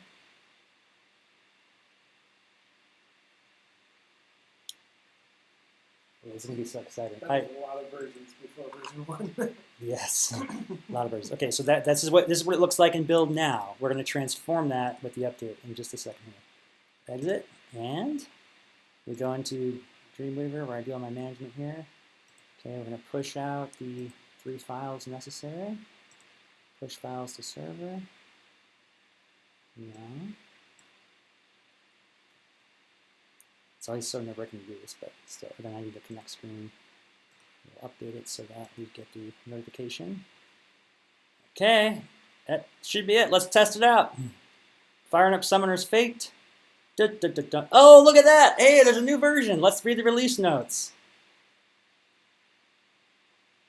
Hey, what's new in this campaign? 2 new single-player campaigns? What? I didn't expect that. Oh, awesome. That's amazing. Look at all these people in the community that helped us. This is just great, guys. All right, so let's go ahead and hit OK, and we'll log in again, and we should see a new campaign table. Mind's blown. Mind's blown! I can't believe it. This is amazing. It's thinking about it. Yeah. Hey, look at that. There it is. New missions, campaigns. All right, guys. I will. So wait, that's it? Now I can pull my phone? Yeah. You want to try it on your phone? Yeah, it should work on your phone. Yeah, it should work on everything. Everybody who's got access to the pre-release right now, reboot the game, and there are single player in the game right now. It's that magical. I know. It's. I'm so happy about this. Honk, says T-Lark. Yeah, epic, says Odin Kong. This is the beginning of something big. Yes.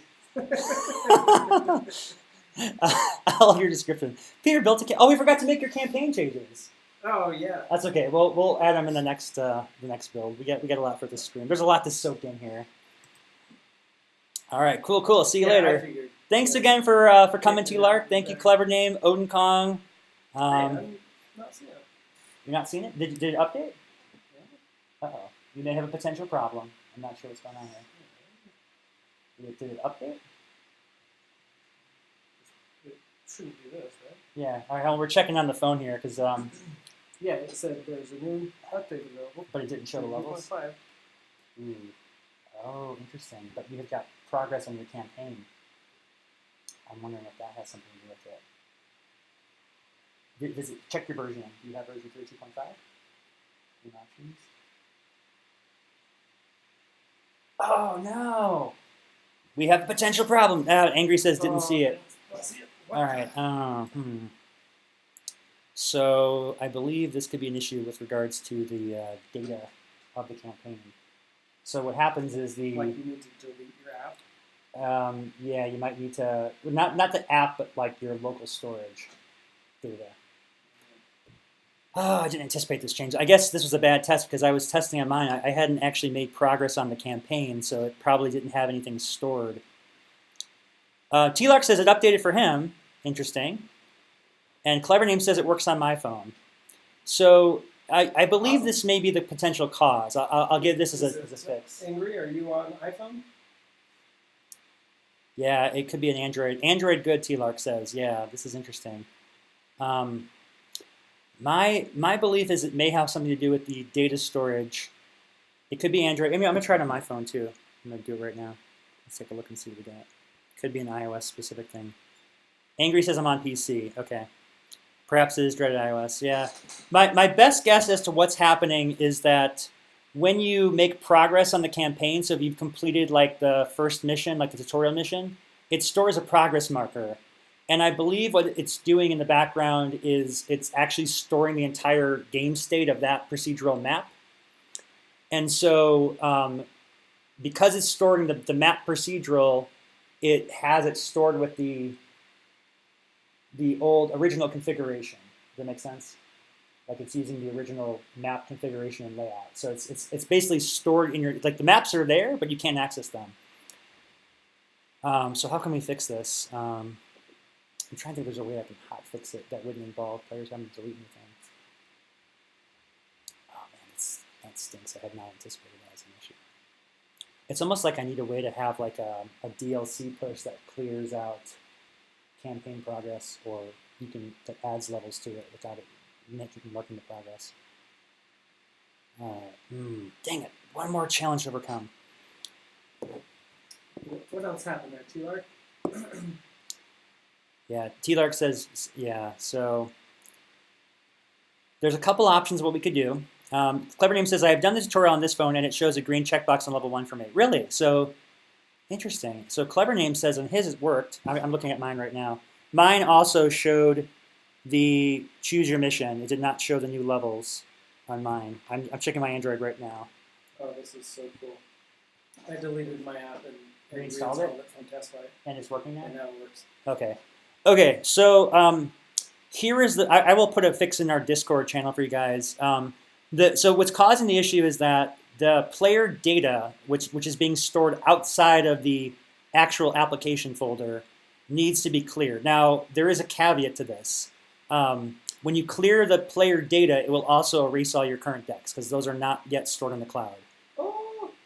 So you'll lose your custom decks. I would take screenshots of any decks you want to save so you can reconstruct them. But I will go ahead and put instructions on the Discord and in the forums for deleting game state data. If you're on iOS, the easiest solution to fix it is just to uninstall the app and then reinstall. Again, that will clear the data. But when you come back into the app, it will have everything updated with the new mission. So you won't have to worry about we still have to do a client update, but unfortunately that's the only fix I have at the moment. And then I will have to make sure I add a feature into the client to flush out campaign data so that we can add new levels without it being destructive. So it should store your progress, but it should be able to be additive. So I guess we had not built a system for that yet. Yeah, Clever Name says if you reinstall an Android, the data sticks around. Yes. I'm going to show you guys how to fix it on mine. If you can see my phone here, here's my phone showing on the screen. I'm going to show them how to fix it on Android. We're going to show you a video of how to fix it on Android. Oh, is it showing? For a second. Let's see. Is that showing it? I think you're in a good position right now. Okay. All right, there we go. Okay. All right, so that's what I've got in mind right now. So what I'm going to do is I'm going to exit out in the Android. Exit game. Okay, so here you have the app. If you tap and hold on it, you'll get an app info. Tap that. And inside the app info, you're going to have some options. One of those options will be tied to data. So I'm going to go to data usage. Oh, nope, wrong app, sorry. It's storage. Okay, so you click the storage in Android, and then you click on clear storage. Okay, and so I've cleared storage. And now I can go back into the game, and it should work now. So I'm going to reboot it now, and we'll see. So it cleared my username and password. I got to re-put that back in. So give me a second here. Yeah. Did I type it? No. Oh, there it goes. Okay. Okay, so now I'm logging back in, and once it logs back in, it should have the new map there because it's cleared the data out. I'm thinking that should work. Let's see. So sorry about this. Okay, it's loading, and oh, it's loading the tutorial right now. I'm like, why is it taking so long? So it loaded the tutorial again. That's expected. I'm going to just go ahead and go to the main menu and say concede to go back to main menu.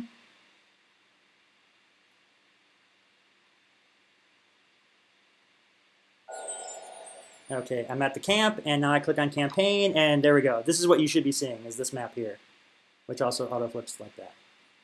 All right. So that's how you fix on Android. It'll be a similar process for PC. You just have to delete the local storage. I'll put a URL in the forums for that. And then we should be good to go. So sorry about that, guys. I had not anticipated the local storage keeping a impression of the map. So yeah, clever name already taken, says cross-platform development is fun, indeed. So a little bit of a hiccup there, but it should, with a little bit of our little hack fix there, we should be able to get it working and you guys can play these campaigns.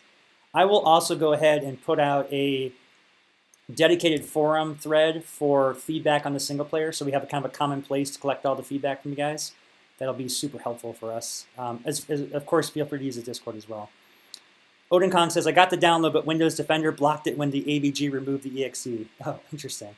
Yeah, there's a definite issue with Windows. We need to get, probably have an official installer. We haven't invested time into the install process yet because after talking with a lot of other indie devs, they've suggested that once we go to like third-party platforms, they're going to have their own dedicated installers. So yeah, and Odin Khan also says, if I turn them both up, I can run it for sure though. Yeah. So there is some security things. We don't have a trusted publisher certificate, but yeah. Oh, and T-Lark says he got it working. Excellent. Okay, great. Yes, it's happening. We did it. We did it. We set out to do it, and we did it. There should be a way in AVG to mark it as non-virus. Okay, cool. Yeah, I will query you guys for further thoughts on Discord because that would be nice to not have it say that when you launch it on PC. All right. And Angry says, so PC fix will be on the forums? Yeah, I'll post the fix in the forums in the next 5 minutes here for you, Angry. I just got to copy and put the directory in there. It's different on Windows than it is on Mac, so I got to go on my PC upstairs and figure out what the URL is for that folder path. All right. Thank you guys again so much for being here with us today. This was very exciting, a monumental development milestone here in our work, and it's all thanks to you guys being part of our community and being here supporting us. And Peter and I both very much appreciate it, and we look forward to hearing your thoughts on the single player and how it's coming along. All right, and with that being said, I'm going to go ahead and end the stream. I'll update those notes for you and get you the details on how to get working on PC and Mac. All right, thanks again, guys.